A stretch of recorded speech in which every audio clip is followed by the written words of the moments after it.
Announcements none. Papers have been laid. Questions? Yes, Honourable Leader of the Opposition. Thank Your you. private notice question. Yes, thank you, Madam Speaker. Madam Speaker, I've given notice of the following private notice question addressed to Dr. the Honourable Prime Minister. Madam Speaker, I've given notice of the following private notice question addressed to Dr. the Honourable Prime Minister, Minister of Defence, Home Affairs and External Communications, Minister of Finance, Minister for Rodrigues and Outer Islands, whether in regard to alleged breaches of the provisions governing election expenses incurred in relation to the National Assembly elections 2024 under the Representation of the People's Act, he will, for the benefit of the House, obtain from the Commission of Police and the Electoral Commissioner information as to whether any complaint has been reported in relation thereto, indicating in each case where matters stand, further indicating the A, dates thereof and at which police stations, B, constituencies and elected representatives concerned herewith, and C, names of the persons interrogated by the police as at date. Thank you, Madam Speaker. Yes, Honourable Yes, Prime Madam Minister. Speaker. The elections were held on the 10th of November 2024 and the results were declared on the 11th of November 2024. As per Section 56(1) of the Representation of the People's Act, the election agent of a candidate who has been returned or declared elected shall, within 6 weeks of the results of the elections, make an election return to the returning officer for the constituency in which he acted as an election agent. Every return shall be in Form K of the schedule to the Representation of People's Act and shall be sworn before a magistrate by the agent by whom it is made. In addition, every return shall be supported by a declaration sworn before a magistrate by the candidate stating that 1, the return fully and accurately setting out all the payments made by him, 2, to the best of his knowledge, information or belief, the return is a full and accurate return of all the expenditure incurred and all money, securities, or the equivalent of money received by the election agent in connection with the elections. As per Section 51(b) of the Representation of the People's Act, the maximum amount of election expenses to be incurred in respect of a candidate for a National Assembly election shall be A, where the candidate does not belong to a party, or where there is no other candidate belonging to the same party at the election in a constituency, the sum is 250,000 rupees. B, where the candidate is not the only candidate belonging to a party at the election in the constituency, the sum is 150,000 rupees. With regards to Part A, B, and C of the question, I wish to inform the House that the following candidates for the 2024 General Assembly elections against whom complaints have been made are 1. Honourable Pencha of constituency number 7, Honourable Payag of constituency number 7, Honourable Suko of constituency number 7, Honourable Lokigam of constituency number 12, Honourable Lugovin of constituency number 14, Honourable Richard Duval of constituency number 17, and Honourable Colette of constituency number 21. I further wish to inform the House that the following 3 unreturned candidates of l'Alliance Le Peuple also exceeded the election expenses. 1. Kem Olivia of constituency number 18, 2. Kavidas Ramano of constituency number 18, and 3. Fazila Doriawu of constituency number 19. I'm informed by the Commissioner of Police, Madam Speaker, that on the 1st of February 2025, at Piton Police Station, 1. Mrs. Kalpana Kunju Shah, who was an unreturned candidate for constituency number 18 for the 2024 general elections, made a complaint against the 3 returned candidates of constituency number 7, namely Mr. Honourable Sukon, Honourable Pencha, and Honourable Payag. On the 17th of February 2025, at the said police station, other complaints were made against those 3 returned candidates by one Mr. Fokira Jagdish Fokira.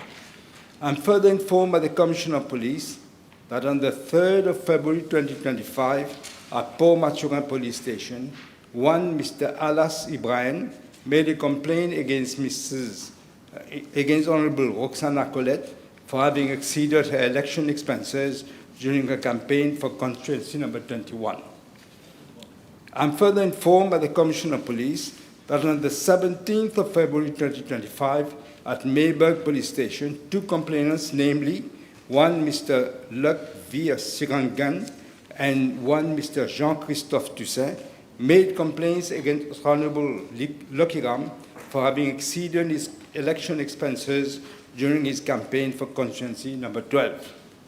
On the 18th of February 2025, at Chemin-Grenier Police Station, one Mr. Pirbak Sam Nawaz made a complaint against Mrs. Honourable Veronique Lugovin for having exceeded her election expenses during a campaign for constituency number 14. I'm further informed by the Commissioner of Police that statements have been recorded from all the complainants. I'm further informed by the Commissioner of Police that on the 24th of February 2025, at Kyopip Police Station, one Mr. Pindya Alagangi made a complaint against Honourable Richard Duval for having exceeded his election expenses during the campaign for constituency number 17. I'm further informed by the Electoral Commissioner that no complaint has been received at his office. However, on May the 12th, the police informed his office that the Central CID was investigating cases relating to a breach of the Representation of the People's Act by elected members of the National Assembly who had declared through the electoral agents electoral expenditures in excess of 150,000 rupees for the National Assembly elections of 2024.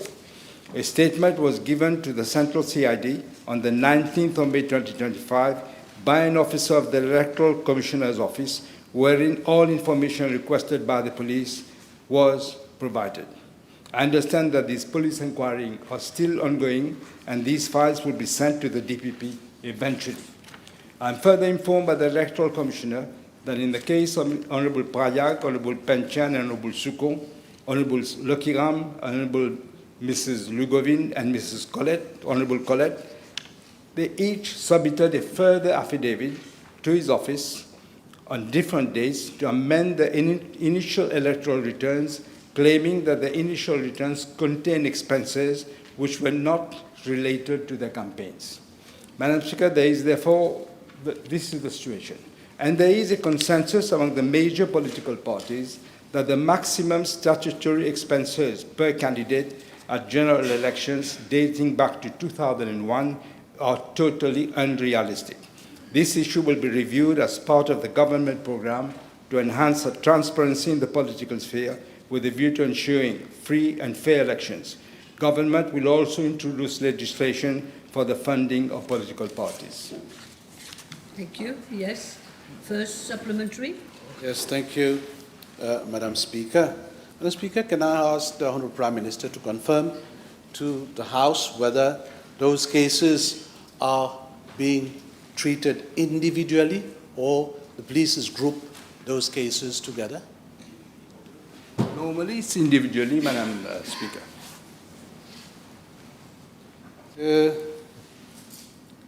The Honourable Prime Minister stated that certain members have filed new affidavits. Will he agree that those new affidavits tantamount to an admission of guilt by those who have filed those new affidavits? It is not for me to decide this, Madam Speaker. I just explained that they feel that they were expenses that were not related to the electoral expenses were put in there. If I understand well, the affidavits were not sent to the police, but to the Commissioner of Electoral Commissioner. Yeah. Is that what I understood? They sent it to the Electoral Commissioner. So I'm not sure whether it's linked, how it's linked. But they were filed in outside the prescribed dates, Yes, Madam yes. Speaker.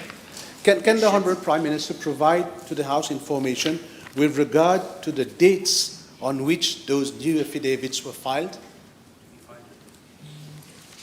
I thought I did give the day, but I'll have to look for it. Yeah, they were filed. Yeah, that is the main. When were they filed? I thought I mentioned that the affidavits were filed afterwards.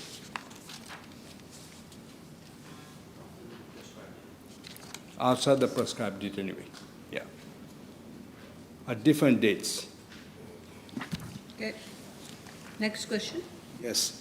The Honourable Prime Minister stated that certain complainants have already been interrogated.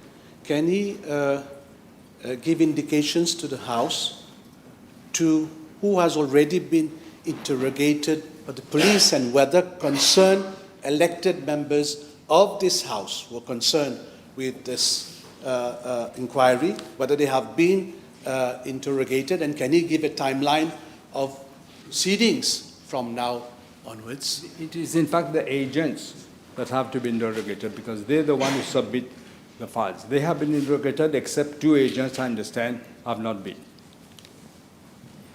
Can I ask the Honourable Prime Minister whether his office has obtained a full report from the Electoral Commission office on this matter, and whether such a request has been made to the Electoral Commission office? I didn't get any report from the Electoral Commission's office. Neither did I ask because this is an independent office. So, will the Honourable Prime Minister give a guarantee to the House that there will be no cover-up in these cases of alleged illegal practice under the Representation of People's Act? Certainly not, but as I mentioned at the end of my answer, that I think, even on the opposition's part, we all agree, I think, at least I think so, from what I've heard, that we have to relook at these expenses. They're completely unrealistic. But there was a bill in front of this House some years ago, and now the Alliance in Power, they did not vote for the bill when it was presented to the House. That is, the You're bill with making a regard to statement. financing of political You're making parties. a statement. Will the Honourable Prime Minister confirm to this House that those found guilty of illegal practice will face the full force of law, including vacation of their seat? That is for the DPP who will look at the files and decide. It's not for me to say who is guilty, who is not guilty. May I ask the Honourable Prime Minister whether the DPP's office has already been contacted by the police? No, the police want to complete the inquiry before they sell the files to the DPP. That is what I understand from the Commissioner of Police. Now, Madam Speaker, this is a very serious matter. Why is it that until now, the Honourable Prime Minister has not directed those elected members of his alliance to step down, pending the full investigation in these alleged cases of illegal election expenses and breaches of the People's Representation Act? We can't say that there have been breaches. It's not for me to decide whether they have been breaches or not. They are alleged breaches. Yes, Mr. Duval is asking. Thank you, Madam Speaker. May I know from the Honourable Prime Minister, with regards to the offences of illegal practice, which carries ineligibility, vacancy of seat, and ineligibility for 5 years, and where it would be for the court to find that a person guilty where he was aware and had consented to the expenses being done over the prescribed limit. In the given case, given that this has been sworn by the members in their own affidavit, and given that 1 year has passed, where potentially their seats could be found to be ineligible, not only for that 1 year, but also 5 You are years. still making a statement. No, the question is whether Where it is is your not a question? matter of urgency with regard to the regularity of the decisions taken by members of government who may be found later to be ineligible, whether it is not an urgent matter which requires to be treated urgently by the investigative authorities. I must say, Madam Speaker, this, whether it is, of course, it has to be looked at as soon as possible. As I said, the police are completing the inquiry. The files will be sent to the DPP. Then they have, because the counter affidavits, as I said, whether these counter affidavits have been done outside the prescribed date, that is for the DPP to look at. Yes, a second question, but no statements. No statement. May I know, as a matter of information, whether the Electoral Commissioner has referred, upon becoming aware of potential irregularities, He's answered that. no, No. whether he has referred those irregularities potentially to the police, To the police. as he should do. We don't know. Do you know? I did answer that part of that question. It is not for the Electoral Commissioner to refer it to the police. They must come and complain to the, nobody has complained to the Electoral Commissioner. Okay. Yes, two more, okay. Madam Speaker, I'm sure the Honourable Prime Minister, especially the Deputy Prime Minister, will see to it that this inquiry is taken seriously.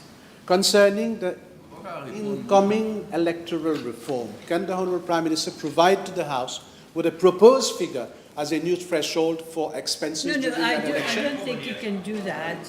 This It's is, too early for him to do that. Okay, if you At want, least because Prime he's Minister, saying- if you want. Assise, causé. Please, Prime Minister, you want to reply to this question? no, because this will Can be a you- question of debate and we will have to. Yeah, it's we difficult have all, to we have, answer all of that. us have ideas, but we'll have to see. No. Again, on the same issue with regard to expenses during an election, will the Honourable Prime Minister reassure the House that in the upcoming electoral reform, the Electoral Commission Office will be empowered to inquire on real expenses of candidates during an election and be empowered by this new piece of legislation to take severe sanctions in case of breaches like the one we have had in the last general elections? I'm glad the Honourable Deputy Prime Minister is saying what he just said, that for 10 years, nothing was done. We are about to do things. Yes? So again, on the role of the Electoral Commissioner, in 2022, he did refer, 2019 election, he did refer, upon being aware of ballot boxes being found at large, Oh, the no, matter that- to the police. That has nothing to do with this No, question. it does. He has the inherent responsibility to make sure that when he sees something being irregular and he becomes aware, to refer it. I'm not saying to prosecute, not prosecuting powers, but referral to the police. So whether this role is, does the Prime Minister not think that the Electoral Commissioner ought to have referred this matter to the police? Just to correct the Honourable Member of the Opposition, it was in the 1991 election that boxes were found, tin boxes, not transparent boxes, found in sugarcane fields and all over the place. That was in 1991. In any case, it doesn't arise from that question. You shouldn't arise. It doesn't. Okay, now we go to other questions. Right. Honourable members, the table has been advised. I hope I have the whole list. Lower table, I hope I have the whole list. PQ 1220 will be replied by the Honourable Prime Minister, time permitting. PQ 1176 will be replied by the Honourable Minister of Land and Transport. PQ 1177 has been withdrawn. Honourable Second Member for Rodrigue, Mr. François. Yes, thank you very much. B 1174. Yes, Madam Speaker, I'm informed that in February of this year, soon after assuming office, the Director General of the MBC undertook a visit to MBC Rodrigues to assess operational conditions, review the technical and logistical requirements of the station, and engage with staff with a view to motivating them. His visit revealed that the MBC Rodrigues station has been functioning during the previous years with audiovisual equipment totally inimical to the provision of a modern and high-standard broadcasting service. In fact, MBC Rodrigues had become as if a dumping ground. for used and second-hand equipment which were no longer useful to the Embassy Mauritius. Subsequent to the visit in March 2025, a technical team comprising a broadcast officer, a senior broadcast officer, and a consultant were commissioned to carry out a comprehensive technical audit and to evaluate both the production and training needs of Embassy Rodrigues. The audit exercise evaluated the state of cameras, the studio equipment, the editing systems, and other production tools, and identified several items that had surpassed the optimal service life and required replacement. Furthermore, Madam Speaker, in October and November 2025, technical missions were carried out in Rodrigues by a team from the Embassy and Multi-Carrier Mauritius Limited to improve production capacity, strengthen transmission, reliability, and enhance picture quality. These missions have delivered tangible results, including improved studio lighting, camera adjustments, and enhanced picture quality. Maintenance was also carried out on all the transmitter sites, including FM radio. Survey has confirmed that radio coverage was satisfactory. No complaint regarding picture quality, reliability, or coverage has been reported following the audit and maintenance exercise. All the Embassy channels remain available across Rodrigues. In addition, following the recommendation of the technical audit, practical training was provided to production and news personnel from the 19th of October to the 4th of November 2025. This training strengthened staff competencies in camera operation, news production, and field reporting, contributing to a marked improvement in the quality of locally produced content. Madam Speaker, I'm also informed that in November 2025, the Director General of the Embassy undertook a second visit to Embassy Rodrigues, during which several other priority areas for improvement were identified. Madam Speaker, it is clear that under the previous regime, Embassy Rodrigues was the least of their priorities.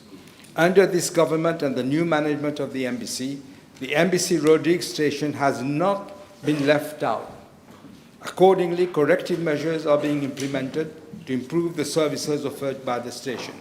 A total of 12.7 million rupees has been allocated by the Embassy under its annual procurement plan, specifically for upgrading of Rodrigues facilities, procurement of new cameras, audiovisual systems, studio equipment, and other production tools, which is already underway. This investment demonstrates our clear commitment to strengthening the Rodrigues station.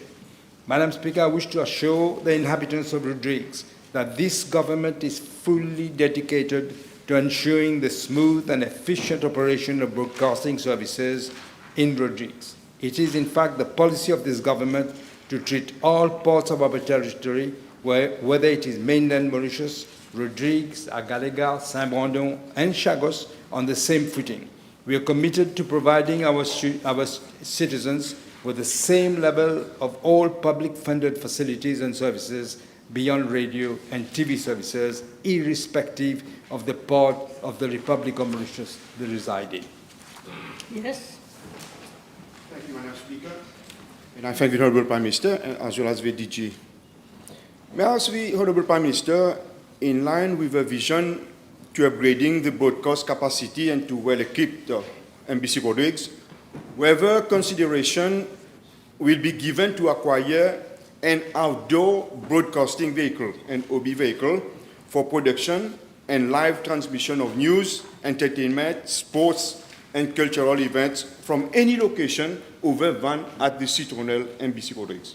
Yes. The honourable member is right. There is no OB vehicle in the Rodrigues station at the moment, but there is one OB unit which is available. I will certainly pass that request to the Director General. Very good. May I, second supplementary, may I ask the Honourable Prime Minister whether he can confirm if further or additional recruitment will be carried out thereat? my understanding that they've just done training, as I said in my answer, but I'm not aware that further recruitment will be done, but I'm sure the Director General will do that if he feels there's a need for it. Yes, next question. Honourable First Member for Savannah and Black River. Thank you, Madam. B1175. Madam Speaker, I presume the honourable member is referring to port license issued to two shipping agents. In accordance with Section 41G of the Ports Act, the Mauritius Ports Authority shall, as landlord, exercise licensing, regulating, and controlling functions in respect of port and marine services not provided by the authority. In addition, Section 24 of the Ports Act stipulates that no person shall provide any service or facility unless so authorized by license granted by the Mauritius Ports Authority. The issuance of licenses for the supply or handling of cargo goods, bunker, water equipment, other equipment, labor, and other services within the limits of a port, the outer port, or the port premises is governed by the Ports Regulations of 1981 concerning the issue of licenses. It further provides that a separate license shall be required for each business or activity that is under. This license may be issued or renewed for a period not exceeding 1 year, subject to such conditions as may be imposed by the Mauritius Ports Authority against payment of an annual fee as prescribed in the Port Fees Regulations of 2008. I'm informed, Madam Speaker, by the Mauritius Ports Authority that port licenses are issued to shipping agents which are designated by owners or charterers of vessels to represent their interests or act on their behalf when calling at the port. Presently, there are 34 companies licensed to operate as shipping agents in the port area, and every licensee pays an annual fee of 15,000 rupees as prescribed in the second schedule of the Port Fees Regulations of 2008. Following a port tariff study undertaken by Mauritius Ports Authority in the year 1999, a prescribed fee of 15,000 was then fixed to be payable by shipping agents. The House will note that since the last 25 years, these fees have not been reviewed. I'm further informed, Madam Speaker, that a contract was awarded on the 1st of October 2024. That is just a few weeks before the general election, for the conduct of a port tariff study by Strategic Networking Partners and Consulting Limited for a sum of 7,202,267 rupees exclusive of VAT. The scope of the study is to set a revised tariff structure that will reflect the real value of port services provided and benchmark with those practiced regionally and internationally. The consulting company was expected to submit the final report in April 2025. However, the draft final report was submitted 7 months later, on the 28th of November 2025. I'm informed that the bidding document prepared by the Procurement Policy Office did not provide for penalty clauses in the general conditions of the contract for consultancy services. However, Clause 14 of the General Conditions of Contract provides for the termination of the contract in the event the consultant commits a material breach or fails to remedy a failure in the performance of its obligations under the contract within 7 working days after being notified, or within any further period as the client may have subsequently approved in writing. The Mauritius Ports Authority has not applied this clause with regards to the late submission of the report. An inquiry into the matter is accordingly being initiated. Approval of the Board of the Mauritius Ports Authority on the recommendations of the port tariff study is expected before the end of January 2026, and necessary amendments will accordingly be made to the port fees regulations to give effect to the revised port charges and fees. Thank you. Mr. Babaji, yes? Will the Honourable Prime Minister submit a list of licenses issued from 2014 to 2024 And if all those licenses has been in norms with the regulations, if we will be able to table it. I can submit the list of these. Yes, all right. Okay. Then it is Mr. German, second member for Rivière des Anguilles. Thank you, Madam. Question B1178, please. Madam Speaker, with your permission, I shall reply to Parliamentary Questions B1178 and B1181 together as they relate to the same subject matter. I'm informed by the Financial Crimes Commission that a preliminary investigation was initiated on the 10th of February of this year into loans granted by the State Bank Mauritius, that is, to Dianvartam Limited, which is the operator of the Maradiva Hotels and Resorts Spa. At the very outset, I'm informed that the State Bank of Mauritius granted a loan of 1.4 billion rupees to Dianvartam Limited, and a further loan of 1.65 billion rupees was again given to them by the Mauritius Investment Corporation Limited. Hence, as at 30th of September 2025, the loans extended to the two entities to Dianvartam Limited amount to approximately 3.1 billion rupees.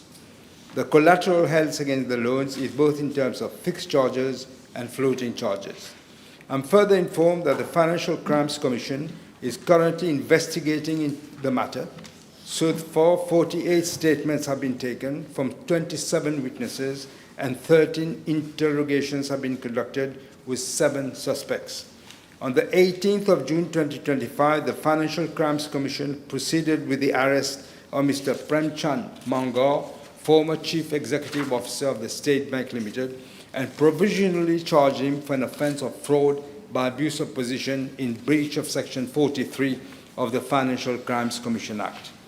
On the 3rd of December 2025, Mr. Mangar was arrested again and provisionally charged for an offence of conspiracy in breach of Section 48 of the Financial Crimes Commissions Act, respectively. On the same day, the Financial Crimes Commission also proceeded with the arrest of Mr. Sanjeev Kailash Ramdani for an offence of conspiracy in breach of Section 48 of the Financial Crimes Commission Act.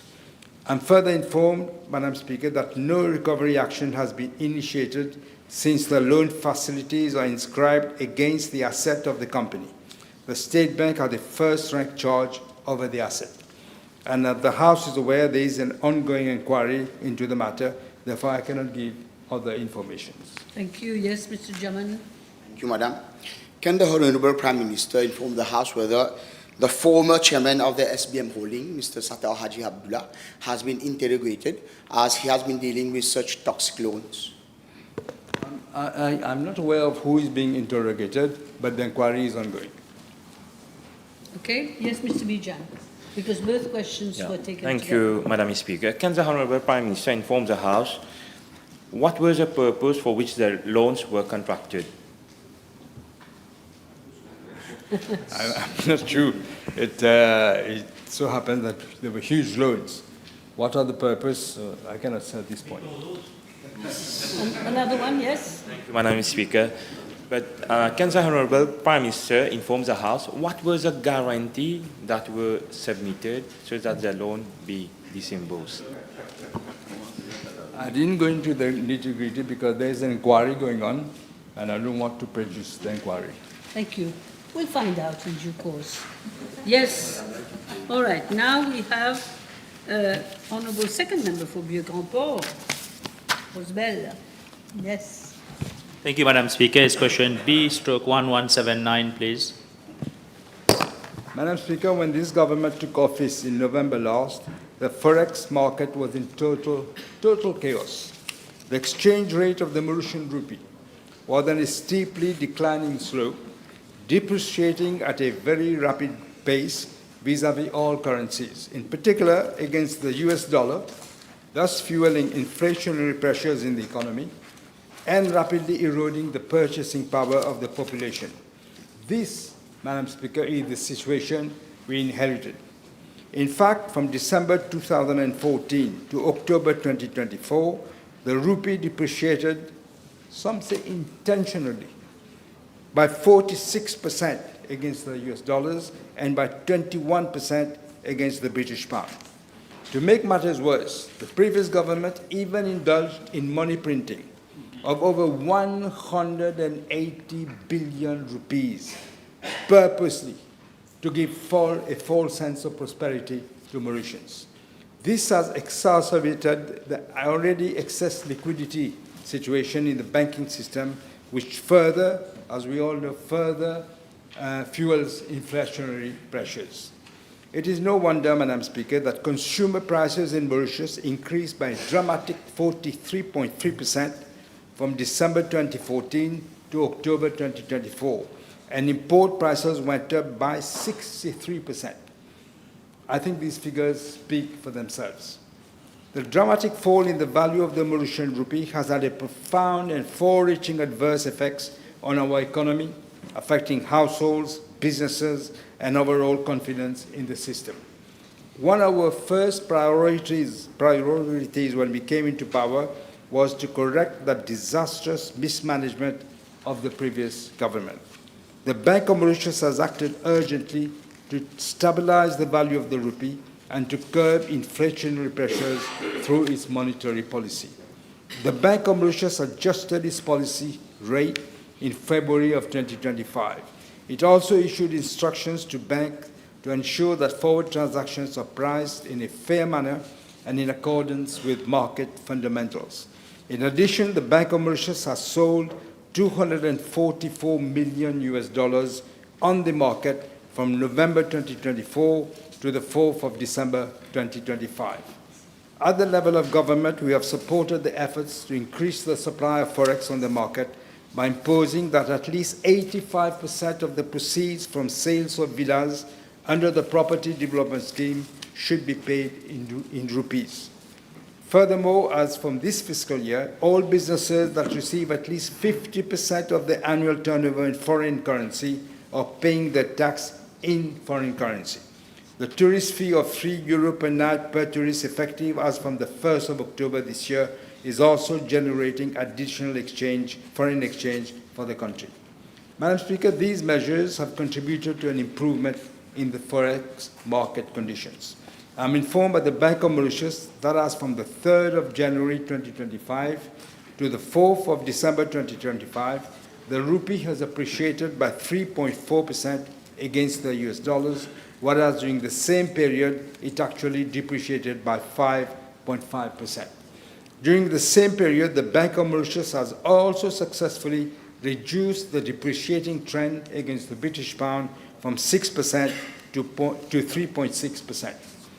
The measures taken to stabilize the exchange rate have contributed to a fall in headline inflation in Mauritius.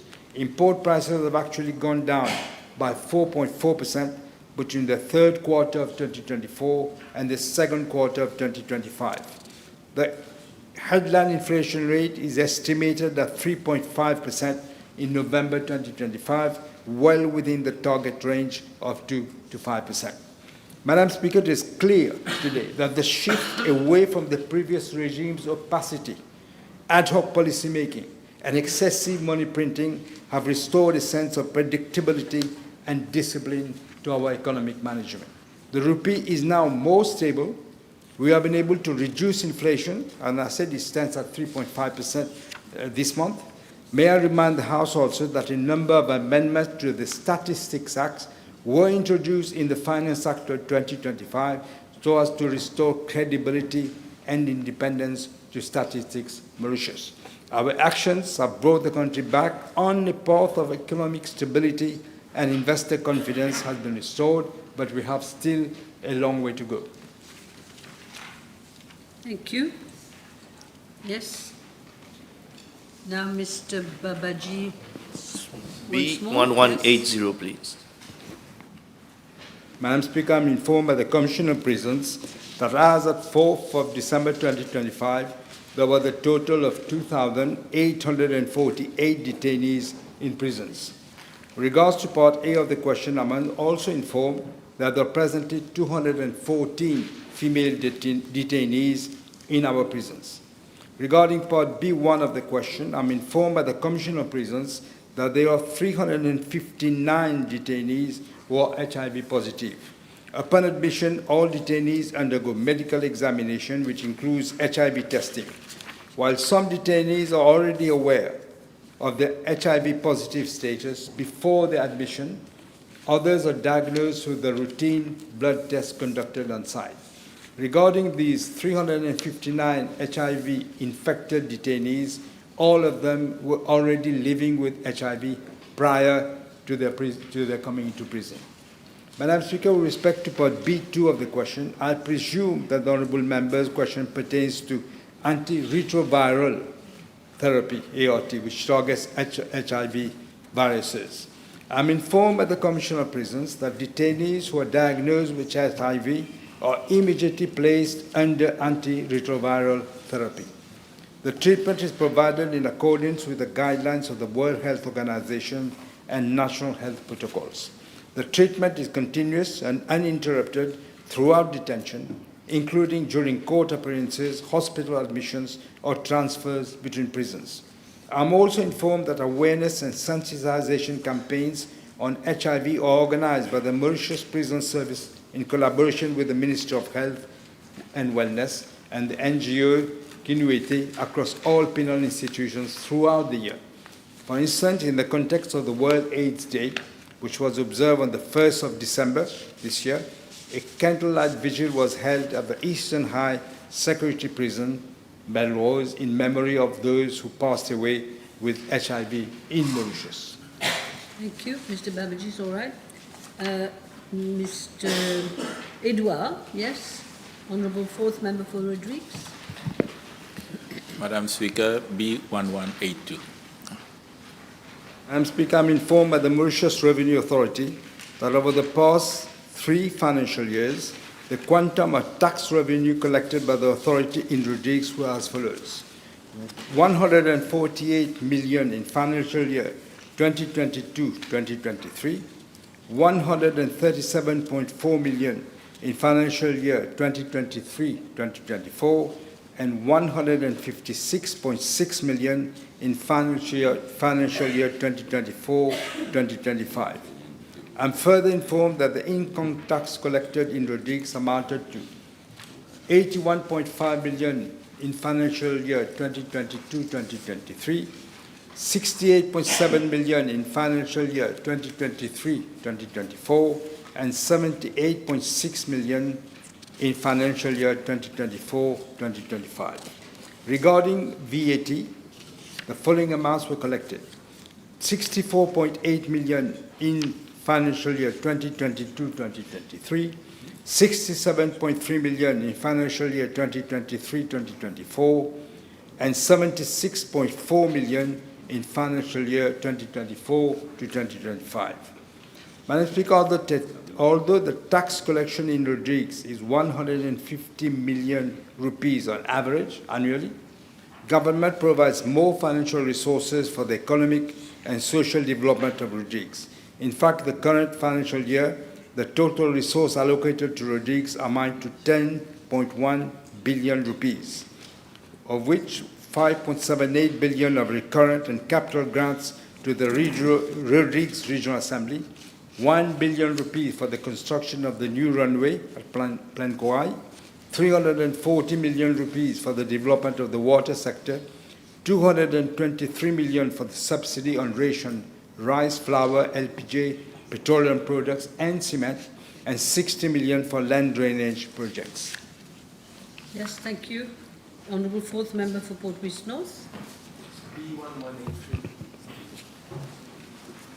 Madam Speaker, I'm informed by the Chief Executive Officer of the National Agency for Drug Control that the Drug Control Board, at its 4th meeting held on the 16th of October of this year, decided to set up a technical committee comprising experts in public health, the criminal justice system, fiscal policy, neuroscience, addiction medicine, harm reduction, and representatives from the Ministry of Health and Wellness to conduct a comprehensive review of 3 of the three proposed technical models on the regulation of cannabis, namely depenalization, decriminalization, and regulated legislation. As part of its preparatory work, the agency has initiated discussions with the UNODC and WHO for Mauritius to benefit from specialized expertise and ensure that the review is fully aligned with global best practices and public health standards. In parallel, consultations are being held with the Attorney General's Office to address the legal complexities associated with the three proposed models and to determine the precise legislative drafting requirements for any future implementation within the Mauritian legal framework. Madam Speaker, the technical committee is planning to meet in January of 2026 and will produce a legal brief outlining the domestic requirements and the international treaty compliance options for the regulation of cannabis. In parallel, from January to March 2026, an assessment of the public health impacts will be carried out to identify the most equitable and effective model. It is expected that the draft, blueprint, and proposed administrative framework will be submitted by July 2026. Yes? Madam Speaker, why is it that the technical committee has been set up, but that the select committee of Parliament, which was promised by Alliance du Changement, comprising of members of both sides of the House, to assist, to give views, and to, of course, deliberate on the issues of the drug problem and to make recommendation to that entity. Why is it that this part has not been done and you have proceeded with the technical committee? I believe that they wanted to have experts' opinion first before addressing that issue with the Parliament.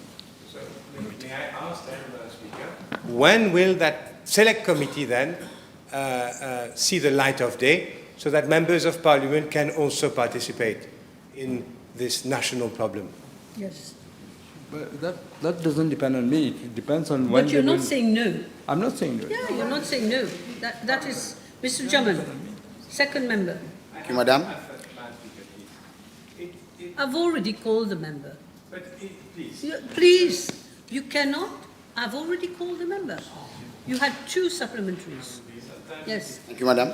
Question B1184, please.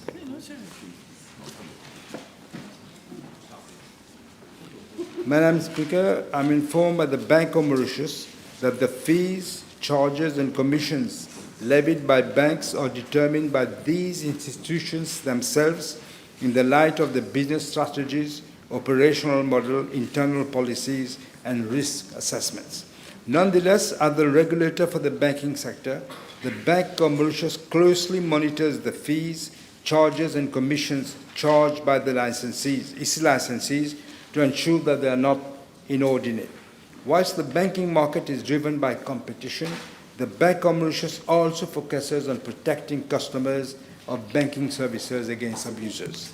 In that regard, the Bank of Mauritius requires commercial banks to submit the schedule of fees, charges, and commissions on a half-yearly basis to the central bank.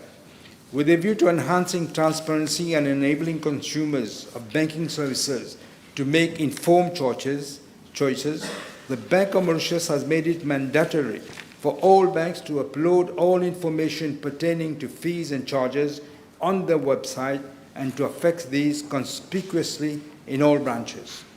The templates of all commercial banks are also published on the website of the Bank of Mauritius to enable customers to have a comparative view of all fees, charges, and commissions charged by the banks. Furthermore, banks are obligated to notify the Bank of Mauritius of any change affected in the fees, charges, and commissions, in which case these changes and the impact are assessed to safeguard the interests of the customers and the public. This last submission by commercial banks of their fees and charges template was made in July 2025. By virtue of Section 6 of the Bank of Mauritius Act 2004, the Bank of Mauritius has the power to regulate the fees and charges in respect to the services provided by these financial institutions and impose such limitation on the quantum of these fees and charges as it may deem appropriate. I'm also informed by the Bank of Mauritius that issues pertaining to fees, charges, commissions, as well as improvements to be brought to customer service delivery are discussed with the chief executive officers of all the commercial banks during its quarterly banking committee meeting chaired by the governor of the bank. The last such meeting was held on the 19th of November of this year. With regard to Part B of the question, I am further informed by the Bank of Mauritius that although there are no generally agreed international norms or standards relating to fees and charges levied by banks, the Bank of Mauritius will carry out a comprehensive study on these fees and charges and take appropriate actions if deemed necessary. Okay, time is up. Now, B 1192, we've been advised. B 1187, 1186, and 1193 have been withdrawn. Now we go to questions to other ministers.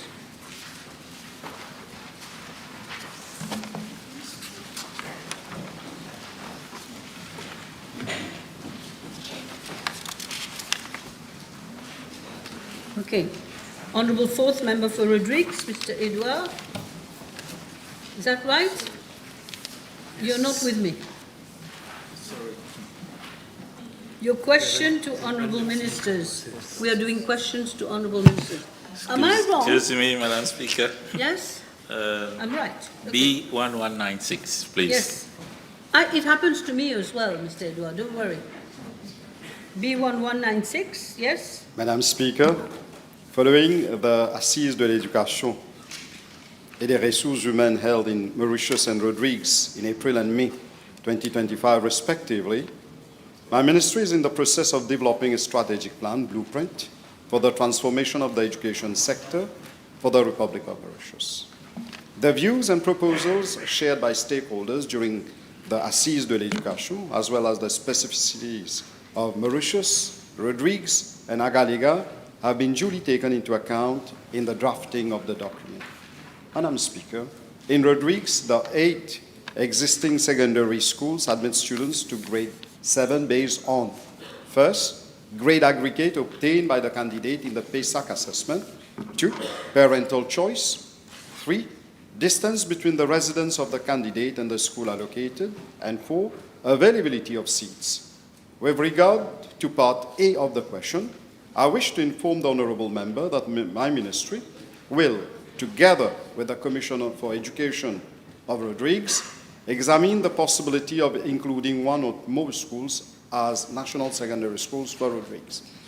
With regard to Part B of the question, I wish to inform the Honourable Member that during the Assises de l'Éducation et des Ressources Humaines held in Rodrigues in May 2025, the proposal to abolish co-education was not raised by stakeholders. In fact, learners in Rodrigues are accustomed to co-education right from pre-primary to secondary level. My ministry will consult the Commission for Education for Rodrigues and other Rodriguan stakeholders during the ongoing discussions in the context of the upcoming transformation in the education sector.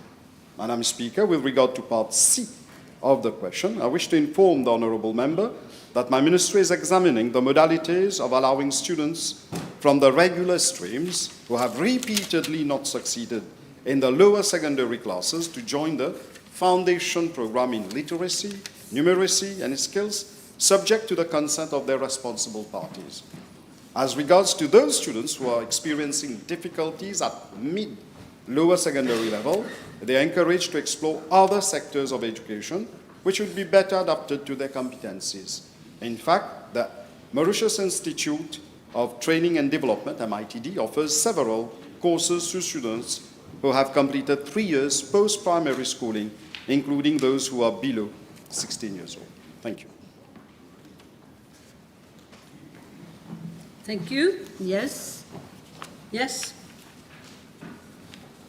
Thank you, Madam Speaker. I thank the Minister for his reply.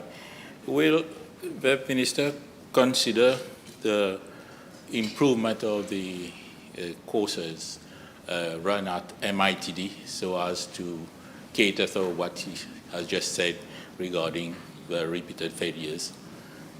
Thank you, Honourable Member. During les Assises de l'Éducation et des Ressources Humaines held in Rodrigues proposals were made, and MITD has taken good note of it, and soon this will be implemented. Yes? Are you okay? Yes? Next question is the Honourable Second Member for Rodrigue, Mr. François. Thank you. B/1197. Madam Speaker, it may be recalled that in 2015, the United Nations General Assembly adopted the 2030 Agenda for Sustainable Development, a framework built around 17 Sustainable Development Goals designed to drive economic, social, and environmental progress. Mauritius is fully committed to its global agenda and continues to implement it through a coordinated national approach. To ensure coherence across government, the Sustainable Development Unit was established within the Ministry of Foreign Affairs in January 2021. The unit oversees interministerial coordination through designated SDG focal points, supports national reporting processes, and guides the monitoring of timelines and commitments. In parallel, Madam the Speaker, Statistics Mauritius has developed a comprehensive national SDG database which serves as a single publicly accessible platform for indicators and strengthens the foundations of evidence-based policymaking. Mauritius presented its first voluntary national review in 2019 and its second in July 2024 before the high-level political forum in New York. The 2024 review, inter alia, identified challenges, notably the need to expand access to grants and concessional financing for climate action, and called for stronger international partnerships. According to the 2025 Sustainable Development Report, Mauritius achieved an SDG index score of 70.3, well above the regional average, and ranked 76 out of 167 countries. Significant progress has been made in poverty eradication, innovation, infrastructure development, financial inclusion, and digital connectivity. A positive spillover score of 75.13 further demonstrates that Mauritius contributes more positive than negative impacts to global sustainable development. To accelerate implementation, Mauritius and the United Nations signed the Sustainable Development Cooperation Framework 2024-2028. The Joint Steering Committee of the SDCF, co-chaired by myself and the UN Resident Coordinator, ensures oversight and alignment with national priorities. Its three thematic results groups, people, prosperity, and planet, are fully aligned with the Government Programme 2025-2029. The meeting of the SDCF Joint Steering Committee held in October 2025 was an opportunity to take stock of progress made as well as providing guidance to the results group. Financing remains at the heart of the SDG implementation. While domestic resources form the backbone of development efforts, we continue to mobilize international partnerships. Global initiatives, including the Sevilla Commitment and the Doha Political Declaration, reinforce international commitments to support the climate action, sustainable finance, and poverty reduction. Mauritius is also working with the UN Economic Commission for Africa to adopt the Integrated Planning and Reporting Toolkit, which align national strategies with the SDGs and Agenda 2063, strengthen coordination, and facilitate automated reporting. As regards the second part of the question, my ministry also recognizes the Inter-Parliamentary Union's call for parliaments to institutionalize oversight of the 2030 Agenda. Establishing an SDG committee within the National Assembly would reflect global best practice and reinforce accountability. Accordingly, we propose initiating consultations to explore its establishment according to the standing orders and, of course, subject to the consent of the Speaker. Yes, I was thinking this would be more for me than for the Minister. Of course. But it's very good. Maybe you should remember that we're already dealing with SDG 5 in the Gender Caucus. Yes. Okay. Of course. But it is a tall order, Mr. François. We hear you, we hear you. Okay, now, next question is Honourable Bijan, yes? Thank you, Madam Speaker. B1198.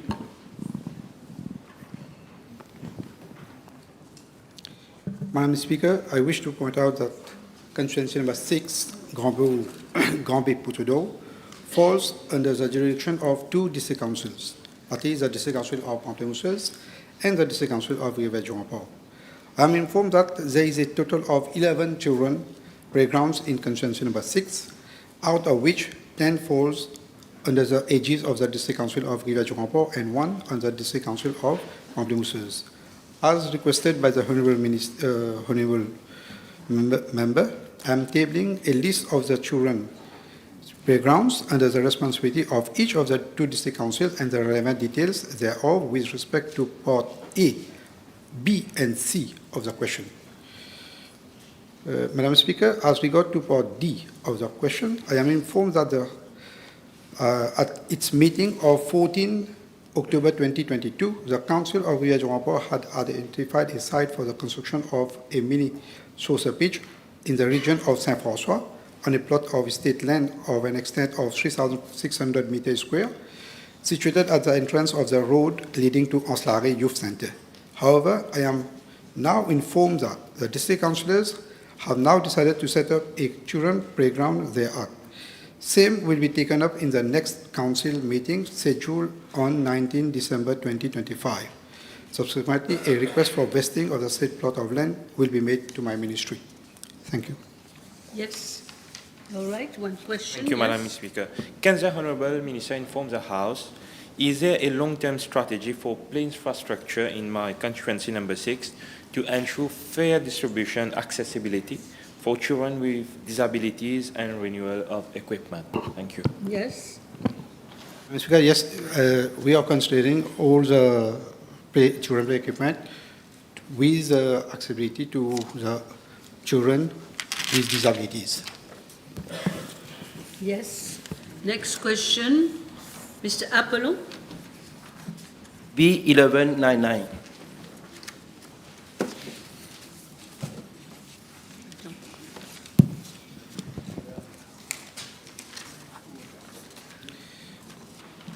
Madam Speaker, with regard to the proposed construction of the market fair near Youth Center in Mayber, I wish to inform the House that the original project has not been pursued following the termination of the contractor's contract in January 2023 and the subsequent arbitration process. After the reassessment in March 2025, it was decided not to proceed with the market fair on that site. Instead, government intends to develop a multi-purpose complex there, but this project has been deferred to the next financial year. As for the market fair itself, it has already been relocated to the Mayber market, which has been extended to accommodate 206 stalls. Construction works for this extension have been completed, and the market fair has been operational since May 2025. Accordingly, there is no completion date for the market fair at the youth center site, as the project is no longer being implemented. Thank you. Yes. The drugs problem in Maibo is affecting the youth of the locality, and the construction of this gymnasium will provide more facilities for our youth to practice sport facilities. Will the Minister give this project a priority and get the necessary clearance from finance for the next years? Sure, Madam Speaker. We will still find a solution for the next financial year. As I said, it has been deferred this year, but deferred for the next financial year. Yes, Honourable Fourth Member for Port Louis North. Yes, 1200. Madam Speaker, the Mauritius Examinations Syndicate has released the results of the National Certificate of Education Examinations 2025 on 2nd December 2025. A total of 15,047 school candidates comprising both mainstream and extended program students were examined for the NC examinations, which was conducted from 22nd September to 16th October 2025. Out of the 15,047 candidates, 1,460 are from the grade 9 plus extended program. Madam Speaker, with regard to the grade 9 plus, that is the extended program, I'm informed that only 78 out of 1,460 students who were examined met the requirements and were awarded the NC. I have noted with much sadness that out of these 1,460 students, 1,382 did not succeed, representing a staggering failure rate of 94.7%. These students are left without any result or certificate to bank upon to pursue their education afterwards. Therefore, asking these students of the extended program on the mission to attempt the NCE was not fair to them. Madam Speaker, this year's failure rate for the extended program, unfortunately, does not come as a surprise.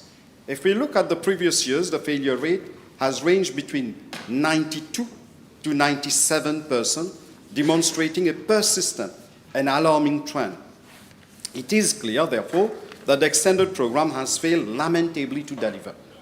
The previous government was well aware of this situation, but was driven by political pride and unwillingness to acknowledge the extended program's deficiencies. They did not take the required remedial measures, much to the detriment of our students.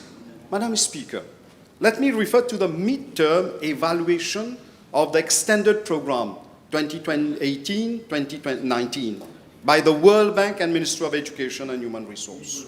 Let me quote from the report.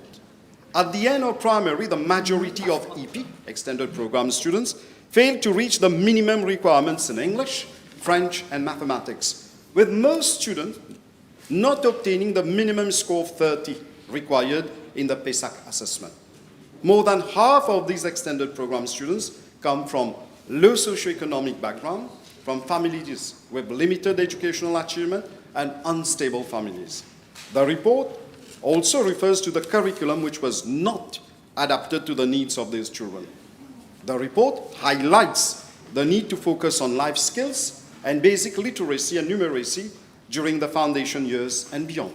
Madam Speaker, this is what we did when we came with the foundation program, which answers to the multiple needs of these children. While the self-esteem of these children is respected, they are all being supported so that they acquire basic literacy and numeracy skills, life skills, and values which will help them in life. In some cases, Madam Speaker, underlying learning difficulties such as dyslexia or attention deficit, hyperactivity disorder may go undiagnosed and unsupported, further affecting performance. Madam Speaker, our government, since its assumption of office, has taken the decision that this year's cohort of extended program, having sat for the NCE examination, is the last one. The students who have failed will not be abandoned. Government has already put in place necessary support measures to ensure that they have a viable pathway for their future. Madam Speaker, indeed, as from January 2025, the extended program was replaced by the Foundation Program for Literacy, Numeracy, and Skills for grades 7, 8, and 9 students. The FPLNS is competency-based and provides a more adapted approach for students who are otherwise disadvantaged by the traditional academic approach. At the end of 3-year Foundation Program for Literacy, Numeracy, and Skills, successful students will be awarded a certificate, the National Foundation Certificate of Education, which is pitched at level 2 of the National Qualifications Framework. The certificate will enable them to enroll on a specialized NC3 courses at MITD training centers. However, the students who do not achieve the minimum requirements of the NFCE can enroll on a specialized NC2 courses at the MITD training centers. Madam Speaker, let me repeat it again. The extended program has been a failure because the previous government did not recognize the different types of learners that we have in the education system, and that is why it was important to provide them with different educational pathways that meet their needs. Thank you. Yes, thank you, Madam Speaker. Madam Speaker, the extended program was called at a time in 2023 No statements. There's not a statement. I will refer to the memory of the Honourable Minister, a crime against children, and he agrees. I want to clarify the important part of his answer that says that those who have failed, so the 95% who have failed, will be given vocational training. I want to clarify whether they will have a guaranteed seat at the MITD or any other vocational training center, as well as those children in grade 8, the other thousands of children who are also going to go and face today the same difficulties. Is that what you said? Yes, rest assured, Honourable Member, that students will get a seat in those training centres. Yes? Second question. Now, Madam Speaker, the MITD in the past had bottleneck issues with lack of capacity before being able to take on board the thousands of children which the Minister now plans. May we know from the Minister the plans that have been implemented to ensure that those thousands of children, and if he can give us the numbers, are they 10,000 children now under the EP? 12,000 children? How many children now undergoing the EP? And will they all be guaranteed a place? Honourable Member, apart from MITD, it is good that you take note that there will be the ITET also, who will cater for the needs of these students, depending upon the wish of the students, what they want to do when they reach at that level. It will depend upon them, what they want to do, whether it is at MITD or ITET. And the number? The number I may not give you at Not this level. immediately. May I clarify? The number of children currently, grade 8 and the 1,500, the total that are in the extended program that will be doing their NCE exams under the old system. From memory, I can tell you it is around 2,000 per year, around. Okay, they seek admission in those centers.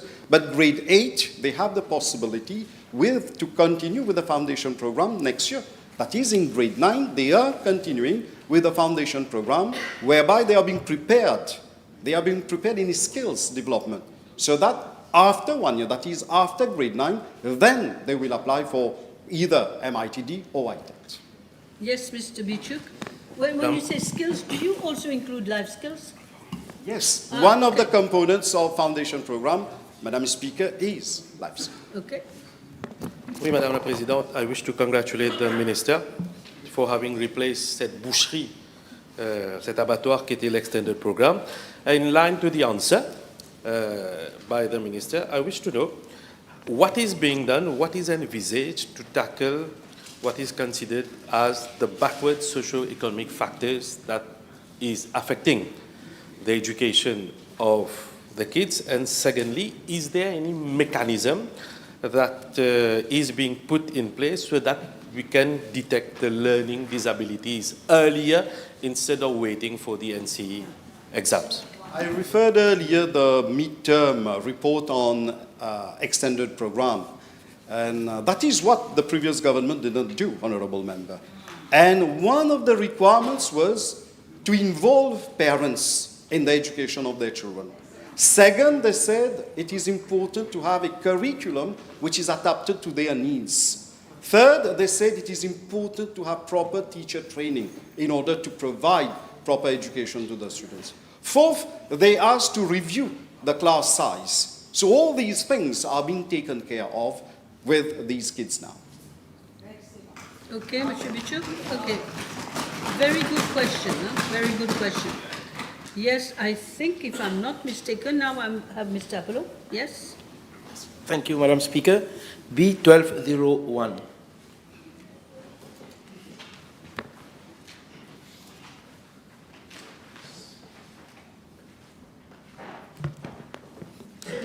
Still the same minister.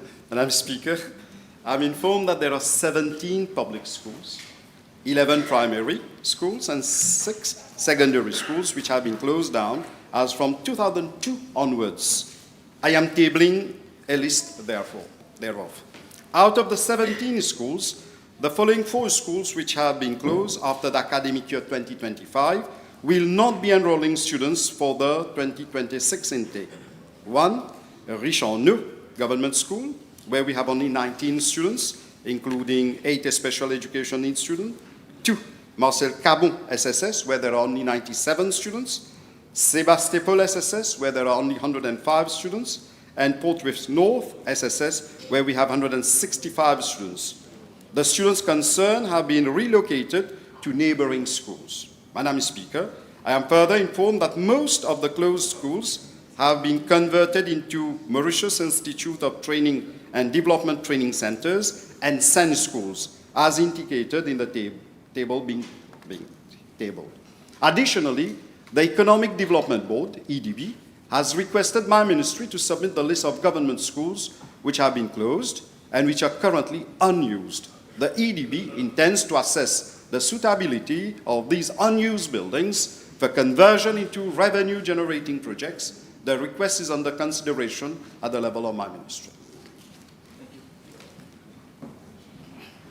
You're tabling that. Very good. Yes, next question, Honourable Prayag. Dr. Prayag. Thank you, Madam Speaker. B1202, please. Madam Speaker, the Road Development Authority is responsible for the construction, care, maintenance and improvement of motorways and main roads. The stretch of motorway M2 linking the Terre Rouge flyover to the Calbas interchange is a dual carriageway segment that passes through the region of Bois Marchand. Along this section of the motorway, the northbound carriageway runs alongside the Bois Marchand Cemetery, while the southbound carriageway borders both the cemetery and the Bois Marchand village. A pedestrian footbridge has been provided for safe crossing. The central verge separating the two carriageways is approximately 3 meters wide and consists of a turf area with low decorative shrubs. Madam Speaker, I'm informed by the Ministry of Land Transport that a road crash analysis was carried out along the stretch of motorway M2 at Bois Marchand using the Internet Microcomputer Accident Analysis Package software. Over the past 5 years, a total of 12 accidents have been recorded along this section. Among those, 1 resulted in a fatality, 3 resulted in serious injuries, and 12 resulted in slight injuries. Most of the accidents involved pedestrians and two-wheelers. According to police reports, the accidents occurred mainly during dark hours and were attributed to unsafe road crossing behavior, the absence of street lighting, and the lack of safety fencing along the central reservation. I'm further informed by the RDA that from an engineering standpoint, this section of the motorway is equipped with adequate safeguards. However, it has been observed that some persons are engaged in unsafe practices by crossing the motorway illegally, despite the availability of pedestrian footbridge. This behavior poses significant risk to pedestrians, cyclists, motorcyclists, and motorists alike. In order to address the above issues, I've directed the RDA to carry out a joint site visit with the Traffic Management and Road Safety Unit, the police, and the relevant local authorities to assess the situation on site and identify the most appropriate mitigation measures and long-term solutions. In the meantime, I'm requesting the police to reinforce surveillance and enforcement under the Road Traffic Act in the area to deter unsafe crossing practices. Madam Speaker, as regards street lighting along this stretch, the RDA has informed that responsibility for street lighting on existing roads falls under the local authorities. I'm further informed that as per established procedure, street lighting installed by the RDA along motorways is subsequently handed over to the relevant local authority for maintenance, which is normally carried out by the CB under an existing memorandum of understanding. I will take up the matter with my colleague, the Honourable Minister of Local Government, so that the need for further lighting along the stretch may be considered. Madam Speaker, the RDA also intends to progressively replace the existing street lighting by solar street lighting along motorway M1 from Sesiusaga Ramblam International Airport to La Vichy. The project will be implemented in phases, with the first phase covering the section from the airport to the Grosbois roundabout. Financial clearance for phase 1 has already been sought for the replacement of the existing grid-connected street lighting by solar street lighting. Yes, Dr. Prad. Thank you, Madam Speaker. I wish to thank the Honourable Minister for his reply. Can the Honourable Minister just take into consideration the fact that many people tend to cross the road there and they don't go through accidents, and this is quite a serious happening. Maybe it will help during the conversation with the Ministry of the local authorities. Thank you. Yes. Madam Speaker, the honourable member will be invited in the site meeting where there will be the police, the RDA and the TMRSU, and will rely on his contribution to see mitigation measures. Thank you. Now, the next question, 1203 has been withdrawn. Now, I will ask first member for Port Louis North, Ms. Sabadat. Question B, 1204. Thank you. Madame la Présidente, la WMA m'informe que Batterie Cassée, faisant partie de Rochebois, constitue une zone résidentielle d'environ 800 maisons, dont la plupart sont raccordées au réseau d'égouts, construit en 1983. En ce qui concerne la rue John Browndy, j'ai également appris qu'il y a environ 23 maisons, dont 16 sont raccordées au réseau d'égouts et 7 ne le sont pas. Pour raccorder les 7 maisons restantes au réseau d'égouts, il est nécessaire de prolonger de 105 mètres le réseau d'égouts de rue. Madame la Présidente, la WMA réalise actuellement une étude détaillée afin de déterminer les exigences techniques exactes pour le raccordement des ménages concernés, et les travaux seront mis en œuvre dans le cadre du prochain projet pour l'extension des réseaux d'égouts, dont le début est prévu aux alentours de février 2026. Oui, allez-y. Merci, Madame l'honorable ministre. Peut-il confirmer si des mesures seront prises également à Batterie Cassée pour les autres rues comme Baxipia 1 et 2? Je n'ai pas ces renseignements-là. Vous m'avez posé la question sur Ce sont les rues avoisinantes. la rue John Browndy. Donc j'ai des renseignements, malheureusement, Madame la Présidente, j'ai les renseignements pour que Browndy. Et revenez avec les autres Browndy et je vais voir ce que je peux faire. Non, sûrement, vous pouvez faire ça en attendant. Oui, je vais Je demande, je n'ai pas besoin. Elle ne pourra pas attendre l'année prochaine, là. Chut, mademoiselle, we do not speak from a sitting position. Incroyable, ça. Il y a plus, je ne peux plus rien dire, moi. Tout le monde discute, on se bagarre pas, enfin bref. Honourable Lakiram, you will have the last question for this morning. Thank you, Madam Speaker. B1205, please. Madam Speaker, I thank the honourable member for this question, which gives me an opportunity to clarify the situation regarding the use of facilities under the purview of the Mauritius Sport Council by football academies, especially for young people aged 7 to 17. Madam Speaker, the football academies referred to in the question are, for the most part, private initiatives operating under independently of my ministry.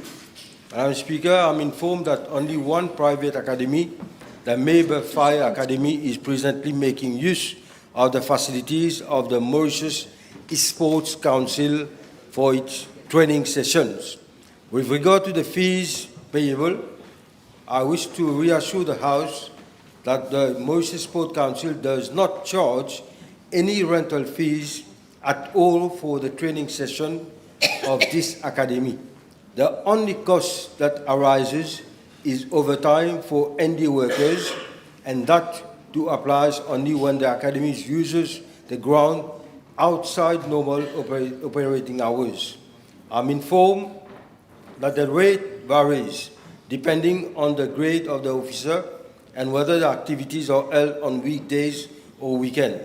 Therefore, Madam Speaker, the question of waiving rental fees does not arise because there are no rental fees being charged in the first place.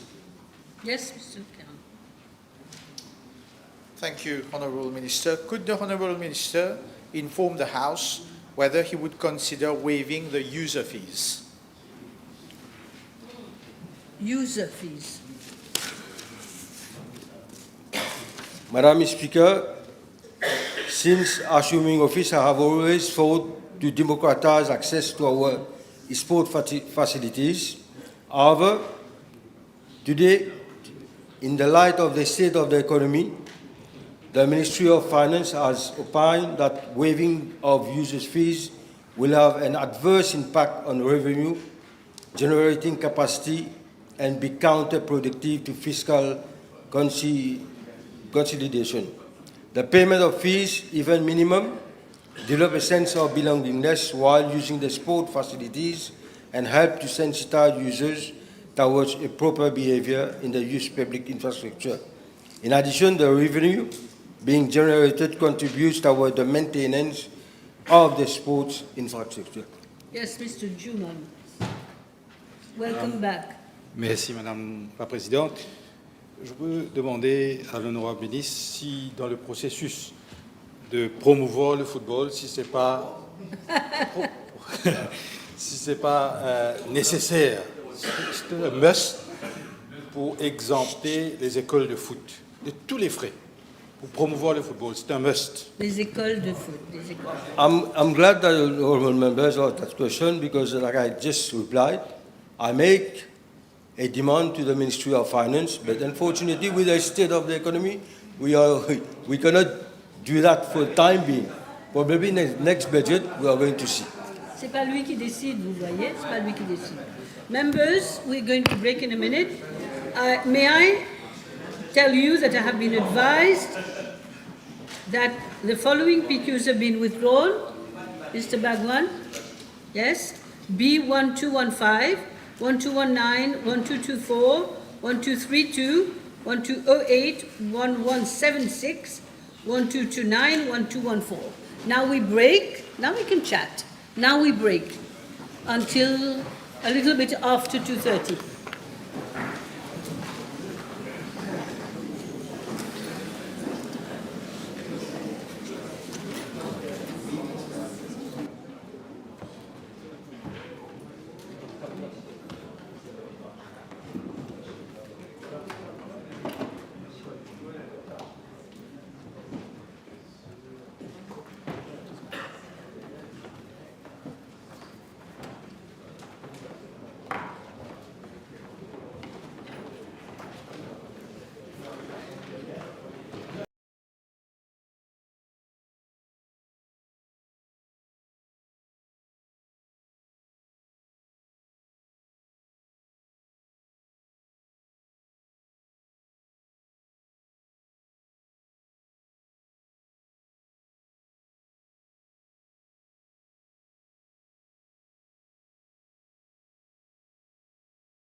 Please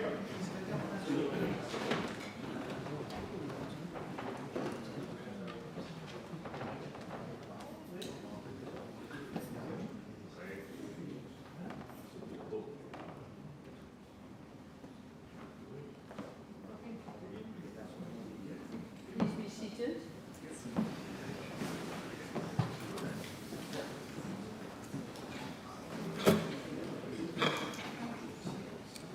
Honourable Second Member for Vieux-Grand-Port-Rospel. Thank you, Madam Speaker. Is question B/1206, please? Madam Speaker, the accessibility of oral health services is undeniably important.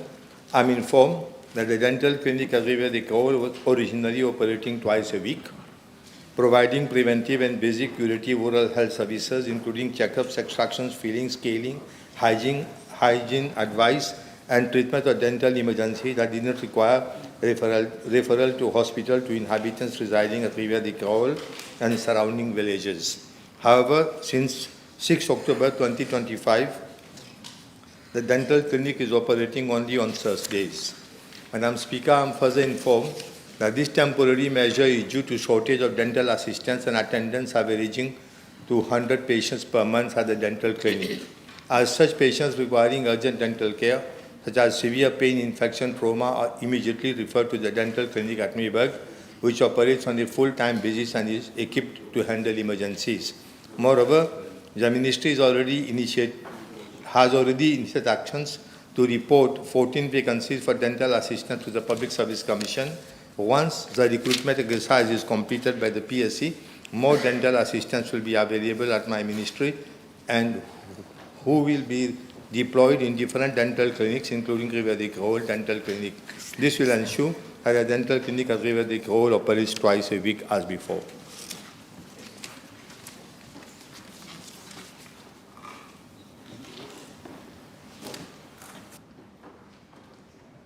Yes?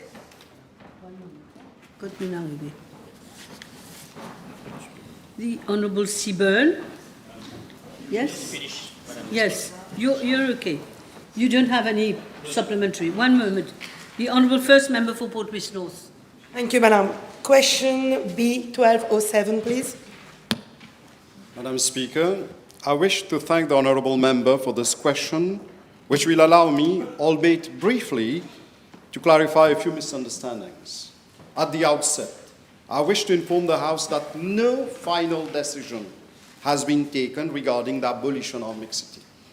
The blueprint of this government will be the reflection of stakeholders' input, not a single person's decision.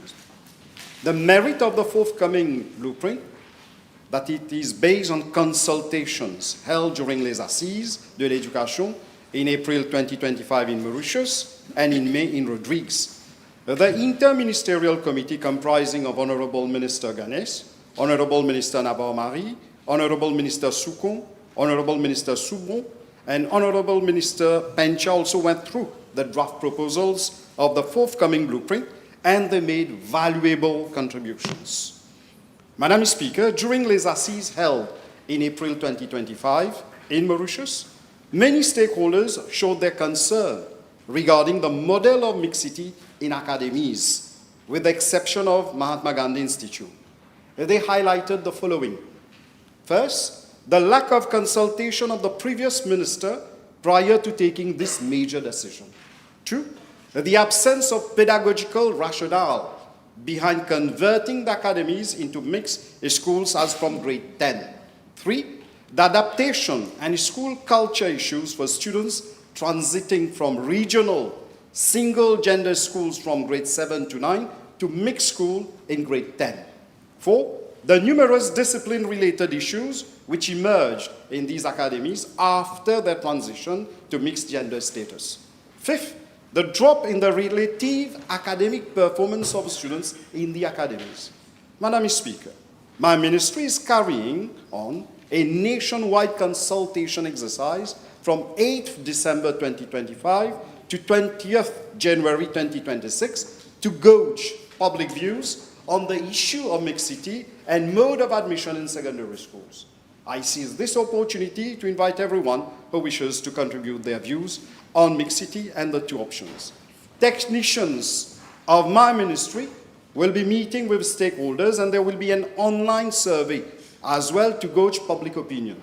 The online survey will provide the technicians of my ministry with valuable data, and I will inform the Cabinet about the ultimate findings of the survey. Madam Speaker, we do not want to rush with the blueprint. We do not want to impose anything which may affect the children of our republic. We believe in consultations with all stakeholders, and we are here to listen to stakeholders, and their valuable views will be taken on board. Thank you. Yes, Madam Sir.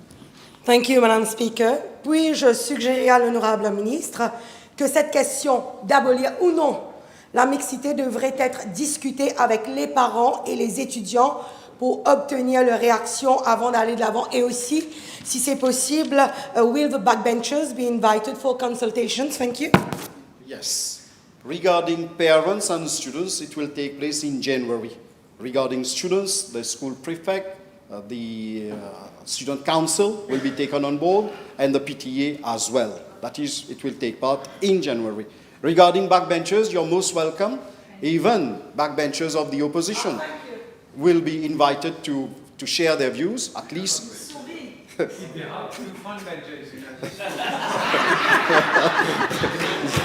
opposition.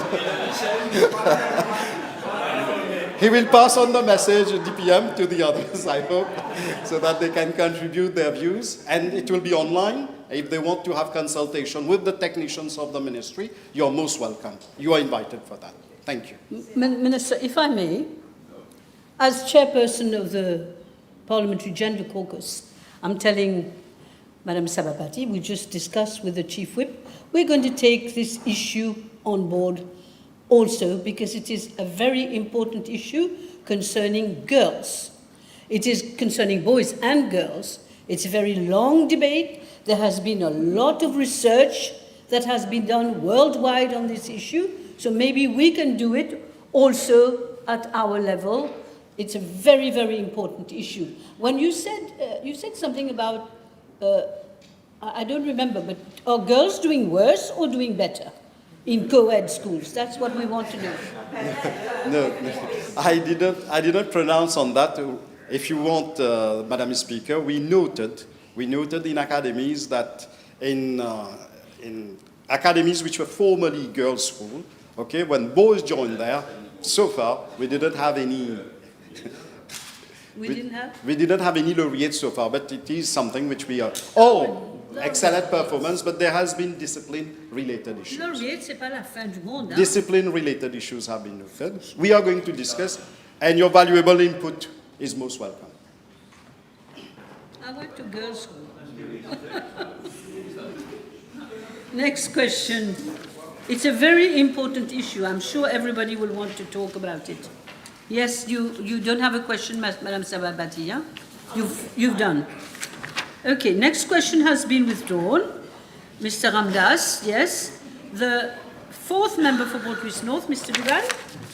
Yes. Thank you very much, Madam Speaker. I'm informed by the Mauritius Society for Animal Welfare that over the past 2 months, following the coming into operation of Sections 31.1 and 31.3 of the Animal Welfare Act on 1st October 2025, 14,500 dogs have been registered, which is more than double of the number of dogs registered throughout the year 2024, which stood only at 6,417. I'm further informed that the estimated number of dogs that are unregistered as at date is between 250,000 and 300,000. However, the House should know that the last dog population survey was carried out in 2013 by the Humane Society International, but those statistics are not reliable anymore. In order to obtain an accurate and up-to-date estimate of the dog population, MSO is initiating a comprehensive dog population survey using drones, for which necessary clearances are being sought. This survey will provide detailed mapping of dog distribution in both urban and rural areas, identify dog parks, and estimate population densities across different regions. The information gathered through the registration process and the population survey will establish a reliable baseline for evidence-based policy making, the planning of dog control measures, and strategic intervention, including the prioritization of shelter development. It will also reinforce efforts to effectively manage stray dog population and support targeted public awareness campaigns on responsible dog ownership. As regards Part B of the question, my ministry has initially identified land at 5 Ways, Berry, for the construction of an animal hospital and dog shelters. However, following the state visit of the Honourable Prime Minister to India from the 9th to the 16th September 2025, a grant of 2 billion rupees was secured from the Government of India for the development of a veterinary school and an animal hospital. Consequently, the site at 5 Ways has been repurposed for the implementation of the project. In parallel, the Ministry of Housing and Land has also been requested to identify alternative and suitable plots of land within its jurisdiction for the establishment of dog shelters on a region-wide basis. The site to be identified should, inter alia, meet the following criteria: availability of essential utilities, namely water and electricity, accessibility to public transport with a maximum walking distance of 400 meters from the shelter and a minimum setback of 500 meters from any residential area. Yes? Can I ask the Minister, first of all, only 5% of dogs have been registered despite the panic that was created with the abrupt fines. We've spoken about that last time in the House. So the campaign is not bearing the fruits that the Minister thought it would. May I ask the Minister, on the animal shelters, are we to understand how many shelters will be built by government and operated?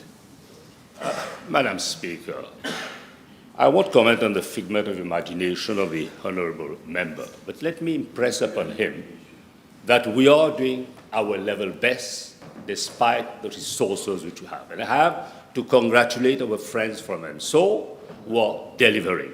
Now, in relation to shelters identified, I've stated very clearly that the Ministry of Land and Housing is identifying the site. And we're working very closely, with the Ministry of Land and Housing. As matters stand, there are 6 sites free. As matters stand, there are 6 existing sites, 3 which belong to the private sector and 3 which belong to MSO. Having said so, Madam Speaker, we're putting our best endeavor to make sure that things happen. And things are happening in a positive way. I would have expected our friend to appreciate. I don't want to compare like with like, but he should have known what happened under the previous regime. May I ask the Minister? Question, not... Yes, question. 20 were promised, now we're talking about 6. May I ask the Honourable Minister, with regards to the registration again? The fees, which was a disaster, has been brought down from 500 rupees to 350 rupees. The fact that there was only one registration centre is now being devolved around the island, which should have been done at the outset. All of that, Madam Speaker, therefore equates... You're not listening to whatever I said before. Will the Minister... What's your question? Will the Minister agree that the disastrous start of his campaign has led to these disastrous figures of 5% after 2 months of having panicked the island, people taking their dogs on public transport? The question has been put, yes. Madam Speaker, the other members have been making statements and you did not stop them. I don't see the others? You do not Are see. you You again? do not see. I think that is the problem. Are you once more saying that I only see one side? Are you once more criticizing me? If I may, Madam Speaker, you said you did not see.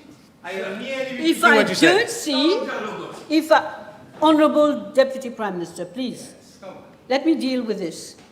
If I do not see and I do not hear what I want you to say now in this House, are you saying that I'm not independent? Madam Speaker, you said you did not see. I repeated that indeed you did not see. You said it. Sit down, Minister, do you want to reply? Madam Speaker, the honourable members are losing consent and he deserves to be treated with contempt. I know. I have not up to now done any case of contempt. Attorney General is not here, including members of the press. I'm being patient. I said I would be independent. If people don't like the way I do it, I can't do anything about it. But I don't want to tolerate anybody doing loads of explanations. I can understand you have to do a little bit, but not that much. So try and control yourself. May I, Madam, since it's directed No, you cannot question my ruling and what I said. You said that the last time if I had an issue Yeah, you're sitting. You are talking in a sitting position. So was Ms. Sabarapati earlier on, and I told her, but you didn't hear me. Madam Speaker, may I? Since you asked last time to raise issues when they do arise. Madam Speaker, my point being that other members do make long statements. My statement was necessary, in my opinion, to give the certain... Don't go on like that. I take a point of order. Sit down.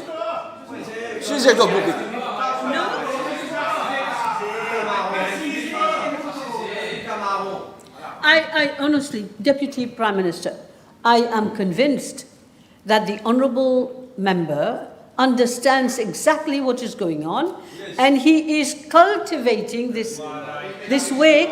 If you on this side, you start getting into that game, it'll never end. Let me deal with it. You better keep quiet for the moment. You've asked a question, the Minister has replied. You've replied to the last question? So that's it. Okay. We don't object to him introducing a supplementary question, but he makes it a point to use provocative, insulting words every time he starts with a supplementary question. You should rule that out.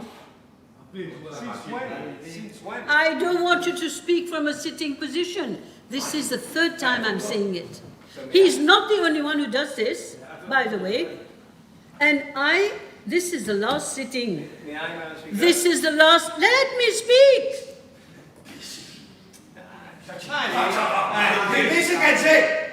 This he can say. You can treat me of all the words and you don't hear. And then you are sitting. If you're being one-sided, he can insult me like this and you will not interrupt. And you keep sitting. Both of you. How can that be? I'm going to raise the sitting. I've had it. I'm raising the sitting. You sort it out.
J'attends que les messes basses soient terminées. Je mets le site.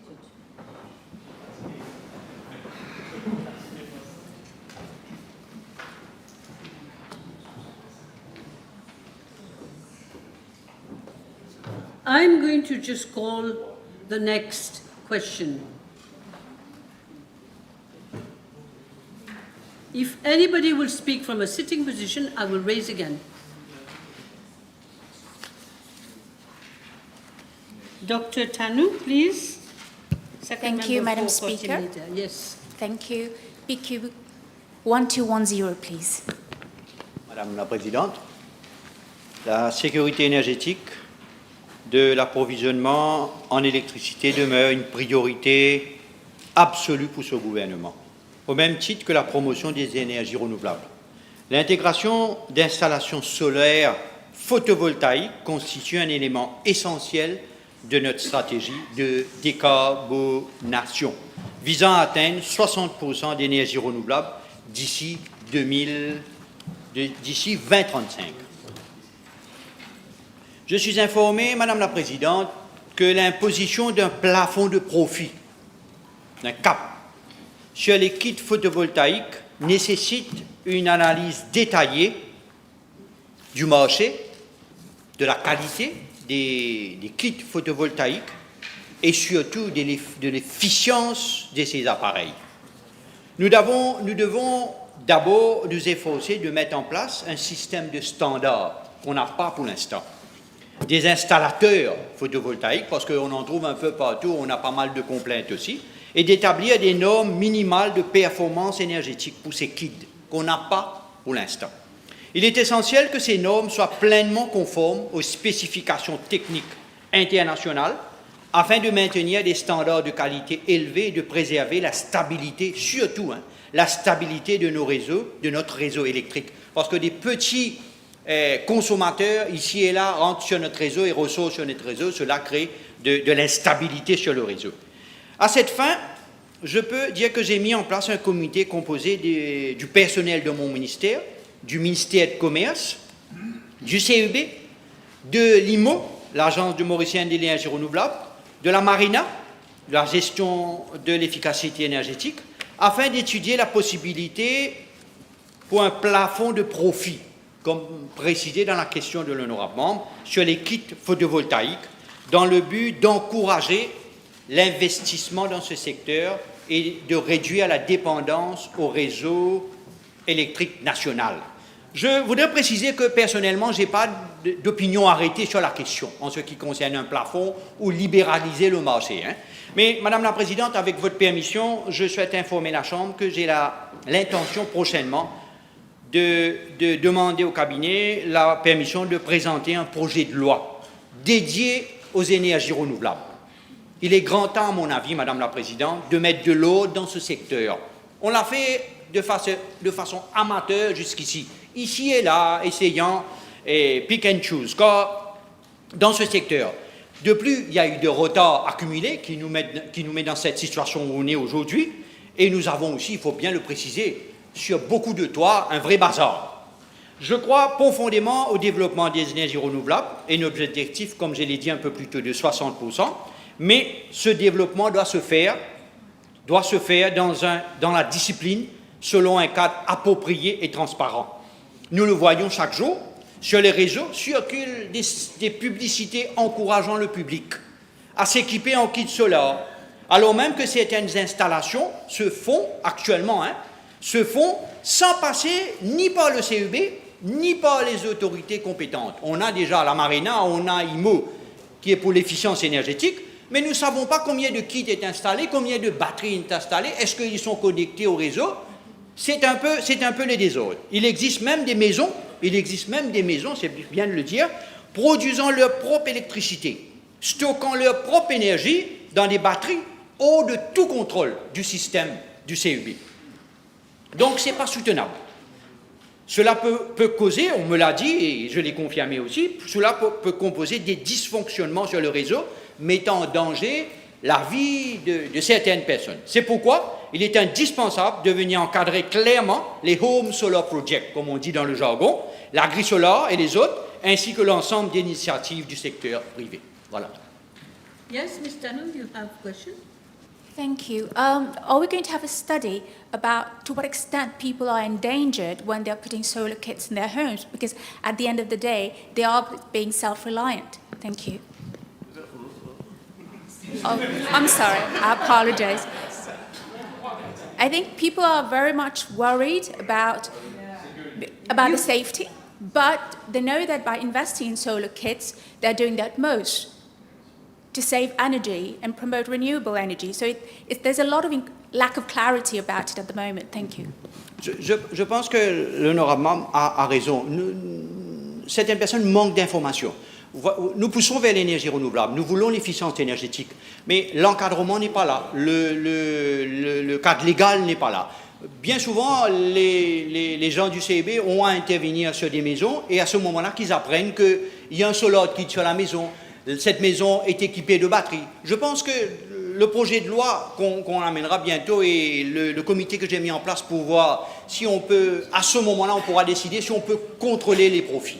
Mais d'abord, il faudra que les standards soient sur place, que les installateurs sont formés, que liquident selon les standards internationaux. Donc, à ce moment-là, on pourra aller dans cette direction. OK. Monsieur Bichouk? Oui, merci Madame la Présidente. Est-ce que l'honorable ministre, dans le cadre de ce projet de loi, pourrait nous confirmer à la Chambre s'il y a la possibilité pour que son ministère mette en place un système de recyclage de ces batteries qui accompagnent les solar kits utilisés en ce moment, qui sont très toxiques. Voilà. Je veux dire que la Marina et l'IMO travaillent sur ce projet. Disons que les batteries que nous avons mis en place jusqu'ici, ce sont des batteries de 10 ans, de 12 ans. Ce sont des batteries qui ne sont pas arrivées à la fin de leur cycle, pour l'instant. C'est sûr que ce problème, au fil des années, si nous arrivons à avoir 60% d'énergie renouvelable et que les maisons sont équipées de ces batteries-là, éventuellement, cela causera un problème dans le temps. Mais je pense que les institutions de mon ministère, que ce soit Marina ou l'IMO, travaillent sur ce schéma, parce que nous avons des projets dans le temps que nous avons mis en place, les frigidaires à la casse. On voulait, pour l'efficience énergétique, faire changer les frigidaires de la majeure partie des personnes, parce que les frigidaires consomment énormément d'énergie. Mais c'est sûr que le souci de recyclage des batteries va être aussi dans le mandat de la Marina et de l'IMO. Monsieur Roukni? Madam Speaker, could the Minister advise the House if he intends to require off-grid users that have nothing to do with the CEB, that are not even connected to the grid, to be also regulated by authorities under his ministry?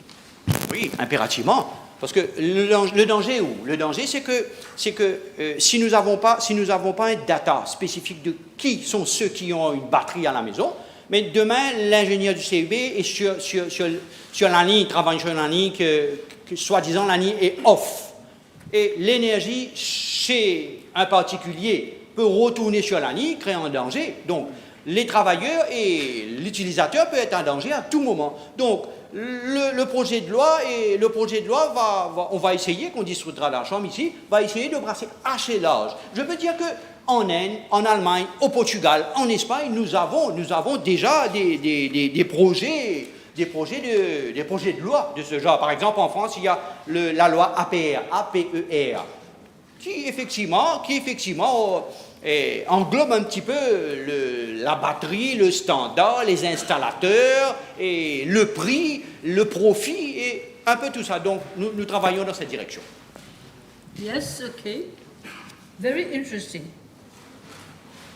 Especially people must understand what's going on, because it's not very easy to understand, right? The Honourable Second Member for Savannah Black River, Mr. Jagannath. Madam Speaker, please. B1211.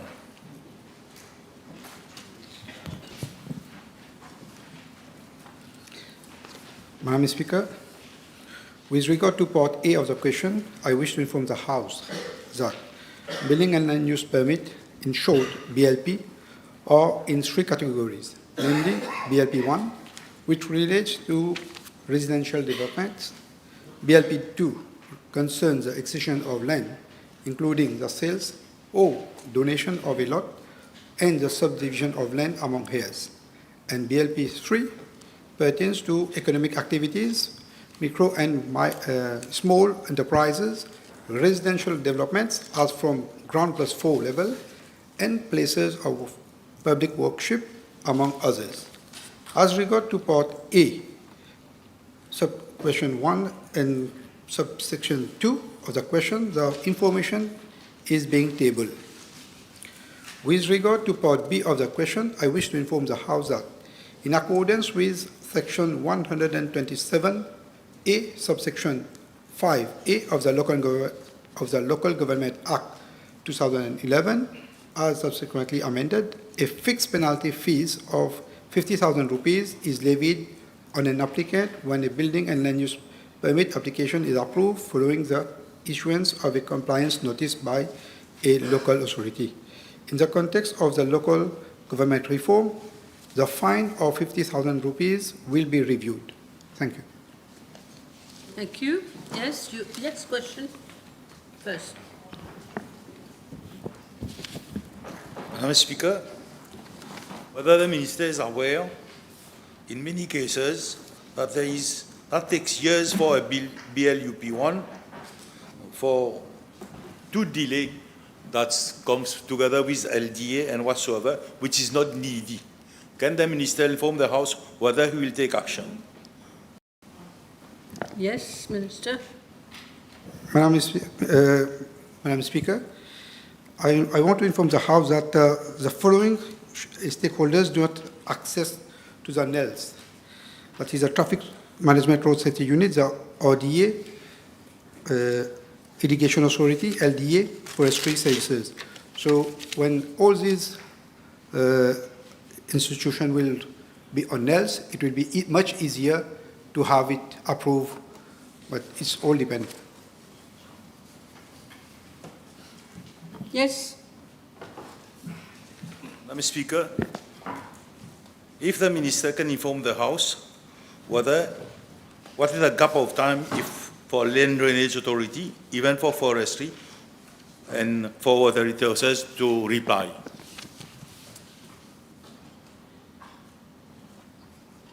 Madam Speaker, it all depends on the ministry's staff, but I think they have the lapse of 2 weeks. They have to reply before it is being approved. Okay. That's satisfactory. One moment. Somebody else asked. No? No? Okay, Mr. Bichuk. Maybe I'm mistaken. Thank you, Madam. I would like to ask the Minister whether he is satisfied with the very blanket decision which is applied by the LDA of either to approve or to not to approve a construction. Is he satisfied with this approach, or does he intend to request the engineers of the LDA to provide alternative solutions to BLUPs? It has been answered last.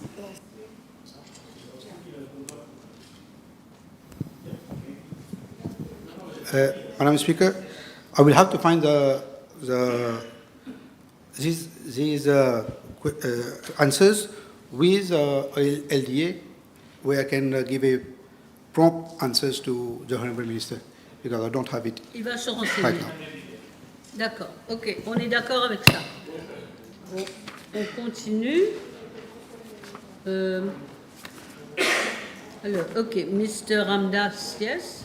Thank you, Madam Speaker. B1212. Thank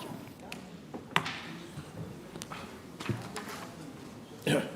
Madam Speaker, the Ferney-Plaisance Link Road, also known as the Southeastern Highway A15, is an existing road of approximately 6.2 kilometers, constructed in 2005 to engineering standards. It links the Plaine-Maillan-Maillebourg A12 road at Plaine-Maillan the Sangolet B7 road at Grand Bel-Air and the Flac Maibourg B28 road at Rivière des Créoles. I'm informed by the Road Development Authority that street lighting has been provided at the roundabouts at Grand Bel-Air and Rivière des Créoles. However, no street lighting has been installed at the Solitude roundabout at Plaine-Maillan, which is near the airport, as recommended by the Department of Civil Aviation. Madam Speaker, as I have explained in my previous reply to PQB 196 on 18 March 2025, the provision and maintenance of street lighting along existing roads fall under the responsibility of the local authorities. The RDA provides street lighting only along new road projects and hands over the facilities to the relevant local authority upon completion. In this connection, the District Council of Grand Port has informed that it has no objection to the implementation of street lighting along the Ferney-Plaisance road, subject to the availability of funds and after obtaining the views of the Department of Civil Aviation regarding the permissible height of lighting poles. Yes, you're all right. Next question, Dr. Prayag. Thank you, First Madam member. Speaker. B1213, please. Thank you, Madam Speaker. I'm informed of the beach authority, but Mills Beach, of an extent of 2.13 hectares and a sea frontage of 350 meters, was proclaimed in November 1990 as Roche Noire Public Beach. There is currently no toilet block due to the topography of the site and the high water table. Madam Speaker, the lagoon of Roche Noire is classified as a dangerous bathing area and is considered unsafe for recreational swimming. And there are 2 dangerous bathing warning signage on the beach. With regard to amenities, same are being considered and implementation will depend on the viability of funds.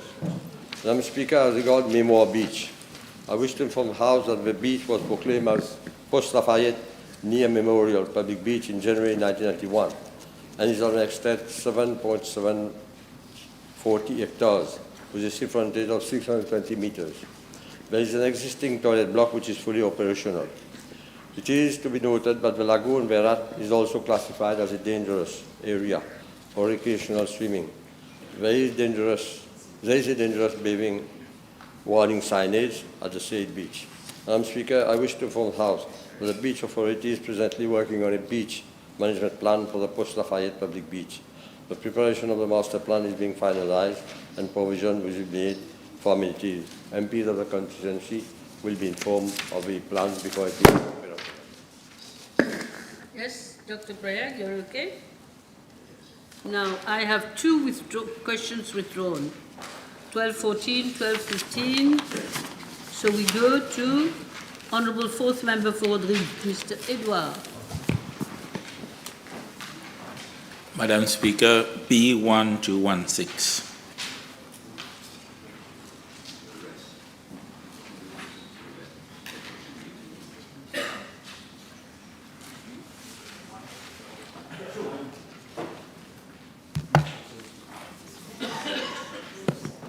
Yes, Madam Minister. Speaker, Yeah? I'm informed that elements of comprehensive sexuality education, CSE, are already embedded within the primary and secondary curriculum frameworks in both Mauritius and Rodrigues. Mauritius is also signatory to the Eastern and Southern Africa Commitment, which reaffirms our obligation to provide comprehensive sexuality education to adolescents and young people. At the primary level, components of sexuality education are integrated into the health and physical education syllabus for grades 5 and 6, with further aspects covered under life skills education. These initiatives aim at promoting balanced development, healthy attitudes, and responsible citizenship among pupils. At the secondary school level, a program on social and emotional well-being, also referred to as Éducation à l'affectivité et à la sexualité, is being implemented since 2018 for grade 7 and has subsequently been extended to grades 8 and 9. The program addresses themes such as identity, body image, gender roles, sexual development, reproductive health, relationships, and intimacy. I am also being informed that since 2017, more than 500 educators have been trained by SEDEC for the effective delivery of EAS program. Training for educators of secondary schools is an ongoing process. To support effective classroom implementation, pedagogical materials such as teacher manuals and student manuals, Mystère à la vie, have been made available for grade 7 and grade 8 since 2019. I wish to reassure the Honourable Member that the same curriculum and support materials applicable in mainland Mauritius also extended to Rodrigues, and implementation follows the same structure at both primary and secondary schools. Madam Speaker, there is no shortage of dedicated staff as CSE is delivered across the curriculum rather than by a single specialized cadre. Educators teaching health and physical education, biology, integrated science, life skills, and related subjects already cover components of sexuality education. As I have already stated, continuous training is being provided to educators, and my ministry is addressing any gap through capacity building initiatives, refresher sessions, and the inclusion of CSE content in pre-service teacher training to ensure the availability of trained personnel.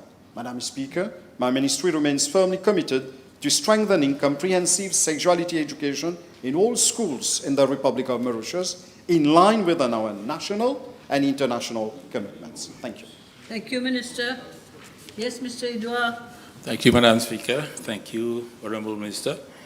Can the Honourable Minister inform the House how many among these 500 teachers have been trained are from Rodrigues? I don't have that exact figure, how many are for Rodrigues. I may give you the figure afterwards. From or for? From. Out of the 500, he wants how many are for From Rodrigues, yes. Okay.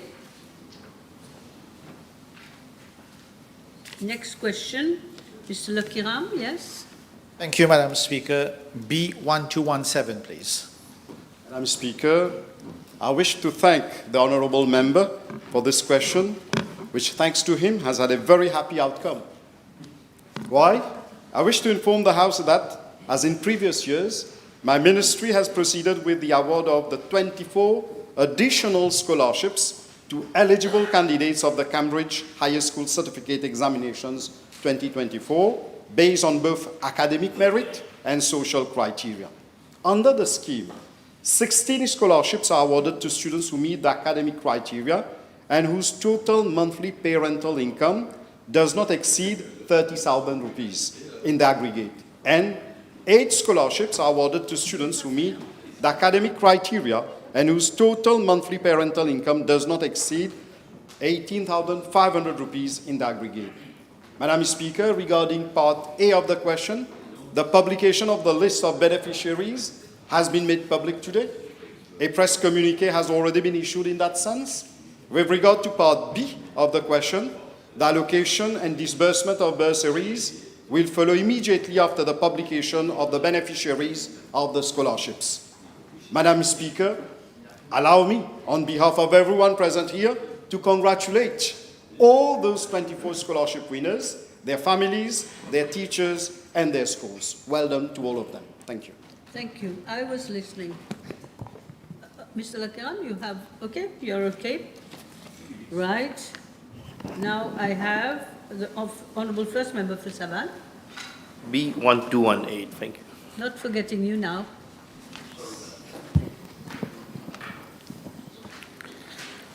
Madam Speaker, I am informed that there is presently no market in operation within the administrative area of the Black River District Council. A plot of land has already been identified at Bamboo near Winners and vested into the District Council of Black River in July 2024. The preliminary design has been finalized and a quantity surveyor will be appointed to prepare the preliminary cost estimate. In this financial year, an amount of 1 million rupees has been earmarked for payment of consultancy fees. Madam Speaker, with regard to Part B, subsection 2 of the question, I have already instructed the District Council of Black River to issue an expression of interest to invite proposal for the setting up of a temporary market fair pending the construction of the market fair by the Council. I also wish to highlight that in the past, Medellin had tried to operate a market fair for vegetables, but had to close down due to low customer turnout and poor accessibility, as the site was located far from the main road. Thank you. Thank you. Yes, Mr. Babaji. May I know from the Honourable Minister as to an estimated time for when the market will be operated, fully operated? Madam Speaker, I wish to inform the Honourable Member that the proposed market fair at Bamboo, the Council will have to invite bids on design and build basis by April 2026. And the contract for the construction works will be awarded by July 2026. And the work may be completed by October 2027. Thank you. Yes. Honourable Second Member for Quartier Militaire. No? Am I wrong, Dr. Prayag? I think you withdrew your question. Dr. Prayag, you withdrew your question. Yes. So now it's Honourable Second Member. One question was transferred. Yes. So now you come with? Yes, thank you, Madam Speaker. PQ 1221, please. That's it. Rainwater. Yes, merci Madame la Présidente. Je souhaite informer l'Assemblée que presque chaque année, durant la saison difficile, le pays est confronté à une crise d'eau qui affecte gravement nos ressources hydriques. Par conséquent, afin de gérer judicieusement nos ressources, il est nécessaire de mettre en œuvre des mesures de conservation de l'eau à tous les niveaux, et notamment d'impliquer la population. Madame la Présidente, afin de mobiliser davantage d'eau et d'encourager la collecte d'eau de pluie, un budget de 25 millions de roupies a été prévu dans le budget 2025-2026. Les ménages dont le revenu mensuel est inférieur à 60 000 roupies peuvent bénéficier d'une subvention de 10 000 roupies pour l'installation d'un système de collecte des eaux de pluie, donc Rainwater Harvesting, le scheme. Par ailleurs, le budget prévoit aussi la mise en œuvre d'un programme de collecte des eaux destiné aux écoles maternelles, aux écoles spécialisées, aux établissements d'hébergement pour personnes âgées, aux centres communautaires, aux associations de femmes, aux ONG et aux centres de loisirs. Par ailleurs, mon ministère a adressé une circulaire à tous les ministères et organismes publics, les invitant à envisager des mesures de conservation de l'eau afin de garantir la sécurité d'approvisionnement en eau de ces instances gouvernementales et du grand public. Madame la Présidente, nous avons déjà au sein du ministère un comité technique composé des fonctionnaires de mon ministère, du ministère de l'Environnement et de la CWA, de Statistiques Mauritius, de la DBM. Et ce comité qui a été mis en place pour examiner ce Rainwater Harvesting Scheme, donc nous allons inclure aussi le ministère du Commerce pour pouvoir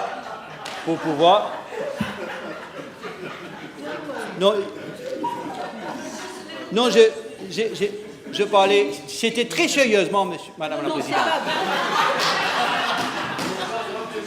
C'est pas vous, c'est pas du tout vous, Monsieur le Ministre, c'est juste mon téléphone qui fait des siennes. Mais vous savez qu'on était obligé d'éteindre son téléphone. Vous avez parfaitement raison. Mon téléphone m'a dépassé complètement. Je peux. Allez-y. Merci. C'est pas évident de garder son sérieux dans des circonstances pareilles. Madame la Présidente, en ce qui concerne la partie A de la question, je souhaite informer la Chambre que mon ministère, en ce qui concerne la question de l'honorable banque concernant le cap sur les profits en plafond, nous allons tenir des réunions. Hein. On a décidé qu'on tiendra des réunions avec le ministère du Commerce en ce qui concerne le plafond de profit et concernant le système de récupération de le pluie. Mais je dois préciser encore une fois, c'est une question qui demande beaucoup de réflexion, de discussion quand même. Et c'est policy decision, c'est une question en termes de contrôle des prix ou la libération de certaines commodités. Donc, il faudra engager des discussions au sein du gouvernement, surtout avec mon collègue, le ministre de la Sécurité sociale. Au cabinet, on va en discuter, c'est sûr. Concernant la partie B de la question, les institutions gouvernementales ont été invitées à mettre en œuvre la récupération de pluie, étant ce dispositif à l'ensemble des institutions gouvernementales, malheureusement, nécessiterait un financement important, actuellement indisponible, et pourrait être envisagé dès que la situation financière le permettra. Je suis vraiment désolée, Monsieur le ministre. C'était des petits-enfants qui chantaient « We are the world ».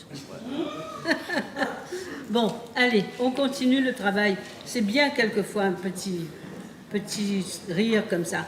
Alors, Madame Tanou, you want to, another question? Yes, please. May we include primary schools and secondary schools within the scheme, please?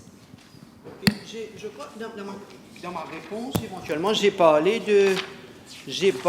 des établissements scolaires. Je l'ai dit, je le crois. Oui, mais si c'est nécessaire d'élargir ce panoplie d'autres secteurs, on est disposé à le faire. Très bien, merci. Next question, Dr. Bryan, please. B 1222. Merci. Madam Speaker, I wish to refer the Honourable Member to my reply made to Parliamentary Question B/559 at the sitting of the House on 17th June 2025. As I previously stated at this August Assembly, the proposal to introduce insulin pumps and continuous glucose monitor devices was neither recommended by a team of technical experts nor by Professor D. Owens, eminent diabetologist from United Kingdom. Regarding the alternative modes of financing and support from them government organizations, the question does not arise. Yes, Dr. Thank you, Bryan. Honourable Minister. But instead of considering continuous glucose monitor together with insulin pumps, maybe the ministry could come up with a policy just to consider the continuous glucose monitor and then afterwards check for the feasibility of the second piece and not consider both together. Madam Speaker, well, I am not a professional in that field, but the team of doctors that I have in my ministry, as well as Professor Owens, they have openly declared that this is not feasible, we should not go ahead with this. And at the same time, I would like to draw the attention of the Honourable Member that the insulin pump, it is a device which is attached to the body of the patient on a 24-hour basis and tracks the glucose level in the real time. The proposal to introduce insulin pumps and continuous glucose monitoring system was made by the former government without proper consultation with the technical staff of the ministry. And I am also advised the lack of personnel to support the insulin pump use and continuous glucose monitoring, who will monitor the use by children who are type 1 diabetics in schools, lack of support to cater for emergencies arising from faulty insulin pumps, high costs involved by the insulin pump has several costs associated to it. Moreover, insulin pump has to be replaced on average after 4 years of use, and they provide a modest reduction in HbA1c blood tests conducted for evaluating blood sugar levels. So because of all these reasons, I have been strongly advised by the officials of my ministry, the doctors, not to go ahead with this. All right. Yes, Dr. Prayag. I wish to thank the Honourable Minister for the answer, but again I'm saying maybe it's better to try different avenues where NGOs who cater for type 1 diabetics patients, and we don't have to consider insulin pumps at the moment, given that your ministry has deemed that it is expensive, even though you can have cheaper ones, good quality ones in other countries. Maybe if we explore avenues with NGOs who have well-trained staff to just start with the continuous glucose monitor for these 1,000 children young suffering from type 1 diabetes. It's not a question of financial help and all this. It's clear that the ministry doesn't want to go ahead unless and until the team of doctors in my ministry are agreeable to the request that is being made by the Honourable member. All right, we'll just have to wait, Doctor. Okay. Honourable Second Member for Belrose, yes. Je vous remercie, Madame la Présidente. 12-23.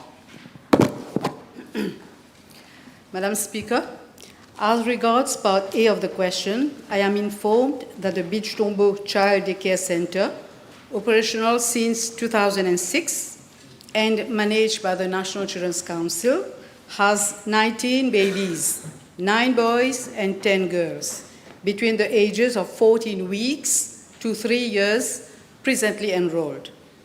The Beach Tombeau CDCC has 11 staff members employed thereat, comprising 1 acting officer in charge, 1 assistant child program officer, 7 qualified child caregivers, 1 nursery attendant, and 1 general worker. With regard to Part B of the question, I wish to reassure members of this Assembly that the Beach Tombeau Child Care Center is registered as per the Child Care Center Regulations 2022, made under Section 71 of the Children's Act 2020, and is therefore operating in compliance with the safety standards. This includes the infrastructure and the child-to-caregiver ratio. Yes. Je vous remercie, Madame la Présidente. Cette garderie accueille des familles vulnérables. La ministre peut-elle indiquer à la Chambre sur quels critères son ministère a confié le Child Daycare Center de Résidence Florida à Baie-du-Tombeau à une ACPO responsable de gros fracas? C'est quoi ACPO?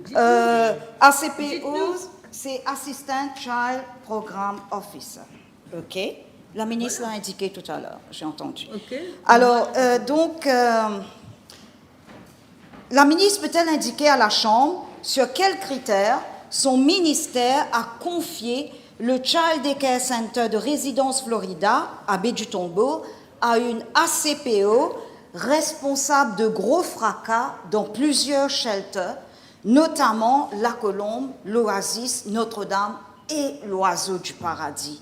Elle est connue pour son langage vulgaire, ses fausses allégations contre ses collègues et des officiers de police et la falsification du Occurrence Book.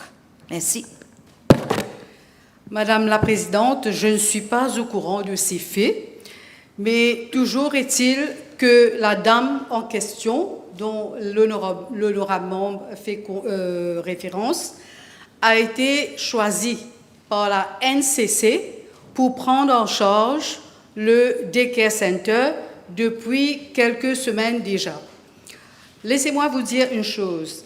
J'ai effectué au moins 2 visites à cette garderie. Une première visite le 30 septembre et une deuxième visite le 23 octobre, where I took note of some operational deficiencies and management gaps affecting the day-to-day running of the daycare center.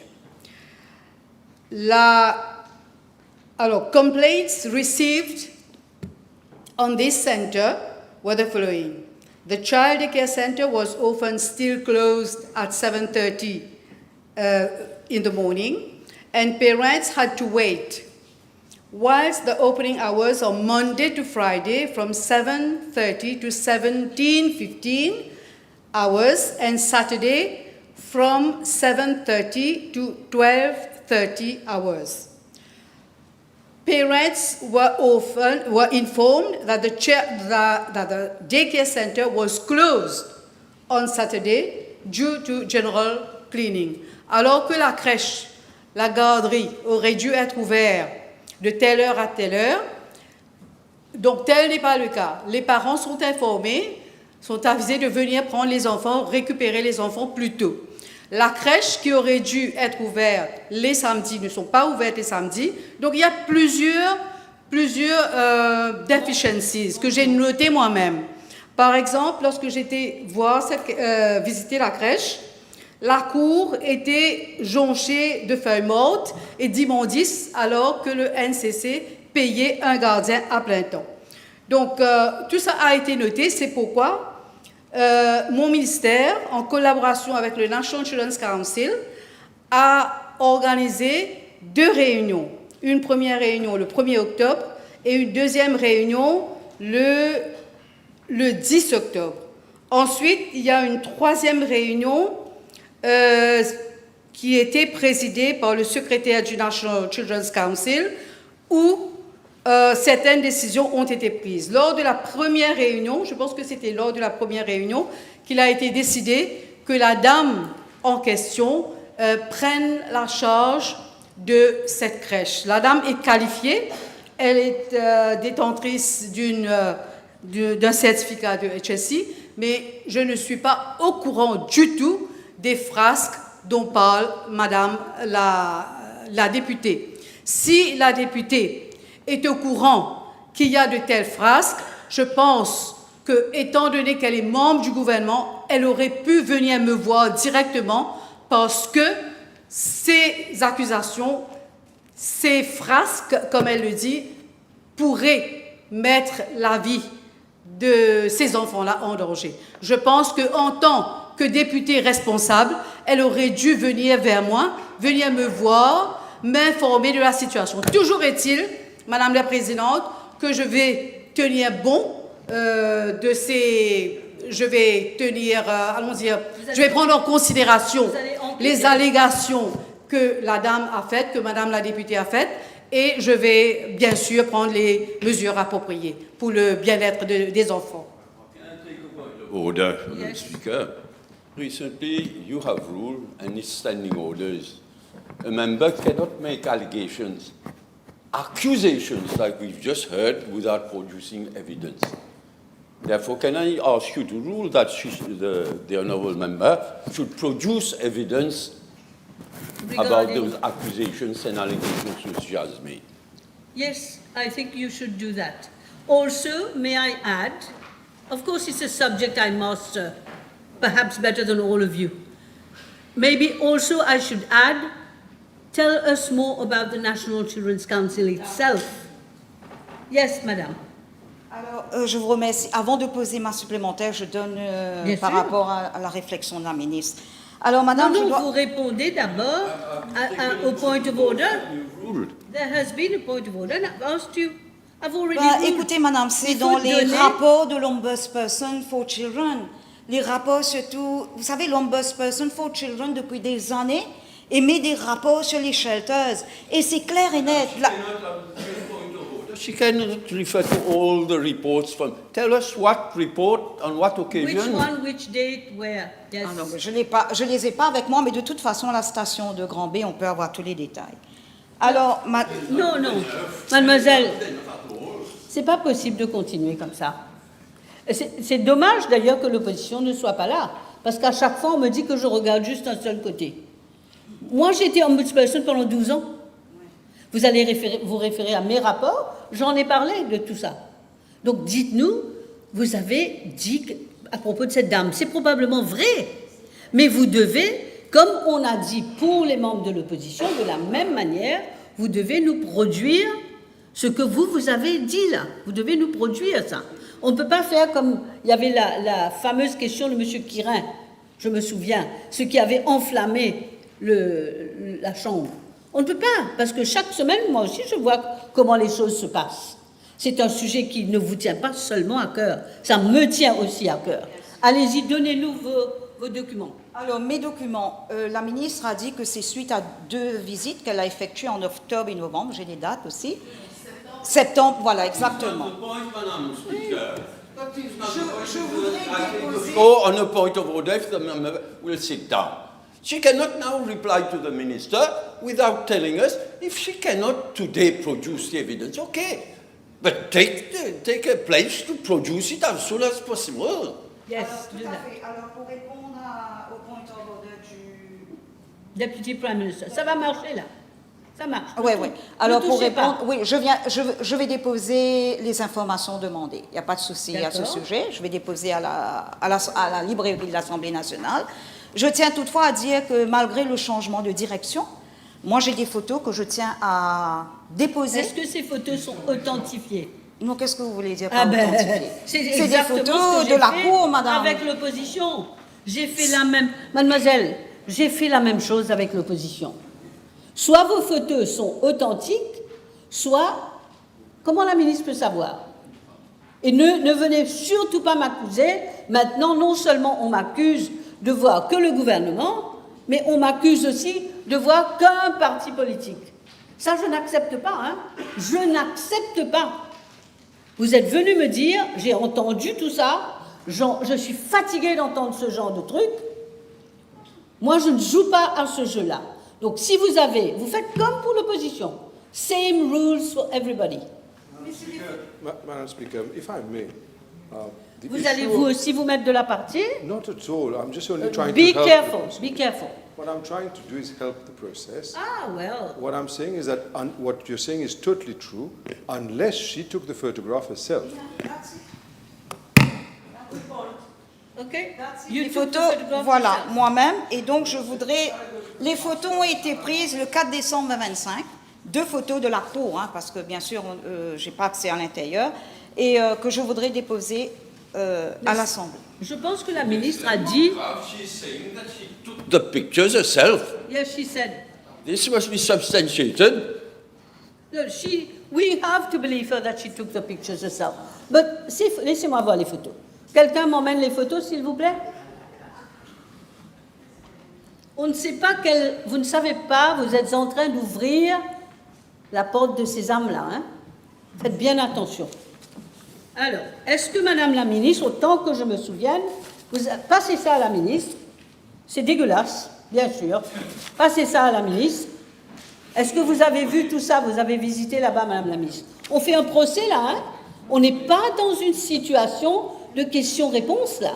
On est en train de faire un procès, Monsieur le Premier ministre. Un Premier ministre? Mais voilà! Mais je lui montre. Je lui montre. Il faut savoir ce que vous voulez dans la vie. Hein. Vous voulez sauver les vies des enfants ou bien vous voulez faire un procès? Ça ressemble à ce que vous avez vu, Madame la ministre? Oui, exactement. Ça ressemble à ce que j'avais vu lors de ma visite, la première visite, c'est-à-dire le 30 septembre. Mais depuis, ça a changé. D'accord. Très bien. Again, on the same point, we would have been satisfied if the honourable member had said, these are the pictures which I've taken myself on a given date. We would have accepted a word. It's all right. It's all right. Now we've sorted it out. Oui, mais n'oubliez pas que vous nous devez un document qui vient du rapport de l'ombudsperson de je ne sais pas quelle année. Alors, ma deuxième supplémentaire, je vous remercie, Madame la Présidente. La ministre est-elle au courant que vendredi après-midi dernier, le chairman de la NCC, c'est-à-dire de la National Children's Council, s'est rendu dans cette garderie pour une réunion avec le personnel, au cours de laquelle il a déclaré que si des informations concernant la garderie venaient à circuler, la ministre elle-même viendrait vérifier les téléphones du personnel. La ministre va-t-elle ordonner, mais c'est quelqu'un qui l'a dit dans la réunion, c'est le président qui l'a dit dans la réunion. La ministre... Excusez-moi, je ne sais pas, je n'arrive plus à suivre et à comprendre ce que nous faisons dans cette chambre. Vous êtes en train de faire... Vous étiez là-bas, vous étiez au courant? Vous étiez au courant? Madame la ministre, vous restez tranquille, s'il vous plaît. Vous étiez au courant de ce qui s'est passé dans cette réunion? Moi, je ne porte pas du tout le National Children's Council dans mon cœur, hein, mais vous étiez présent? Ah! Vous êtes au courant de ce qui s'est passé? Comment êtes-vous au courant? Il m'a été rapporté. Non. Hearsay evidence. Hearsay evidence. We are not going to have this. No hearsay evidence. C'est pas possible, ça. Tout dépend. Je vais vous donner un conseil d'ami, de maman. Tout dépend de ce qui est vraiment votre objectif en posant cette question. Là, on n'a pas d'opposition, là. Hein. Vous êtes dans un même gouvernement. Ça dépend de votre objectif. Moi, je vois un petit peu aussi, là. Hein. Personne n'est dupe, là. Personne n'est dupe. Alors, mon objectif, madame, puisque vous me posez la question, c'est connu de tout le monde que j'ai un objectif clair et net. C'est la protection des femmes et des enfants. Que je sois un membre de l'opposition ou du gouvernement, ma ligne de conduite, elle reste la même. C'est un combat pour la justice et je suis encore plus sensible puisque cette galerie à la résidence Florida à Baie du Tombeau, ce sont des enfants issus de familles vulnérables. Statement. You're giving me a statement. Vous poser une question, madame. Je peux non, poser vous me répondez que c'est ça votre objectif. Oui. Allez-y. Vous pouvez avoir un supplémentaire. Alors, je vous remercie, madame la présidente. La ministre a dit dans sa réponse que les mesures de sécurité sont là, très bien. La ministre peut-elle indiquer à la Chambre si son ministère envisage l'installation de caméras de surveillance, puisqu'il n'y en a pas du tout dans la galerie, dans la garderie, pardon, d'un système de fingerprint, ainsi que le rehaussement du mur entourant le bâtiment, demande qui avait été refusée sous l'Ancien Régime par nul autre que moi-même. Merci. Madame la ministre, allez-y. Je vais transmettre le message au National Children's Council Board. Madame la ministre, faites bien attention. Vous êtes ministre et c'est toujours le National Children's Council. Regardez bien ce texte de loi, hein? Under the correction of the Attorney General. Regardez ce que c'est que le National Children's Council. Quel est son rôle? Présidente, je connais parfaitement le rôle du National Children's Council. Comme j'ai expliqué la dernière fois, le National Children's Council a dû prendre certaines responsabilités vu qu'il n'y a pas d'autres organismes qui prennent cette responsabilité-là, c'est-à-dire la garderie et le shelter. OK. Au moins, on est au courant de ça, mais il faudra peut-être penser plus loin. Next question. Alors, nous avons fini. Maintenant, je pense... Est-ce que c'était... Oui, mais du tombeau, c'était ça. The question 1224 has been withdrawn. Hein? Oui, ben je suis en train de dire là. 1225 maintenant. 1224 a été withdrawn. 1225, donc c'est toujours vous, Madame Octil. Je vous remercie, Madame la Présidente. 1225. Madam Speaker, I wish to thank the Honourable Member for this question. I'm informed that the building for the new pre-primary block of Bechu Madu Government School was fully completed and handed over to the Ministry of Education by the then Ministry of National Infrastructure. Attendez, Monsieur le Ministre, le Chief Whip is not happy. Please sit down. Tell us. Tell us. Non, juste pour vous dire que je n'en entends pas la réponse. Merci. Oui, pourquoi vous n'entendez pas? Dites clairement. Où il y a du bruit. Dites-nous clairement. Dites-nous clairement. Vous avez peur de nous dire? Non, j'ai pas peur. Mais dites-moi clairement. Ça vient d'où le bruit? Hein? She doesn't know. Non, mais moi je sais. Allez-y, Monsieur le Ministre. Pas une mouche qui vole pendant que le ministre parle. I take the answer again. I started. Yes. I wish to thank the Honourable Member for this question. I'm informed that the building of the new pre-primary block of Bechu Madu Government School was fully completed, handed over to the Ministry of Education by the then Ministry of National Infrastructure and Community Development, now Ministry of National Infrastructure, on 23rd November 2021.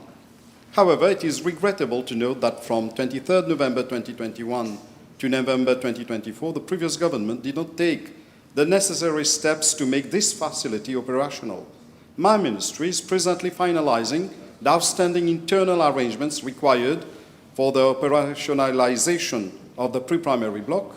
These include the provision of furniture and school materials, the deployment of the required personnel, and the completion of all compliance checks for early childhood facilities in accordance with established standards. Madam Speaker, I will ensure that the new pre-primary block becomes operational as soon as possible once the remaining preparatory measures have been completed. Thank you. Thank you, Minister. I heard you. Just one, Yes, please. question? Just one. Supplementary. Yes, one supplementary. Thank you. Je vous remercie, Madame la Présidente. Je remercie le ministre pour sa réponse. Et le ministre prévoit-il d'effectuer une visite des lieux très prochainement, compte tenu de l'imminence de la rentrée scolaire? Je vous remercie, Madame la Présidente. C'est avec plaisir que je vais le faire. Je demanderai à l'honorable député et les autres députés de la circonscription, s'ils veulent venir ensemble, c'est avec plaisir qu'on va le faire, pour s'assurer que très prochainement, on commence avec ce Pre-Primary School Unit dans Bechu, Madu Government School. Merci, Monsieur le Ministre. Yes, Honourable Second Member for Quartier Militaire, once more. Thank you, Madam Speaker. PQ 1226, please. Thank you very much, Honourable Member. Madam Speaker, I'm informed that the extent of agricultural land that has been issued with a land conversion permit for commercial and residential purposes over the period 2019 to 2024 is 1,568 hectares. I am tabling a list of all land conversion permits issued during that period. I wish to draw the attention of the House that over the past years, prime agricultural land has indeed been depleted from the land bank earmarked for agricultural activities. As a result, it has become a challenge for the agricultural sector to respond to the increasing demand for food production. My ministry has taken several measures to bring an equilibrium between infrastructural development and agricultural activities to ensure continuous food security, including the following. Since June 2025, no land conversion permit is being issued for commercial or residential purpose project on prime agricultural land. Such projects, unless it is a project of national interest, will instead be directed on bare land classified as marginal. This year, a land suitability map of Mauritius has been developed by the Mauritius Sugar Industry Research Institute, whereby land has been classified as having high, moderate, low, or marginal agricultural potential based on criteria such as topography of land, mechanization potential, and amount of rainfall. Based on this land suitability map 2025, landowners will now have visibility on the type of projects that may be undertaken on the land. In line with Part 3 of the Sugar Industry Efficiency Act, as subsequently amended, for all land conversion permits granted, applicants need to plow back within a period of 2 years at least 50% of the proceeds arising from the conversion into sugar production at field or factory level owing to diversification within the sugar sector. They need to fully compensate for loss in agricultural production by, of course, generating an equivalent amount of such production for at least one crop cycle of 8 years by putting under sugarcane cultivation other land belonging to the applicants. Alternatively, they need to implement projects relating to water and energy-saving irrigation projects. At the level of the ministry, since 2025, promoters converting agricultural land to agricultural purposes are required to provide an undertaking to carry out agricultural activities. They are requested to inform my ministry of the exact extent of land they will plow back and indicate the site where agricultural activities will be reinstated. They are required to work on the guidance of MCIA and Food and Agricultural Research and Extension Institute in elaborating agricultural activities to be undertaken. The monitoring and further evaluation of these activities are carried out by Mauritius Cane Industry Authority and FARE through regular site visits. FARE has carried out extensive consultation with farmers, suppliers, and other stakeholders so as to develop a precision farming grant scheme to support innovative farmers in adopting advanced technologies that can increase productivity while ensuring long-term environmental and economic sustainability. Madam Speaker, other accompanying measures have been implemented to encourage planters to adopt smart agricultural practices than opting for traditional modes of farming, encouraging the farming community to shift to vertical farming, hydroponics, aeroponics, aquaponics, digitally controlled climate, the light, the temperature, the humidity, the carbon dioxide, for indoor crop production yield in 10 times more per unit area, and is also a water-efficient system. Presently, the financial incentives for a planter to shift from conventional to sheltered farming are: 1, grant of 500,000 rupees for construction of a greenhouse, and a planter can benefit the 500,000 rupees for a second time. The imported greenhouse is exempted from custom duty VAT when imported by planter. 3, planters having a minimum 500 square meters under hydroponic cultivation benefit duty exemption on single and double cab vehicles. Madam Speaker, I wish to highlight that preserving our agricultural land is not merely an environmental obligation, but of strategic imperative for safeguarding national food security and ensuring the sustainable development of our country. The decision we take today, guided by prudence, scientific evidence, and long-term vision, will determine the resilience of our agricultural sector for generations to come. It is therefore essential that all stakeholders remain committed to protecting productive land, promoting judicious land use, and reinforcing the foundation of a self-reliant and sustainable Mauritius. Thank you, Minister. Yes, Ms. Tanu, you. Will the Minister kindly investigate traditional farming methods implemented by the Navdanya movement, by the Rural Women Assembly, methods that are low-tech and that ensure resilience for long-term and the protection of the land? Thank you. Madam Speaker, I thank the Honourable Doctor for putting the question. She can rest assured we are not going to depart from traditions, okay? But we are going to put the premium necessary to make sure that there is an outcome.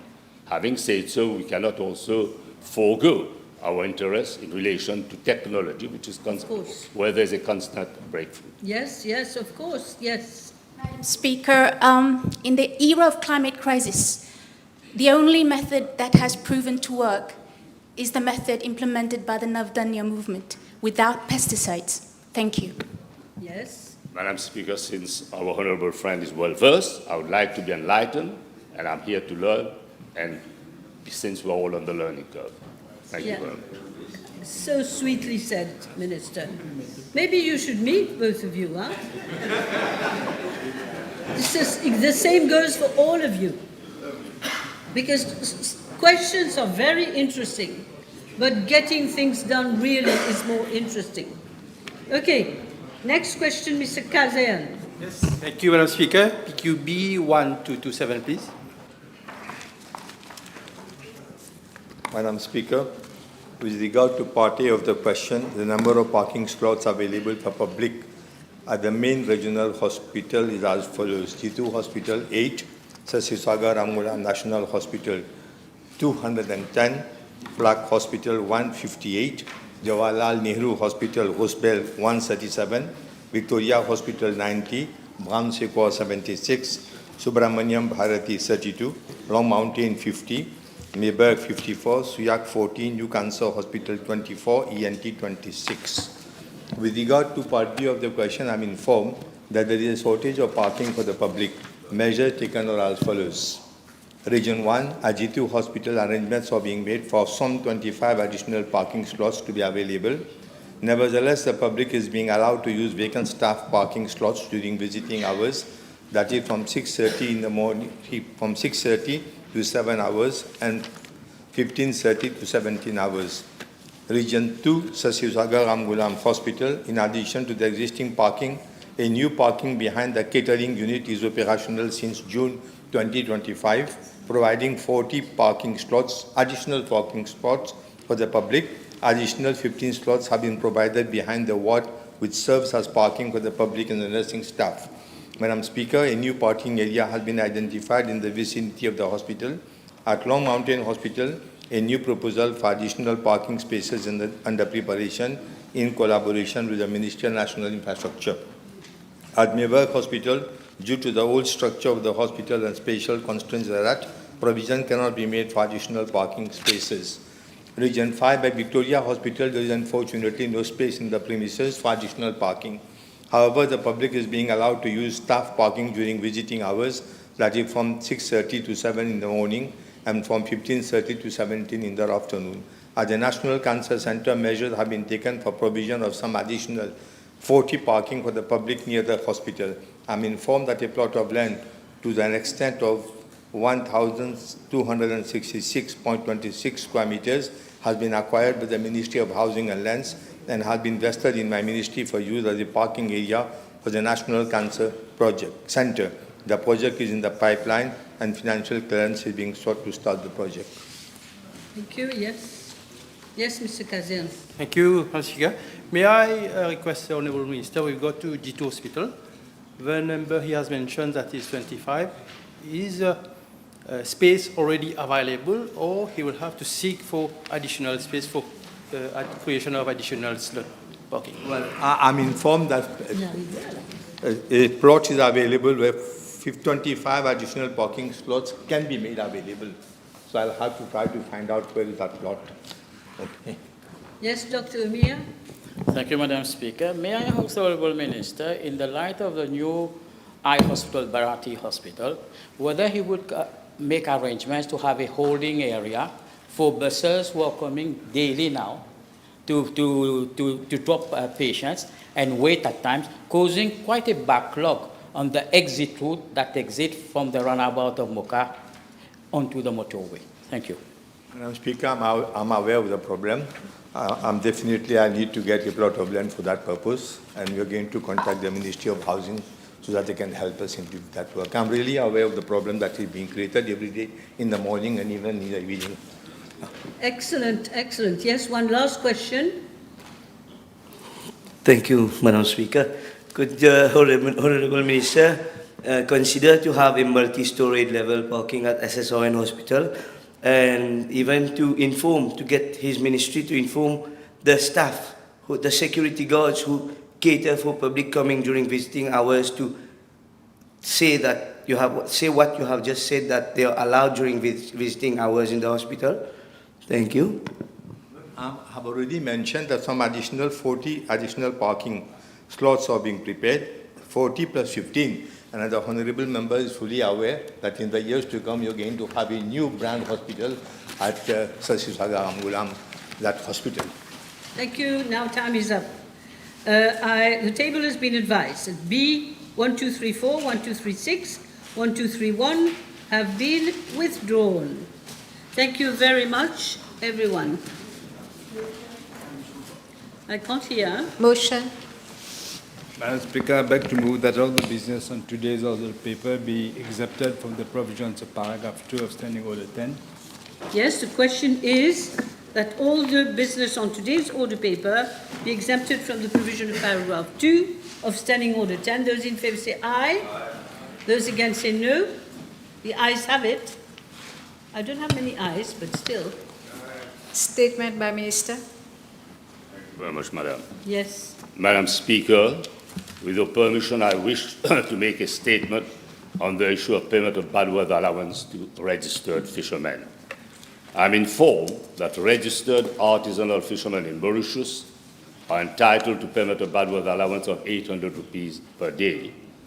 As at date, there are 2,546 registered artisanal fishermen, and an amount of around 40 million is disbursed on a monthly basis as bad weather allowance. With a view to ascertaining the genuineness of registered fishermen, my ministry has submitted the list of 2,546 fishermen to the Mauritius Revenue Authority and the Central Business Registration Department. These institutions have been requested to confirm the number of fishermen who are involved in other economic activities. Section 122E of the Fisheries Act provides that the supervising officer of my ministry shall deregister a fisherman when it has been proved that he is involved in gainful employment. Madam Speaker, let me clearly state to the House, payment of bad weather allowance will be effected to compliant registered fishermen, including those holding a fish-related business registration number. Thank you. Thank you. Public bills, first reading. Yes, Honourable Attorney General.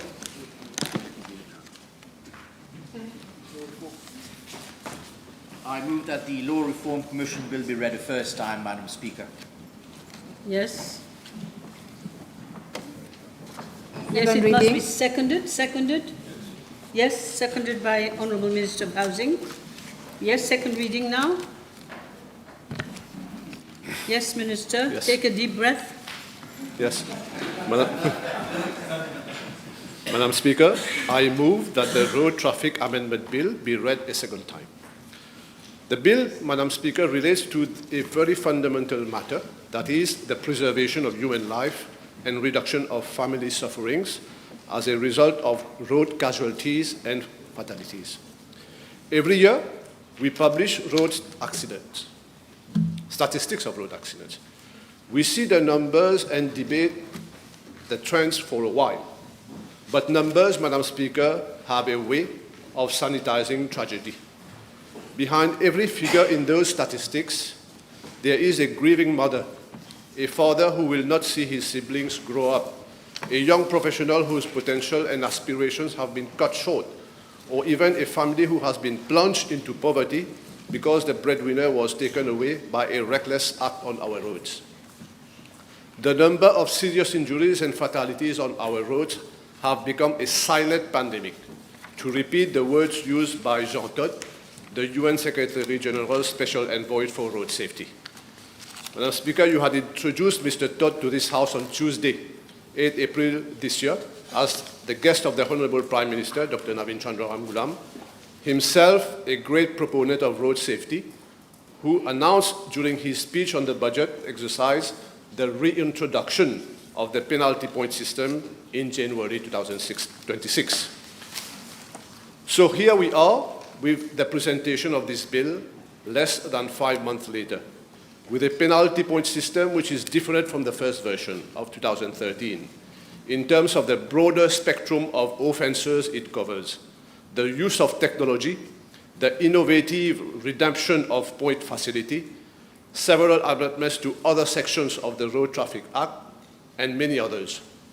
With, however, the overarching objective remaining the same, that is, change the psychology of driving, a simple universal principle. Driving is a privilege and not a right. If you abuse of that privilege, you will lose it. I see on the list of orators today that the leader of the opposition will intervene on this bill. And I can sense it, amongst others, that he will surely put forth the argument that there has not been consultation thereon. Maybe. Madam Speaker, I have personally communicated... Don't preempt what he is going to say. Give him a chance. During the PNQ, he had mentioned about it. Don't I have say. personally communicated and provided a lot of explanatory information on the bill outside the House, in the press, and so have many of my honourable colleagues, to whom I'm thankful.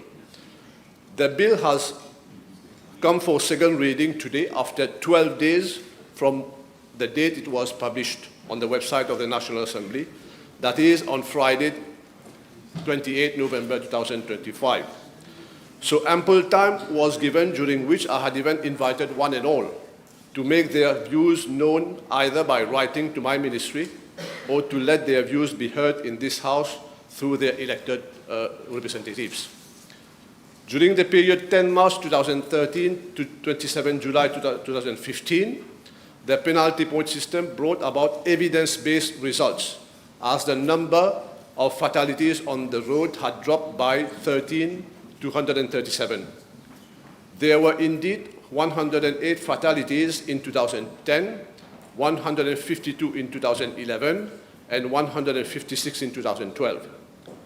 The provisions relating to the CRTO, meaning the Cumulative Road Traffic Offence, in short CRTO, were amended a first time in 2018 and again a second time in 2023 to reduce the number of offences leading to disqualification of a driver's licence from an initial 6 offences to 5 offences in 2018 and subsequently to 4 offences in 2023 because the CRTO was not giving the desired results.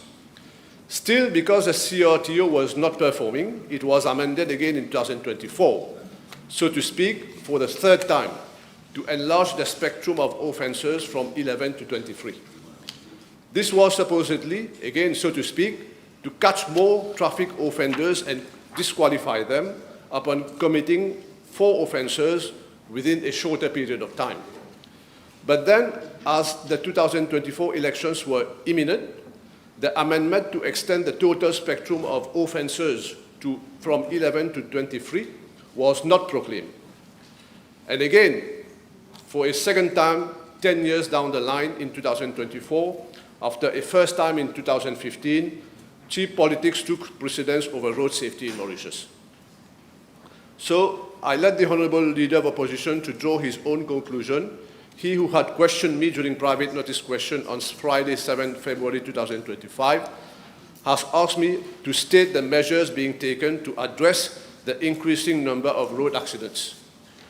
Today, I'm standing in this House with a sense of responsibility as Minister under whose remit for the subject of road safety, and we have come forward with a concrete piece of legislation to replace the non-performing CRTO left behind by the MSM government, and like I said earlier, still prevalent today.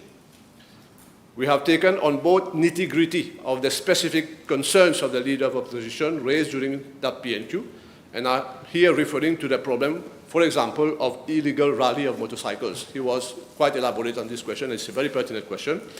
I must stress that this offence is included in the third schedule of the bill, and it justly carries the highest number of points, that is 8 to 10 out of a total of 15 points. But then, Madam Speaker, the legislation will not bring the desired results without an effective enforcement by the police and other authorized officers. Allow me now to respond to criticism leveled against the bill. Some have qualified the reintroduction of the penalty point system as a punitive measure that also seeks to replenish the coffers of government with payment of more fines. I beg to differ. Under the CRTO, a driver's license could be disqualified as he has committed only 4 offences. The proposed bill provides for a disqualification when 15 points have been exceeded, meaning that the person can no longer drive on reaching 16 points.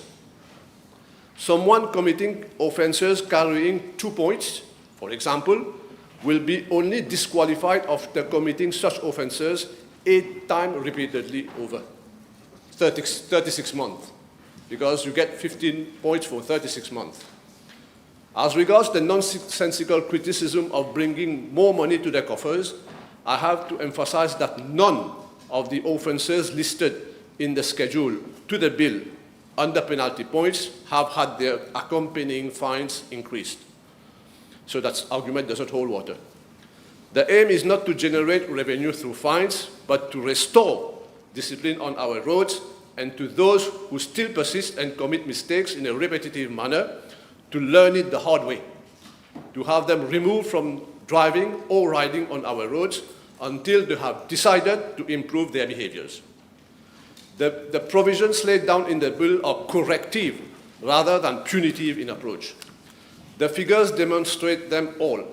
Between 2013 and 2015, when the penalty point system was prevalent, 9 persons only were disqualified from holding a license.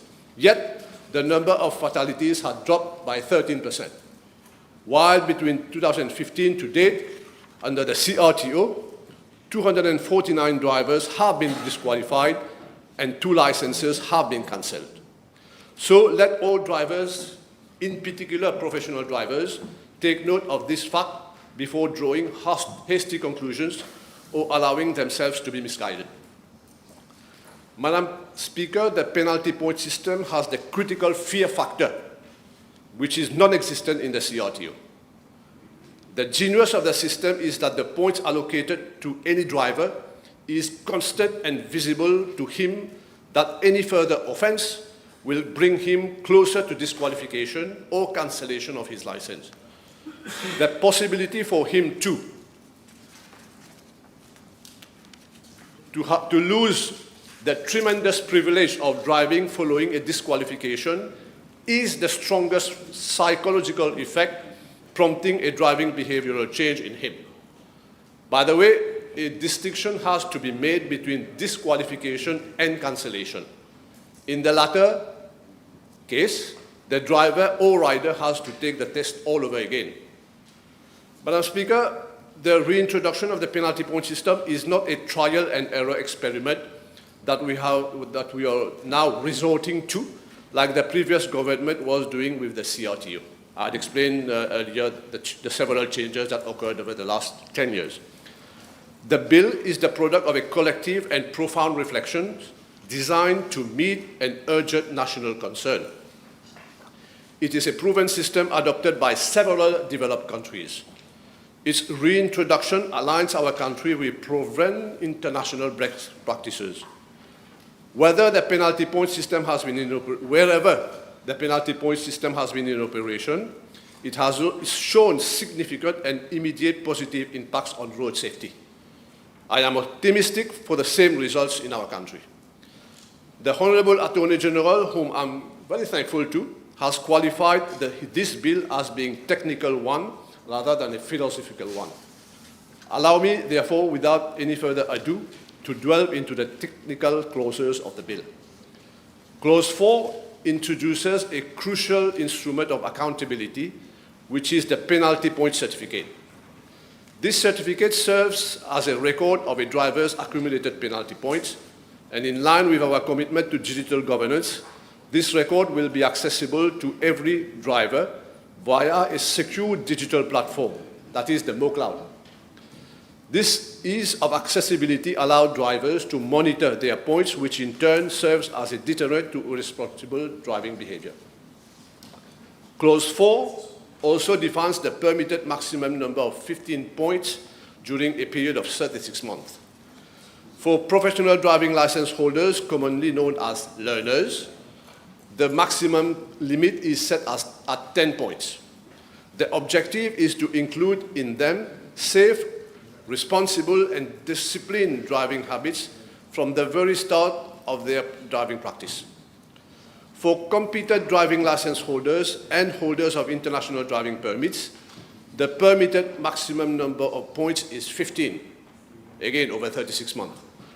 A driver who has reached 16 points shall, upon application from the licensing officer, that is the police, be disqualified by the court for such period of time as the court shall determine. Clause 5 relates to an existing power of the court to disqualify a person from holding a driving license. The amendment being brought sets the maximum delay within which the court should forward any license which has been surrendered to it subsequent to the disqualification of the license holder to the licensing officer. The maximum delay has been set at 30 days.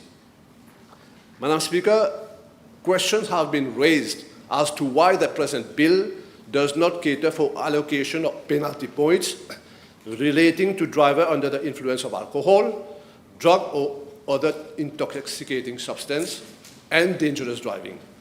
I have to reassure the House that the Road Traffic Act already provides for harsher sanctions spanning from cancellation of license, imprisonment of up to 8 years for second-time offenders, and with fines which have been doubled in this present bill to 500,000 rupees. So for second-time offenders. But then I invite my members to read clauses 6 and 7 of the present bill together with the second schedule of the Road Traffic Act. interest of time, Madam Speaker, if needed, I can table information in relation thereto, because if I talk about it, it's going to be too lengthy. I wish to undertake, if needed, I can table it. No, yes, table it, please. Yeah, it's here. Eh? I'll give it later. I wish to underline that any disqualification may be from either holding a license or obtaining a license. The latter is prevalent to the question raised. The licensing officer then keeps a record which will prevent the disqualified person from applying for a provisional license for such period as the court has determined. So it's not true to say that there will be not any effect to a person holding a license at the material time of the accident, because many people have said that people who have no licenses will not be penalized because they don't have license. But then they will be barred from applying for a license between a period of ranging from 12 months to 24 months if they are caught, because the police will keep a record on this. Clause 8 of the bill sets out the process for allocation of penalty points and also the period of effectiveness of any penalty point allocated. In all circumstances, penalty points are allocated by the court in addition to any other sentence, including monetary, custodial, which it deems fit to pass. While allocating penalty points, the court may, where appropriate, where the license holder has exceeded the minimum number of points, disqualify the person from holding or obtaining a license, or even cancel the license as the case may be. In the bill, appeal procedures have been provided against the determination of a court for either allocating a number of points or disqualifying a person from holding or obtaining a license, or even against the cancellation of the license. Where there is an appeal, any determination of or decision of the court is suspended pending the outcome of the appeal. As regards the effectiveness of penalty points, every point allocated shall remain effective for a period of 36 months until it has been taken into account for the purpose of a disqualification order.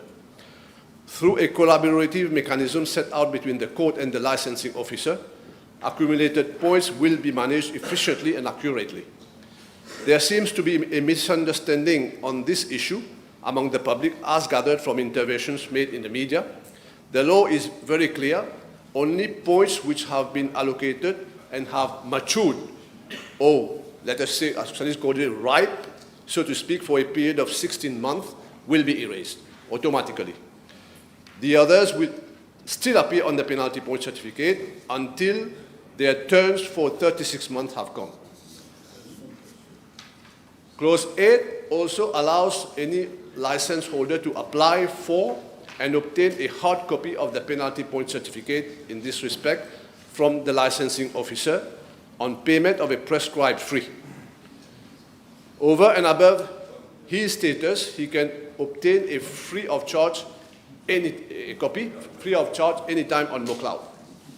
Clause 9 inserts a new section, that is section 123H, in the main act. This section sets out in details the period for which the court shall disqualify a person from holding or obtaining a driving license where that person has exceeded the permitted number of penalty points. In a nutshell, the court shall disqualify for a period of not less than 6 months, no more than 12 months, holders of all types of licenses, be it local or international. Questions have also been raised as to how the bill will cater for those driving without holding a driving license. Clause 9 provides a more severe sanction for any person without holding a driving license. His qualification, like I said earlier, will be for a period of 12 months, over and above what other legislations cater for. This clause also provides that any person who has been disqualified shall surrender his license or permit to the court as soon as possible, but not later than 5 days of any court order made in that respect for retention. This process sends a strong message of deterrence to repeated offenders. It enforces the seriousness and awareness of the loss of privilege of driving.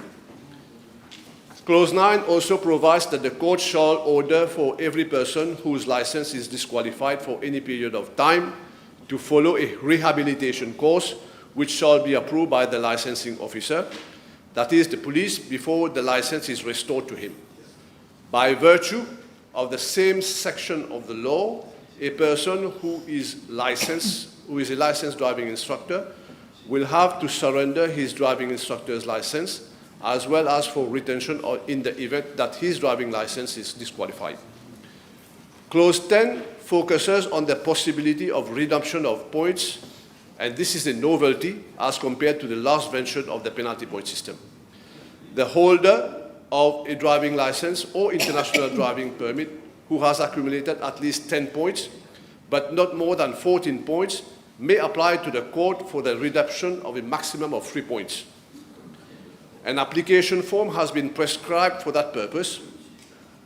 The person has to complete a rehabilitation course before applying for redemption of points. It needs to be explained that the redemption of a maximum of 3 penalty points shall relate to the last offense, implying that if a person was allocated only 2 points for his last offense, only 2 points will be redeemed. If 4 points or more were allocated for the last offense, only 3 points will be redeemed. The holder of a license who applies for the redemption of points may do so subsequently only after 36 months. I think this is an important point to be retained. The holder of a professional driving license cannot apply for any redemption of points, meaning learners. Madam Speaker, the possibility for redemption of points is fundamental as it establishes a clear pathway for drivers to reduce their penalty points through an educational intervention and reduces the possible risk of disqualification. The contents of the course shall be defined by the licensing officer. This clause underscores the fact that this government's commitment to road safety is not at all about taking away licenses maliciously, as some are pretending. It is verily about educating drivers, rewarding corrective driving behavior, and ultimately reducing the number of road accidents on our roads.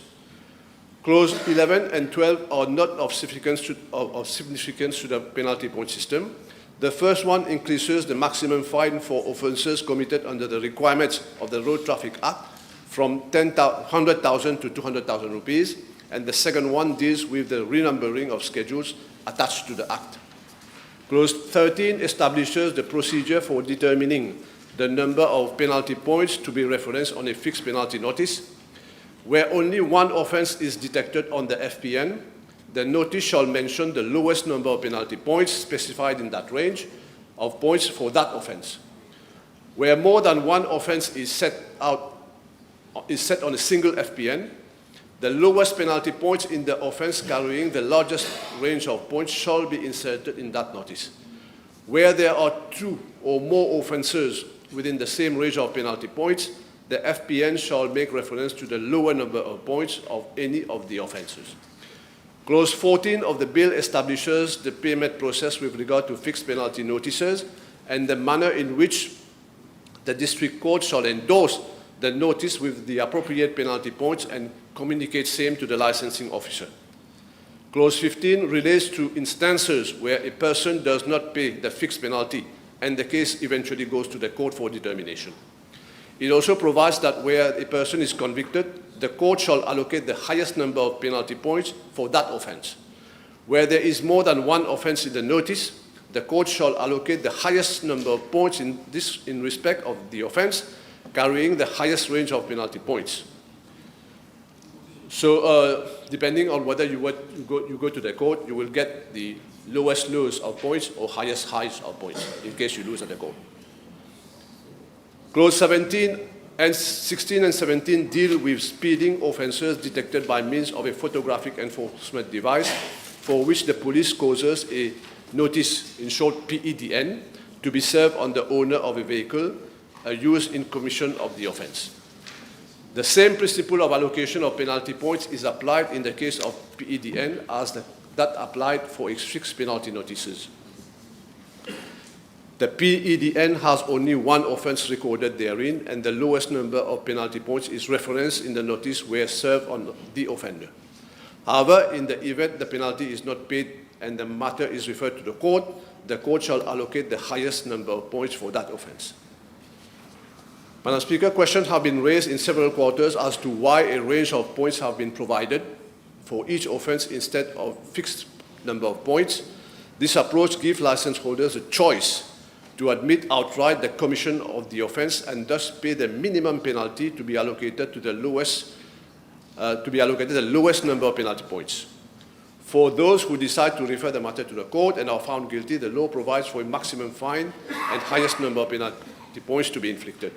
It is noteworthy that the penalty point system of 2013 also had a range of points, and its application did not pose any administrative or legal problem. Clause 18 to 23 cover mainly the repeal and replacement of schedules. Clause 24 of the bill addresses transitional arrangements. Specifically, it makes provision detailing how disqualifications imposed under the repeal section of the law dealing with the CRTO will be legally dealt with during the transition to the new provision set out in the bill. Madam Speaker, the bill is not a copy-paste document of the previous 2013 legislation.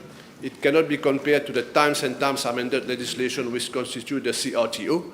This bill is an improved and comprehensive piece of legislation which is designed to cope with our present road safety challenges and respond as much as possible to the call of the hour in terms of road safety.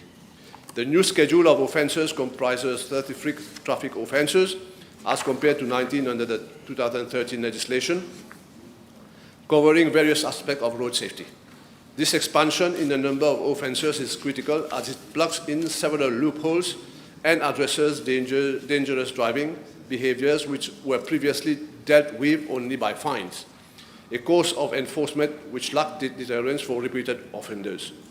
All the offences listed in the schedule prioritise factors identified in road crashes data, namely in 4 categories, which is speed, for example, driving at excessive speed, distraction, for example, the use of mobile phone whilst driving, restraint, for example, the non-use of seat belts and failure to use child restraints, recklessness, for example, dangerous driving, overtaking over continuous white line, and failing to comply with traffic signals. The thresholds and values in this bill have been specifically calibrated to align with evidence-based standards used in the most successful jurisdictions. The range of penalty points are in no way arbitrary. They are correlated with the frequency and severity of an offence, contribution to fatal and serious crashes. Madam Speaker, one key aspect of the modernisation of the penalty point system is the penalty point certificate. There will not be any driving licence counterpart as there was in the first penalty point system of 2023. The digital e-counterpart, which will incorporate sophisticated QR code for security and authenticity purposes. To ensure the accurate and real-time management of the penalty point system, a comprehensive IT enhancement program integration will be undertaken across the following key government entities for a seamless interoperability among each of these platforms and to securely link these 3 systems principally. Number 1, the revenue collection and case management system of the judiciary. Number 2, the integrated driving license management of the police. Number 3, the National Land Transport Authority IT system.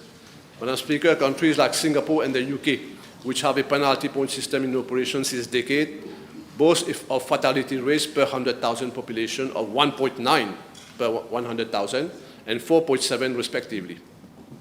The rates of fatalities reflect the high level of discipline and good drivers' behaviour achieved through strict application of the traffic laws and effective enforcement.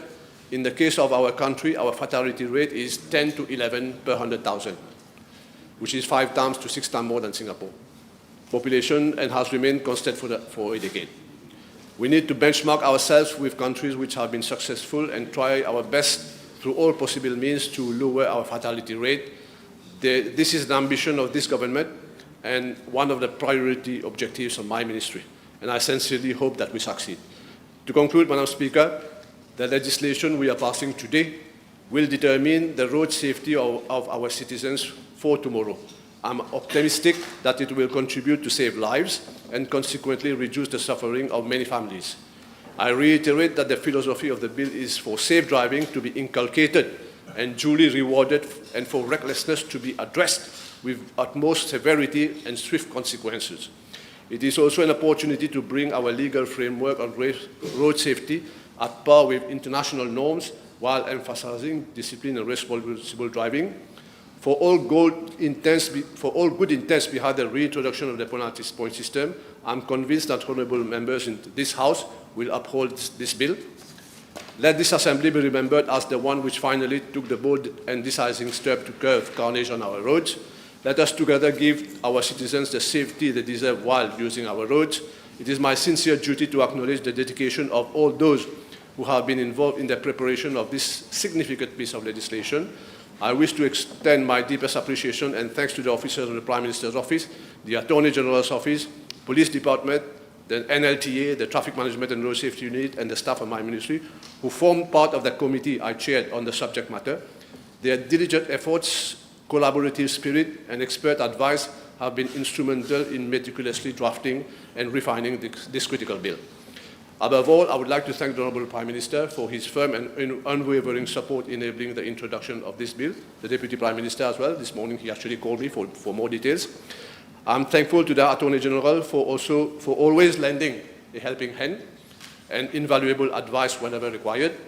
And I look forward to working with the Honourable Minister of ICT as regards the digitalization aspect, which remains a sine qua non for the successful implementation of this legislation.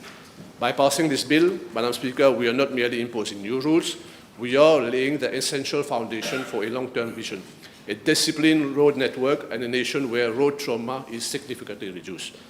On this note, Madam Speaker, and with these remarks, I commend the bill to the House. It's seconded by the Minister of Agriculture. Thank you. Maybe we can raise for tea? Yes?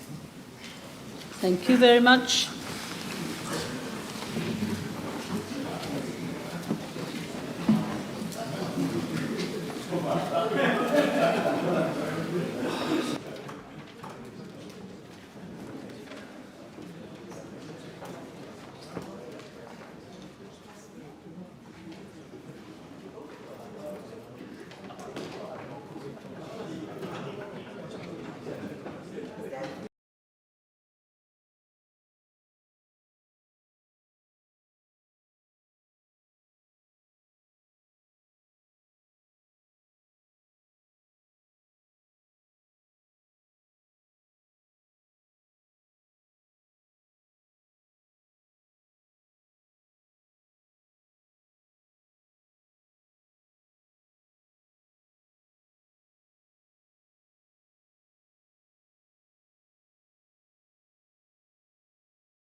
Yes, Honourable Leader of the Opposition.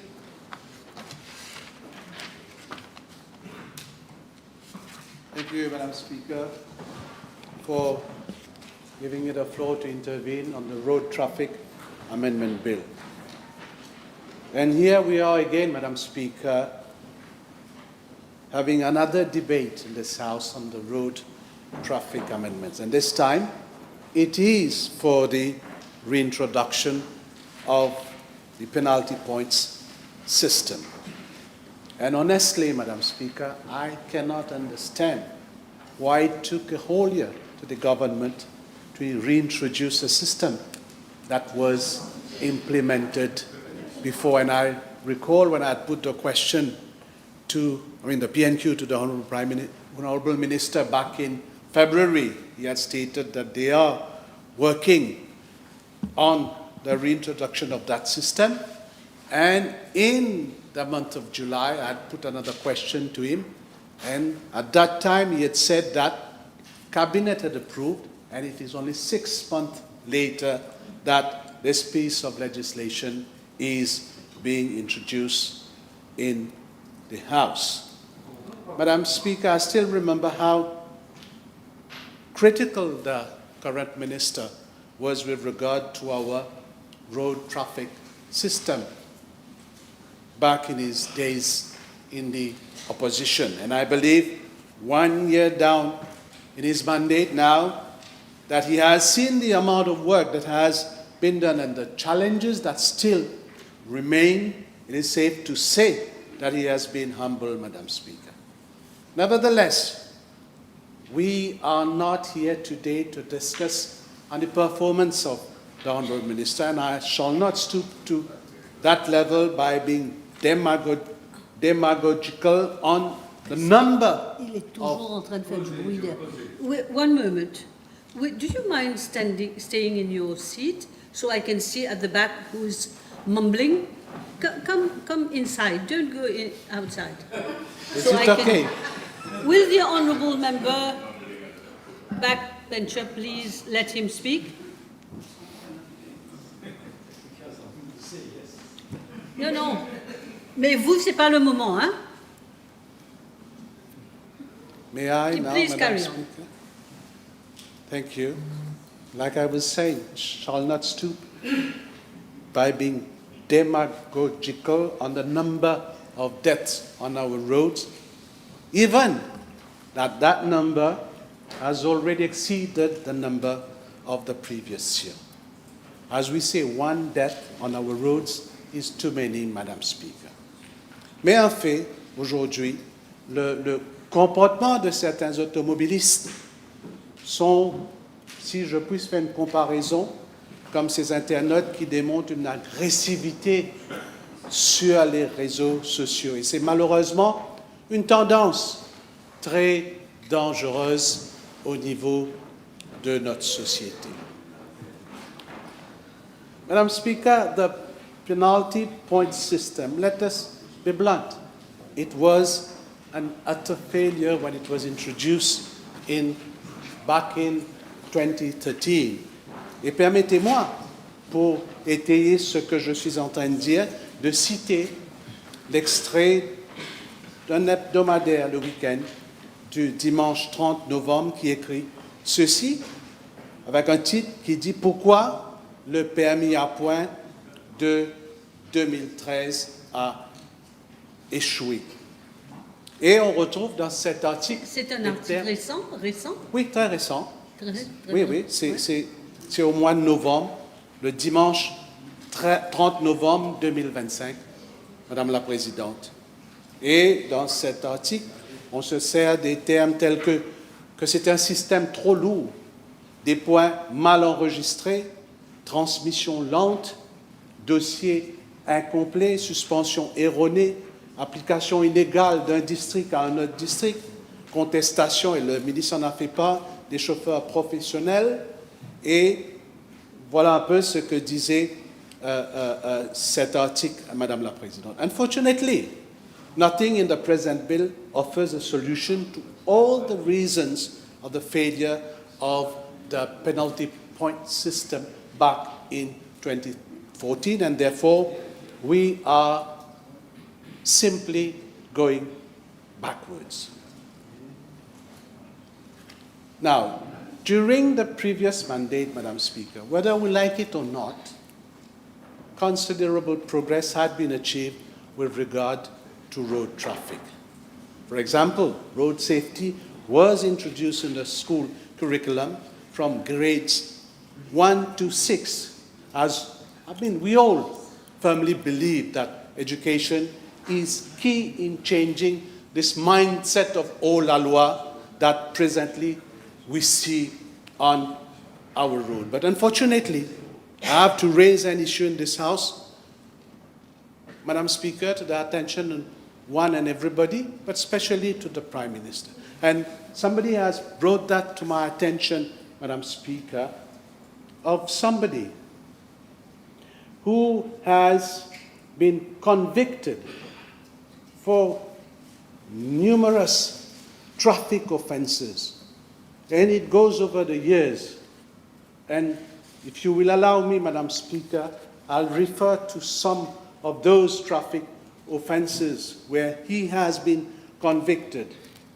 For example, convicted on a 6th occasion of one or more offenses under CRTO, disqualified for all types of vehicles for 2 years, failing to give notice for non-renewal of motor vehicle license, failing to give particulars of driver, exceeding speed limit by not more than 15 kilometers per hour, failing to produce driving license on demand, insurance vignette not affixed, exceeding speed limit by more than 15 kilometers per hour, exceeding speed limit. What are you citing to us, please? Yes, somebody. No, yeah, but what are you citing exactly? Conviction. Conviction of somebody. Yeah, for traffic offenses. Okay. Why I'm citing this? Because I understand that he's. Let me finish what I'm saying. No, but he has been recruited as an advisor in the actual government, Madam Speaker. Oh, okay. That's why I'm citing this. Otherwise, why would I waste the time of the House? Using a handheld microphone or telephone and set whilst driving, failing to produce driving license on demand or photocopy thereof, failing. Will everybody let me do my job? I don't mind your saying all this. Start by saying why you're saying it. Then we will understand and who you're talking about. Non, non. Ah, sinon, on se dit, vous parlez de n'importe qui. Moi, je ne sais pas. I've said, Madam Speaker, that person I'm mentioning, he is an advisor of a minister in government. Now you say. Yeah, I've said but that. When you started talking. Okay, Madam Speaker, there is a long list of convictions. Okay. Okay. Exactement. No, Madam, I will not. Okay? I'll give it to the Prime Minister later.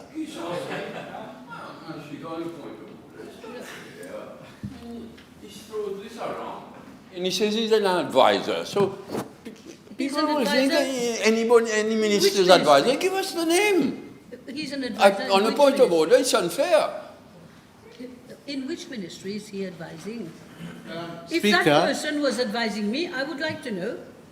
He is an advisor in the Ministry of Public Infrastructure. Okay, good. What I would suggest, Honourable Leader, is you've made your point. Can you please refer us to the documents that you've got and tell us where these documents emanate from? Is it public? Is it made public? Has it been made public? Il faut me dire. No, table it if it is authentic and it has been made public. Yes, table it if it has been made public. Nous, on n'a pas besoin de cacher les choses. Whether it is 20 years ago, Madam Speaker, you cannot recruit somebody who has been convicted for so many offences That's why I raised this issue whilst we are debating on the Road Traffic Amendment Act.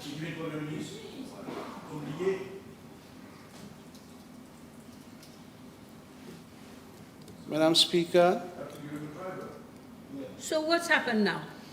I'll continue. Okay? Now, another issue that happened and shocked everybody was the video of a biker overspeeding on the motorway and mocking a patrol officer on his way.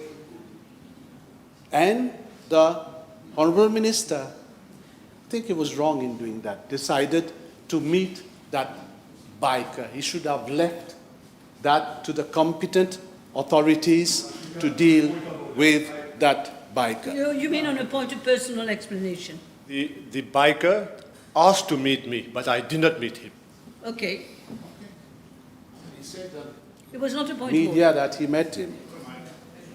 Now, Madam Speaker, with regard to drug abuse, necessary amendments were brought to the law to allow the police to detect drugs in the bloodstream or urine of a driver. And this was a major breakthrough in law enforcement.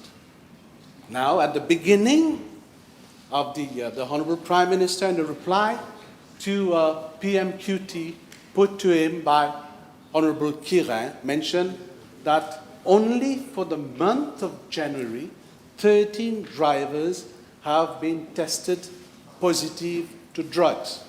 What I would have expected, what I would have wished, is that the Honourable Minister tells us up to now how many drivers have been tested positive to drugs. Madam Speaker, let me say a few words on the cumulative road traffic offences system, which is being abolished today with this legislation. What we should know, that this system led to the cancellation of approximately 13 driving licenses over the past 2 years. At first, among 11 offences, a driver or motorcyclist ran the risk of suspension of their license if they committed 4 offences in a span of 24 months. The law, Madam Speaker, was amended in 2024 to add 12 more offences to this list, some of which I note have been included in the present bill, such as failing to wear high visibility clothing as a rider, breach of lane discipline on dual carriageway, failing to give way when coming from a less important road and also taking part in a rally. And these inclusions, Madam Speaker, already existed in the legislation. 10 additional offences now have been included in the present legislation to reach, like the Minister had said earlier, a total of 33 offences. But just one reference, let me refer to offences 2 and 3 regarding headlamps and rear lamps during darkness, which I agree, Madam Speaker, is a hazard. But what if it happens while the person is driving? So he will now lose 4 points. And it seems to me this is very harsh, Madam Speaker.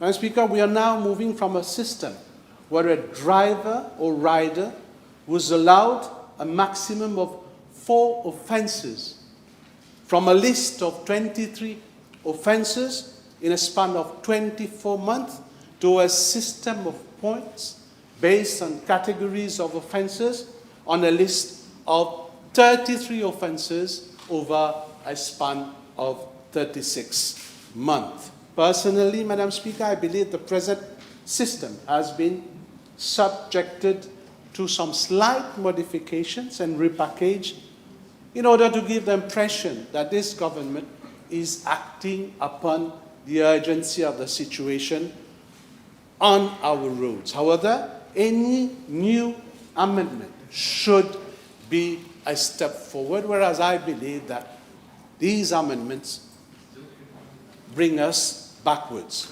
En résumé, Madame la Présidente, le ministre nous propose du déjà vu. Et avec l'attribution de licences graduelles qui figurait déjà dans les amendements de 2024, cela vient confirmer cette theory. Now, the minister might argue as to why the previous government did not proclaim the 2024 amendments. Well, I can tell the minister, you've had 1 year, and yet you did not do it, waiting for some 112 deaths on our roads, and now you're proposing the penalty point system, which, like I said earlier, contains the same offenses, Madam Speaker. Madam Speaker, the previous government was also coming forward with a driver and educative center, and I wonder what happened in 1 year on this project, since I understand that the land had already been identified. Now, with regard, and the minister mentioned that in his speech, with regard to fines that are on the way up. Now, considerable increase for certain offenses is present in the amendment brought to the House today. But let me remind the minister, because he made mention to that in his speech, that when they were sitting on the opposition bench, and when those fines were increased under the previous legislation, this is what they said, Madam Speaker. And I refer the Honourable Minister to what Honourable Boulel said when he intervened on the legislation during that time. And I quote, "With that substantial increase in fine, you might as well take my vehicle because the fines are so excessive. I won't be able to pay," end of quote. Another quote, Madam Speaker, "This is not the reason why the government has to rip off taxpayers directly or indirectly." Although I agree that we should increase the fines, Madam Speaker. Now, some who intervened at that time even suggested that this would provide police officers with excessive powers and the opportunity to abuse the system and take bribes in order for drivers to retain their licenses. Yeah, it is in the answer. That's why I'm quoting that, Madam Speaker. Madame la Présidente, la loi était suffisamment, à mon avis, sévère. Mais le problème sur nos routes est beaucoup plus profond. Déjà, notre flotte de véhicules sur nos routes est passée à 743 190 véhicules. Un record, on doit l'accepter, généré par la brillante idée de ce gouvernement d'augmenter la taxe sur les véhicules, soi-disant pour les rendre inaccessibles, entre guillemets, à une certaine classe, mais cela a résulté à un panic buying à la veille de la présentation du dernier budget. Avec une flotte de plus de 740 000 véhicules sur nos routes, cela nous fait en moyenne environ 250 véhicules par kilomètre de route, soit le double de la moyenne mondiale. Et qui dit plus de véhicules, Madame la Présidente, dit aussi une augmentation de la probabilité des accidents sur nos routes. autre fait qui est intéressant, et je dois le souligner, ce qui concerne les bus électriques. Je constate que l'honorable ministre favorise ce programme.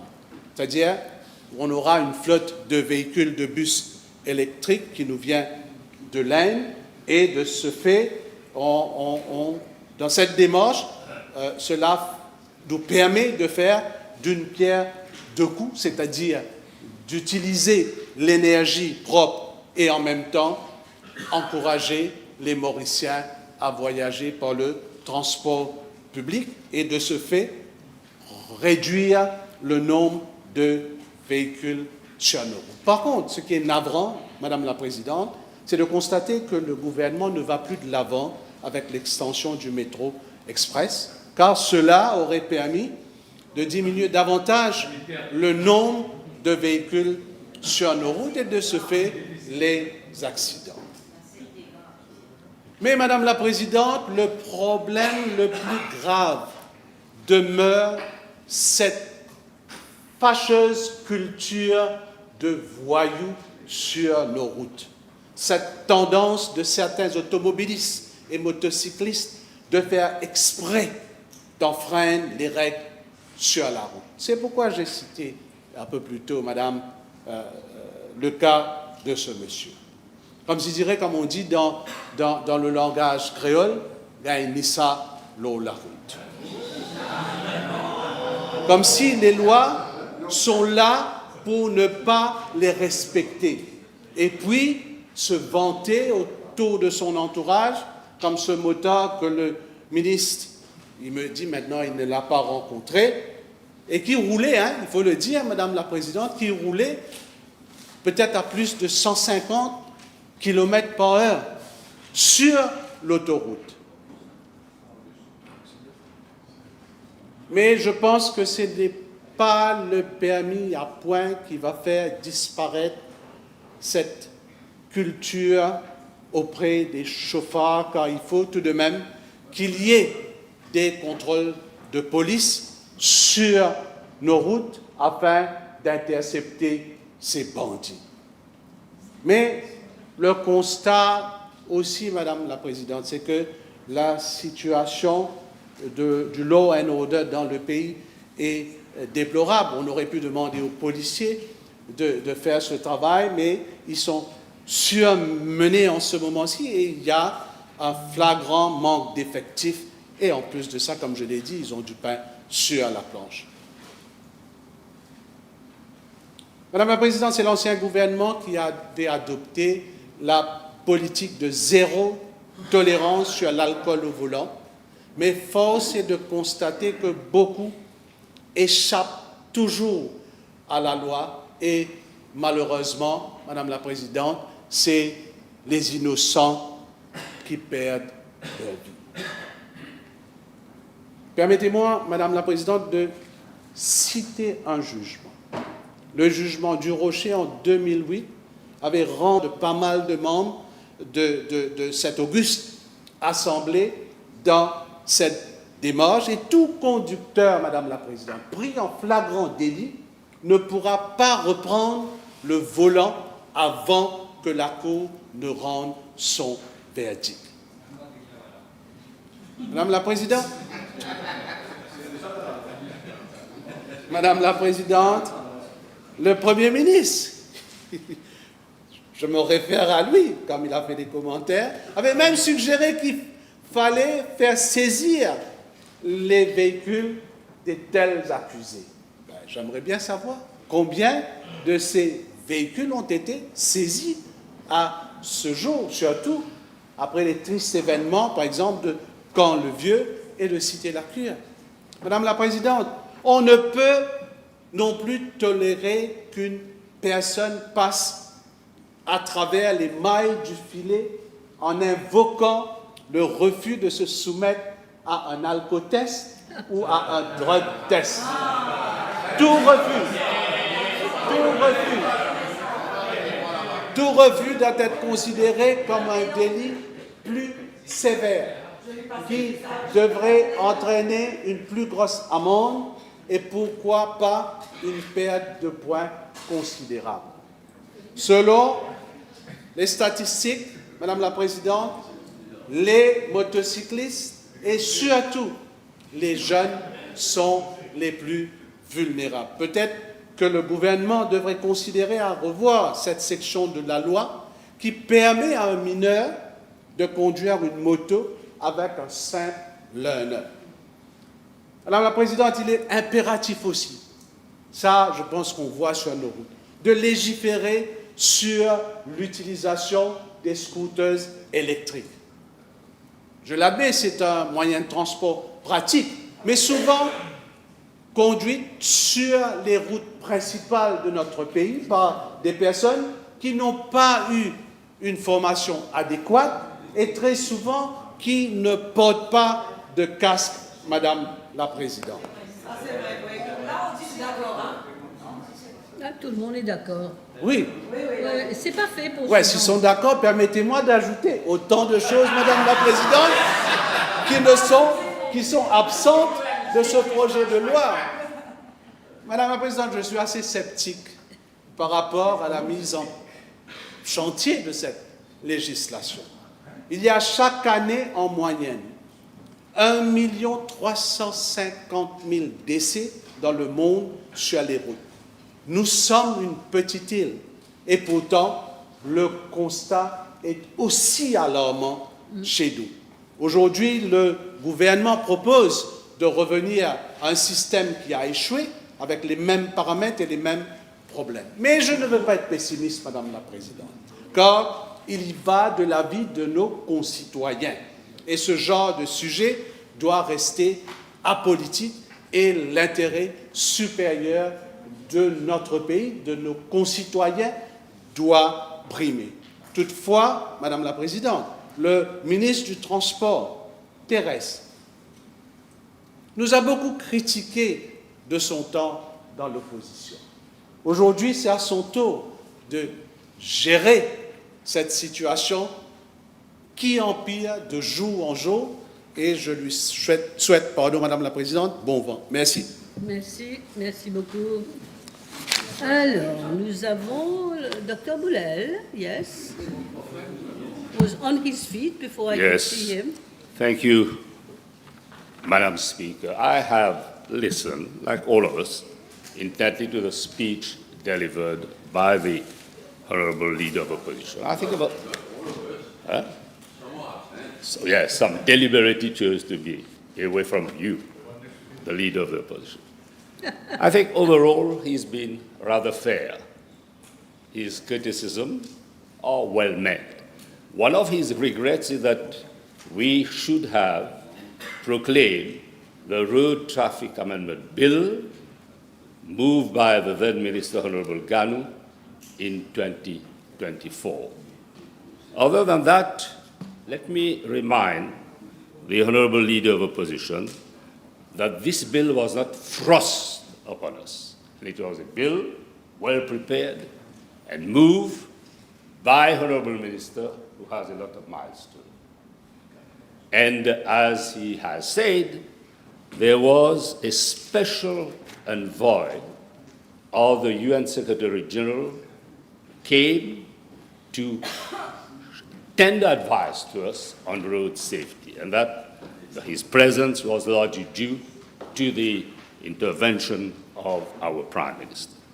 And let me state very clearly, when it comes to road safety and road security, we have no lessons to learn from the opposition. If you may recall, in 1997, Prime Minister Dr. Navin Ramgoolam stated emphatically that the link road from La Vigie to Nouvelle-France should be closed because it was the corridor of death. Right? It's too late. Then, Prime Minister met, if my memory serves me right, the President of the EU Commission. And funding was obtained to turn this corridor of death into a dual carriageway to cater for the needs of motorists and to drive safely on a dual carriageway. So this is important, and it's good to remind ourselves of governance, of a Prime Minister and his Deputy Prime Minister and all of us, that we are a government who acts in the interest of the public, and we put safety and road security first. And we go through the provisions of the legislation of this bill. What is the main thrust? It's deterrent. And deterrence is high on our agenda. And it's a message which is being conveyed loud and clear to all road users. One should not forget that in his speech, when he moved his second reading, the then Minister of Land Transport and Light Rail reminded us that the road network as of April 2024 stands at 686,704 vehicles on our road. Earlier, the leader of the opposition stated that electric cycles have to be registered, but they have to be registered first and foremost to the National Land Transport Authority. It's going to be done.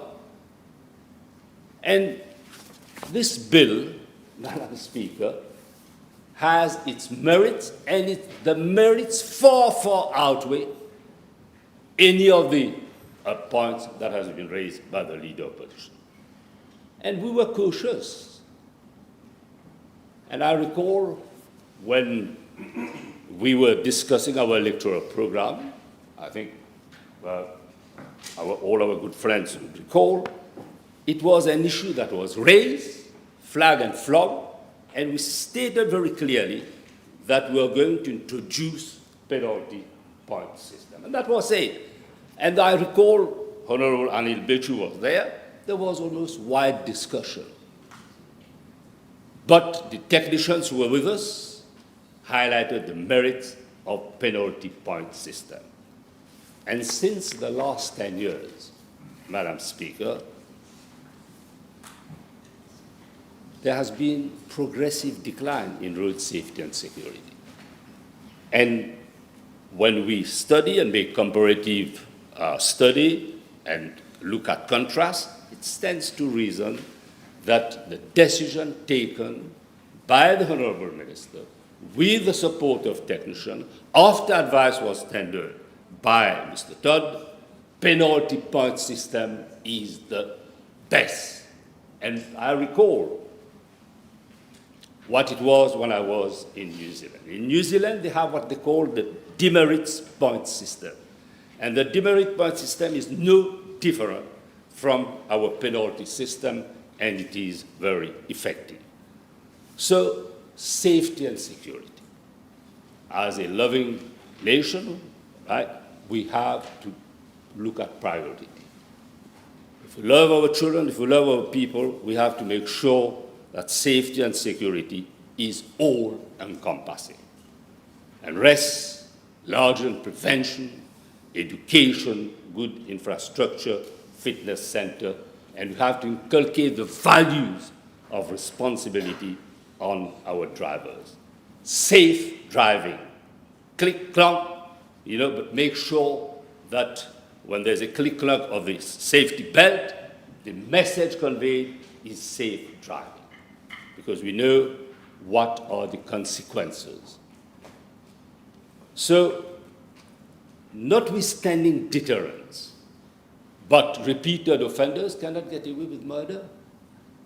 Repeated offenders will have to bear their consequences. And when we look at the primary purpose of the bill, it's clear, it's to create an effective mechanism that promotes better, and the word better is there, better compliance with traffic regulation. And the ultimate goals of enhancing the safety of road users and encouraging responsible driving behavior. And the keynote is responsible driving behavior.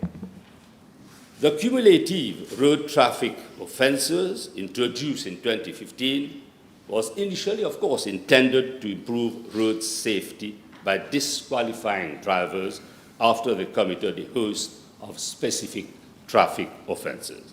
But it failed to deliver, and we are yet to find out what are the expected outcome. The expected outcome is that there's been no outcome. And what is the outcome? That we had no choice but to ensure that we come up with the penalty point system. And despite the alleged best ender, several amendments were brought to the road traffic amendment bill then to look and to make the cumulative road traffic offences harsher. And over the years, from 2018 to 23, there was the number of offences required for disqualification was adjusted. So we are now introducing, and the Minister has moved the bill, the Road Traffic Management Bill number 30 of 2025. And it is indeed a turning point. The penalty point system is effective deterrent, as I've said, especially for repeated offenders who risk having their driving licenses suspended or cancelled. But the good thing to note is that the proposed system is fair, transparent, and clearly outline the consequences of irresponsible driving. And the cumulative road traffic offences mechanism, which is still in place, operates as a reactive measure. Addressing offences on the of the driver has already accumulated a certain number of convictions. And this driving has shown its limits. The bill makes a vast difference. It encourages and reinforces disciplined driving. Compliance with road safety rules is vital. It becomes a legitimate reflex condition, and drivers have to act cautiously as a consequence of each traffic violation committed. Madam Speaker, I've said it, and it's good to reinforce it, that the penalty point system introduces an essential deterrent effect that the cumulative road traffic offences lacks. And its strength lies in the fact that the points assigned to a driver serve as a continual and visible reminder that any additional offence brings them closer to having the licenses suspended or cancelled. So the threat of losing the valuable privilege of driving acts as a powerful psychological motivator, prompting meaningful changes in driving behavior. Let us now look at the salient features of the bill, which have been stated loud and clear by the Minister, but it's good to reinforce some of them. And I will refer to the main feature. The 33 offences will now carry penalty points as against 19 during the first deployment of the system. And there's no doubt the proposed system will be a more effective response to the rising traffic toll of fatalities recorded on our roads in recent years. And in the proposed bill, provision is made for a range of penalty points to be allocated to each offence instead of a fixed number of points. Moreover, when an offence is detected in the fixed penalty notice or the photographic enforcement device notice, reference shall be made to the lowest number of penalty points in respect of that offence. Whereas if a person doesn't agree with the fixed penalty point or the photographic enforcement device notice, he can go to court. That's as of right, and the court shall allocate the highest number in the range of penalty points if the person is, of course, guilty. This will encourage a speedy settlement of fines. I've heard that detection of an offence would be difficult if a driver has burned the traffic light because the person would not be caught on camera. There's no camera sometimes at specific places. But this is going to be addressed. Now, the bill provides for penalty point certificate, and the digital version, of course, you have to move with constant breakthrough technology, the digital version of which can be accessed anytime on the MoCloud platform. And this is the essence of this bill, moving with technology and making it accessible to one and all, within the comfort of the room at the time when they're also worried, but at the same time enjoying armchair comfortability. Only a hard copy of the certificate, duly provided and certified by the police, will be against payment. Digital access to the certificate will allow the individual to better monitor the penalty points and adjust the behavior on the roads. The bill, as per Clause 9, allows for a permitted maximum number of penalty points. I think that was said by the Honourable Minister in relations for holder provisional license. It's 10 points, 15 for computer license holder, but all points will be valid for a period of 36 months. And the holder of an international driving permit will also be entitled to a maximum of 15 points. Madam Speaker, of course, a person who has been disqualified, and if we refer to Clause 9, the person who has been disqualified has no choice but to surrender his license to the court, which shall be retained as long as the disqualification is enforced. Basically, what I'm saying is that this bill is very thorough. No stone has been left unturned, and credit goes to the experts and to the state law office to have prepared a bill which has substance, and a bill which not only will act as a deterrent, but it's a bill which has all its merits. Madam Speaker, let me refer to a PAQ which was put to Prime Minister. I'm not going to go over the fine because that will be spelled out, I'm sure, when the Minister will make his concluding remark. But there was a PQ with two supplementaries put to the Prime Minister by Honourable Umir at the last sitting. And Prime Minister reply said it all. No retreat, no surrender over life and livelihood. We have a high incidence of road traffic accident. Enough is enough. Drink, drug, drive is not only an offence, but a serious misdemeanor, a serious crime. Madam Speaker, the purpose is not only to convey a message, but the message has to be received loud and clear. And there is, notwithstanding deterrence, but the provisions of the law are there to be applied as and when required in relation to offences and the gravity of the offences. Life is precious. Those who are victims suffer tremendously on all counts, and waiting for a case to be heard and damages to be paid is hell. This tragedy deserves to be addressed, and justice should not be denied or delayed. The court has been impressed to deliver a judgment within reasonable time. And we all know what it means for a wheel-bound victim to wait. One of the most important aspects of the legislation is the increase in the fines relating to causing death by dangerous driving or causing death by careless driving, which under the influence of alcohol, drug, or intoxicating substance the sentence can be intoxicating substance from 50,000 to 100,000 rupees. The second or subsequent conviction will carry a maximum fine of 500,000. But the forensic scientific lab has to deliver.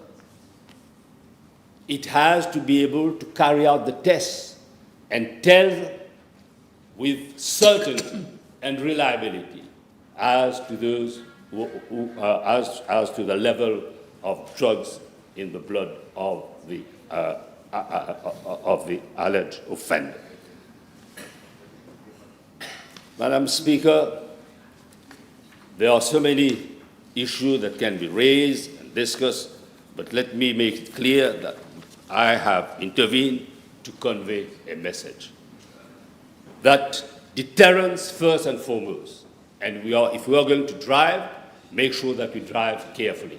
After all, we are here to protect life. And as a responsible government, we have moved a legislation which has substance, and the substance is there to safeguard and to protect those whose lives are important to all of us. Thank you very much. Yes. Mr. Seaburn, Honourable Seaburn. Thank you, Madam Speaker. Madam the Speaker, it is with a deep sense of response that I rise today to speak in support of the Road Traffic Bill, a bill that introduces the long-awaited point-based system, a reform whose time has not only come, but whose importance can no longer be ignored, as it addresses an important issue that affects every road users and every family in our country, that is road safety. Madam the Speaker, in recent years, our nation has witnessed a troubling and persistent rise in road accidents. Every statistic is more than a number, sometimes a mother grieving the loss of a child, a family shattered overnight, or sometimes someone's future is tragically cut short, as stated by the Honourable Minister of Land and Transport. Madam the Speaker, these are matters of serious concern. These are realities for too many Mauritians. We must act decisively. We must reduce road death and serious injuries. Our road, once a symbol of connectivity and progress, are increasingly becoming space of danger, uncertainty, and loss. Madam the Speaker, the situation on our road demands honesty and boldness from all of us, including the leader of the opposition, who made several observations on this bill, yet he did not express any disagreement. Road accidents in Mauritius are claiming lives, inflicting devastating injuries, thus leaving families and communities in grief. These tragedies carry not only emotional consequences, but also social and economic loss. Madam the Speaker, we must ask ourselves, are we prepared to remain silent, passive while tragedies multiply? Are we willing to tell our citizens that we saw the warning signs, yet we failed to act? The answer is no, Madam the Speaker. Today we are confronted with a simple duty, a duty to act before another life is lost. This amendment is a firm answer to that call.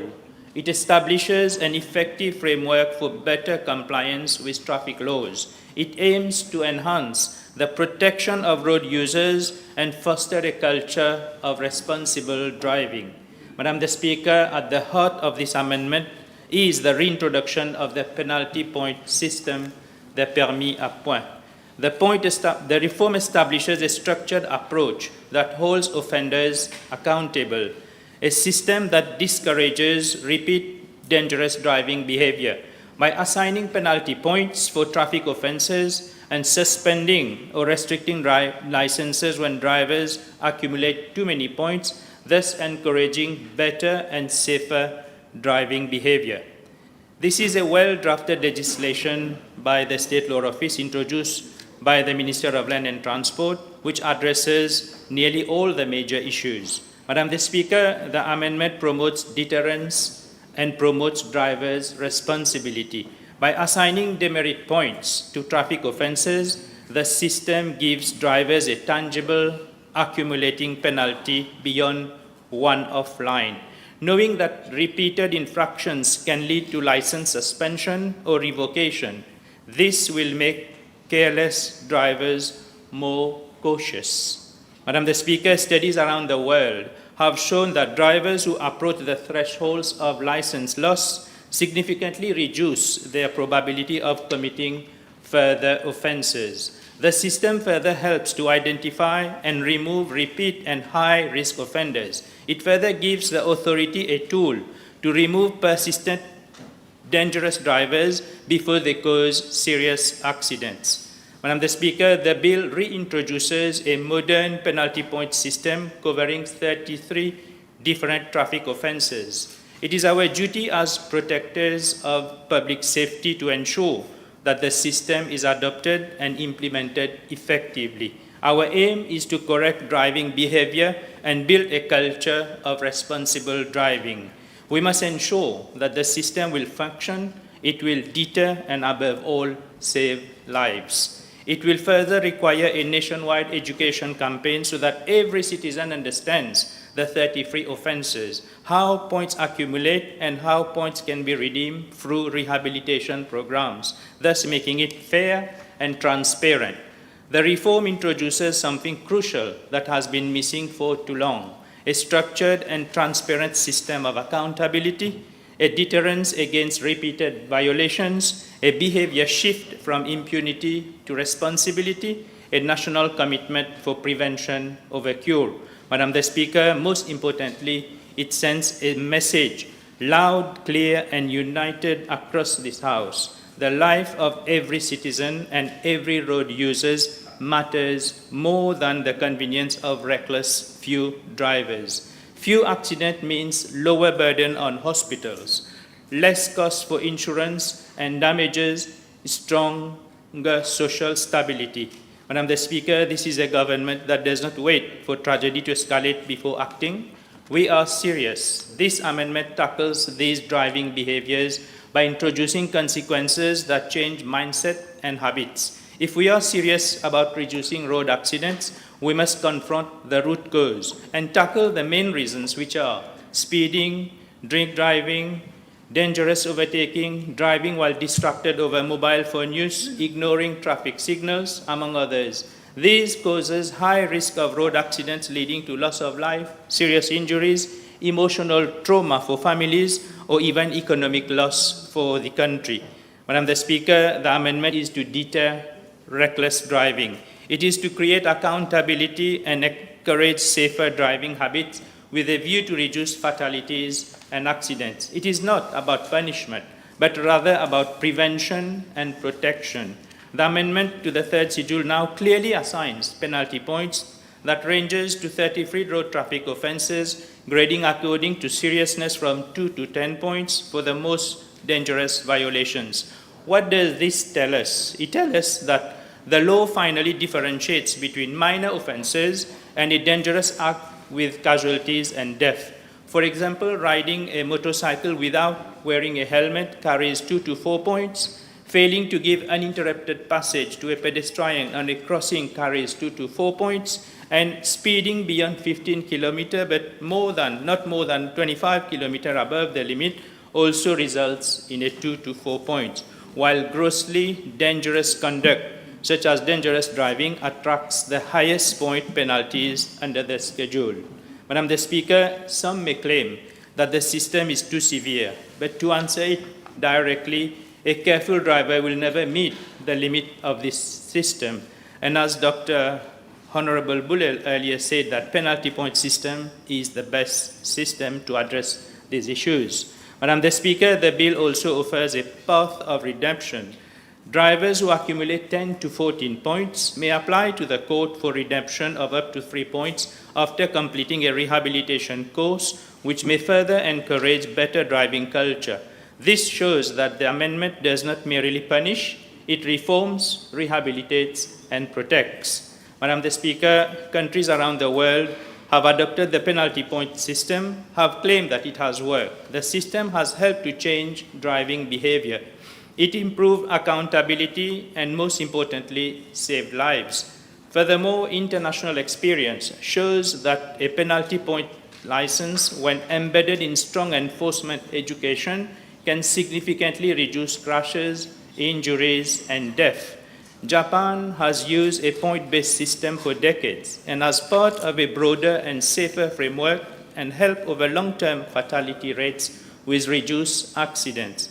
Spain's penalty point system produced a clear reduction in drivers involved in road accidents with injured people.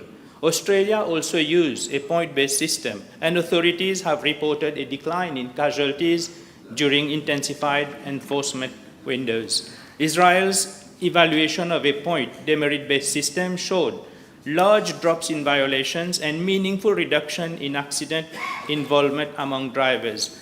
Madam the Speaker, systematic reviews confirm the approach can cut harmful outcome by around Fifth, when properly implemented. Today, our government proposes the same because we believe the safety of Mauritians are not negotiable. The reform places government of Mauritius on the right side of progress, aligning our laws with effective global standards. Madam the Speaker, let us be clear. It is a system designed to protect and not to punish. It is a lifeline for families. It is a national necessity. The population wants the Parliament to act. Citizens want safer roads with more responsible drivers and less road tragedy. Madam the Speaker, the law alone does not stop reckless driving, but consequences do. When you know that dangerous driving behavior on the road carries measurable personal consequences, that is penalty points, with the risk of driving license cancellation, you drive differently, you think differently, and you act differently. Madam the Speaker, this is a listening and caring and responsible government doing what is right. The people watching us today in villages, towns, homes, and hospitals do not want symbolic gestures. They do not want politics as usual. They want action, responsibility, and protection. They want to know that this Parliament has listened, and today we are answering them with prevention, responsibility, and leadership. The greatest right we can protect today is the right of every road user to reach home safely. Let this Parliament be remembered that we collectively choose to save lives on the road so as to make a safer and better Mauritius. The bill is the most significant step in a decade towards safer road, responsible drivers, and a more disciplined society. It requires support of the House with conviction and unity, and with this shared belief that every life lost on our road is one life too many.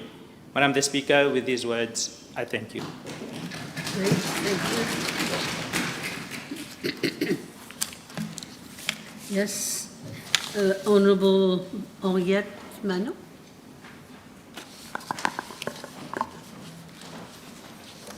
Thank you, Madam Speaker. I shall be short, but I hope to the point. A life lost on our roads is a stark reminder that every journey we take carries responsibility, not certainty. This is what makes this amended bill before this August Assembly today so crucial. Our roads have claimed far too many lives, inflicted deep pain on families, and created havoc across our society.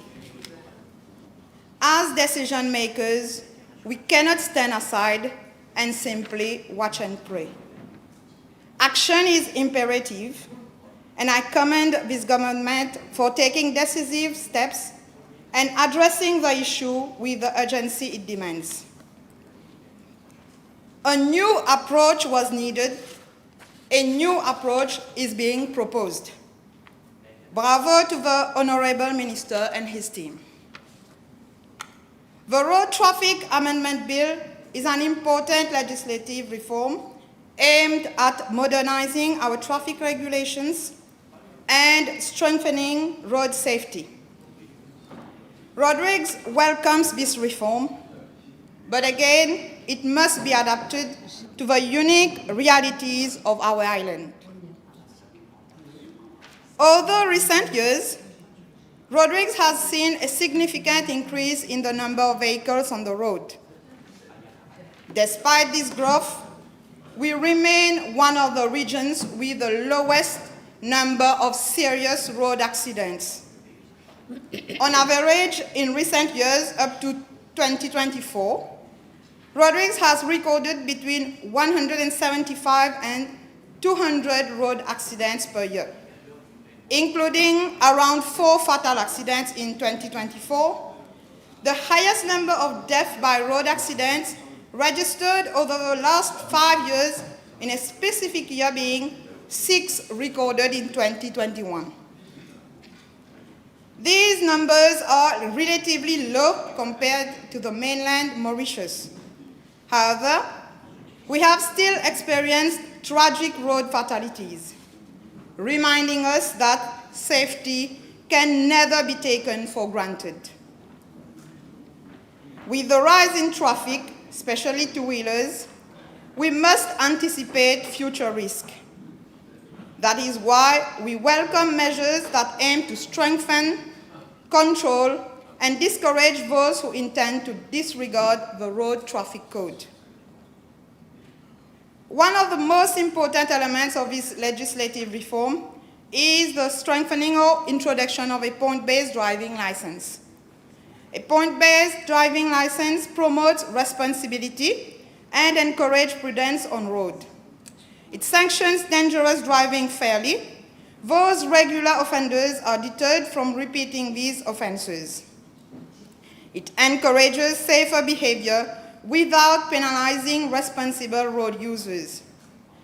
And it educates, as it is mentioned, that offenders whose license had been suspended need to follow road safety classes before being submitted back their driving license.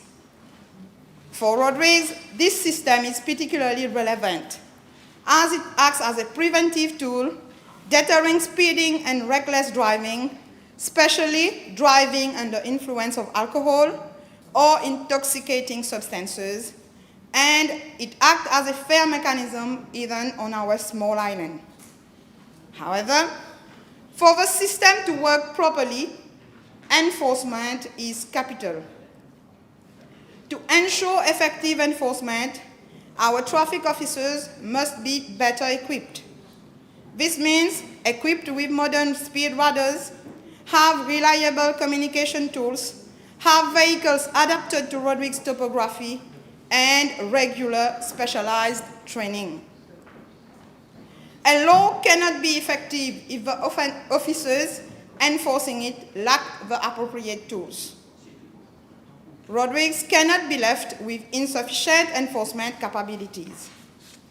A point-based license without proper control would be a law in principle, not in practice. Now, no one disputes that roadways has a challenging topography, winding roads, narrow bends, several sections passing through villages and rural areas. This makes high speeds naturally unsafe. But this does not mean that the current speed limit, capped at 50 km per hour, should remain frozen in time. That limitation was set many years ago and does not fully reflect the evolution of our vehicle fleet, nor the improvement of several road sections and the current mobility needs of our people. In many areas, the limit has become outdated, and people are being sanctioned unfairly. Visitors as well as road residents often question this limit. With the introduction of penalty point system, it becomes even more unfair. I therefore propose a measured and sensible revision of speed limits differentiated according to road category. But again, any increase, even a modest one, must go hand in hand with stronger enforcement. Another persistent issue affecting road users in roadways, far more than on the mainland, is the presence of unattended animals on the roads. Only last week, a road accident occurred as a result of cattle crossing the roadway. It is therefore imperative that such situations, which is defined as offenses under the Road Traffic Act Part 9, Section 156, be clearly redefined to include animals left unattended, and that the offenses is accompanied with more strict penalties, increase in fines, for example, and better enforcement in order to deter livestock owners from allowing these incidents to continue. Too often, owners face no consequences, enabling these violations to persist with complete impunity. Lastly, I cannot discuss amendments to Road Traffic Act without emphasizing the urgent need to upgrade our existing road infrastructure and construct new roads, so that all road regions can enjoy road facilities similar to those in the Republic. The ORA, all regional government up to now included, has done their best with the resources available. But I appeal to the central government to continue its support as there are still critical roads in Rodrigues that need to be built to connect citizens to essential services. For example, in Ansfemi, residents who own vehicles often have to leave them miles away from their homes due to the lack of proper access roads. Madam Speaker, honourable members, Rodrigues remains one of the regions with the lowest number of serious road accidents, as I stated. And this is an achievement we must protect. But the rising number of vehicles, the growing use of two-wheelers, and recent tragic accidents are clear signals. We must strengthen our legislative framework and enforcement. I therefore request that the Act be adopted, but to include those amendments to the Road Traffic Act mentioned, which are specific to Rodrigues. Only then can we truly ensure safety, support development, and guarantee that mobility goes hand in hand with responsibility for every Rodriguez. With these words, I support the bill submitted to the House.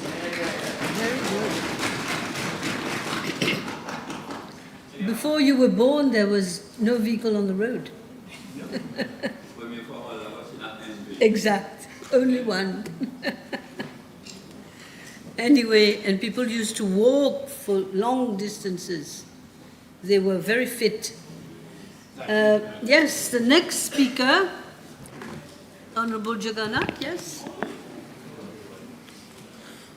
Madam Speaker, thank you to give me the opportunity to debate in this August Assembly on this bill. I rise today as a backbencher of the government with a solemn responsibility to support the Honourable Minister and the policies of the government, while also giving voice to the legitimate concerns, aspiration, and expectation of the constituents who have entrusted us with their mandate. My duty is not merely to endorse, but to contribute, to refine, to question, and to propose improvement that expression the Road Traffic Amendment Bill before us. Road safety is not a theoretical matter, it's a national necessity. Every statistics represents a family devastated, a life interrupted, a future altered. The reintroduction of the penalty point system is a step toward creating a culture of responsibility and discipline on our roads. A culture that many nations such as UK, Singapore, Australia, Ireland, and other countries have successfully cultivated. But for such a system to succeed in Mauritius, it must inspire confidence, Madam Speaker. It must be firm, but also fair. It must discipline repeat offenders without unfairly punishing those who make honest, isolated mistakes. Take, for example, the offense of failing to wear a seat belt, while the safety imperative is unquestionable. The sanction must be proportionate. I propose that the first offense attract a warning or fine, reserving penalty point deduction for repeat offenses. This progressive approach mirrors the best practice of several jurisdictions and avoid alienating responsible drivers who may commit an unintentional lapse. Madam Speaker, a similar logic applies to minor mechanical defects. A citizen may leave home with all light functioning, only for a rear lamp to fail due to the vibration or poor road safety condition. Should such a driver immediately lose points? If Safe City footage can confirm that the lights were functioning earlier, Madam Speaker, then justice requires that such evidence be admissible. It is not leniency, it's fairness. This brings me to a broader inconsistency. The law rightly penalizes speeding, yet a vehicle fitness inspection, the accuracy of the speedometer, central to speed compliance, is not systematically verified. How can we demand strict adherence to speed limit if the very instrument used to measure speed is neglected during fitness checks? Legislative coherence demands that the system supporting enforcement be reliable are the penalties we impose. Honourable members, modern law must be supported by modern tools. Madam Speaker, I agree with the Minister. He takes on board the partnership with the Ministry of Technology to introduce a dedicated national road safety mobile application. Such an application provides real-time access to penalty point status, notify drivers of mechanical issues detected during inspections, facilitate access to road safety footage for legitimate defense, centralize payment of fines and bookings of fitness inspection, store digital vehicle document and dashcam footage, enable enrollment in rehabilitation program. Countries leading in digital governance, Estonia, South Korea, and many other countries have demonstrated how such platforms improves transparency, efficiency, and public trust. Rehabilitation is another indispensable pillar. International experience shows that education reduces repeat offences more effectively than punitive measures alone. The bill provision allowing drivers to redeem points throughout structured rehabilitation courses in a progressive initiative that deserves full support. Honourable Madam Speaker, the bill is commendable step, but like any legislation, it benefits for refinement. With the improvement proposed, proportionate penalties, technological safeguard, legislative consistency, and digital innovation, we can build a road safety framework that is both firm and justice, modern and human. I therefore express my full support for this bill with the conviction that the amendment proposed today will be considered by my colleagues to serve our citizens and make our roads safer for all. Thank you, Madam. And I also note that the Honourable Leader of the Opposition is agreeable part with us. Thank you, Madam Speaker.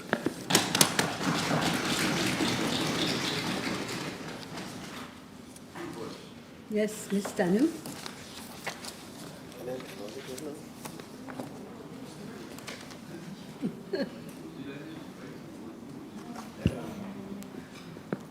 I believe that... It's up to you. Oh, sorry, apologies. It's my first time for this. So we need to move... You move. I move. I move that the House be adjourned, please. Thank you. No. To Friday. No. You move. Oh, right, sorry. For the Madam adjournment Speaker. of the debate. Thank you. Madam Speaker, I move for the adjournment of the debate. Okay, who's seconding? Okay. The question is that the debate be now adjourned. Those in favour say aye. Aye. Those against say no. So the ayes have it. Yes, Honourable Prime Minister. Yes, Madam Speaker, I beg to move for the adjournment of the House to Friday, the 12th of December at 3:30 p.m. Yes. The question is that the House be, the question is that, let me get it straight myself. That the House be adjourned to Friday, the 12th of December at 3:30, right? 3:30 p.m. Those in favor say aye. Those against say no. We were taken by surprise. This House stands adjourned. There's an adjournment matter. There's an adjournment matter. I promise. Just a few minutes. I promised. Miss Colette. Miss Colette.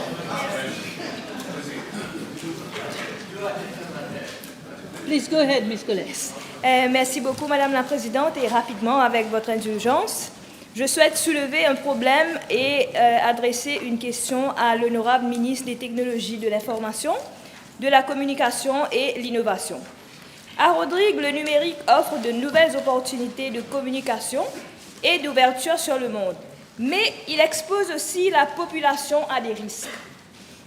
Le cyberharcèlement et la désinformation fragilisent la confiance, alimentent les divisions et menacent la cohésion sociale. Dans une île isolée, où les ressources pour contrer ces dérives restent limitées, le défi est clair.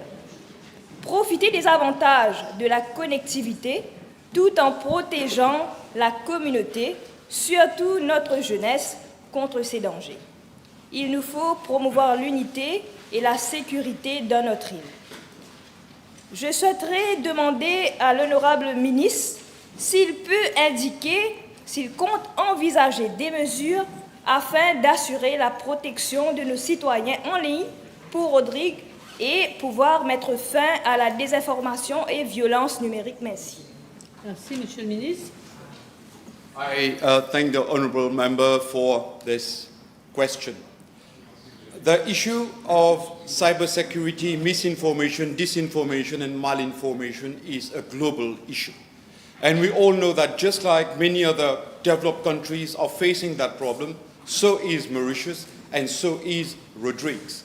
So the whole Republic is facing that problem.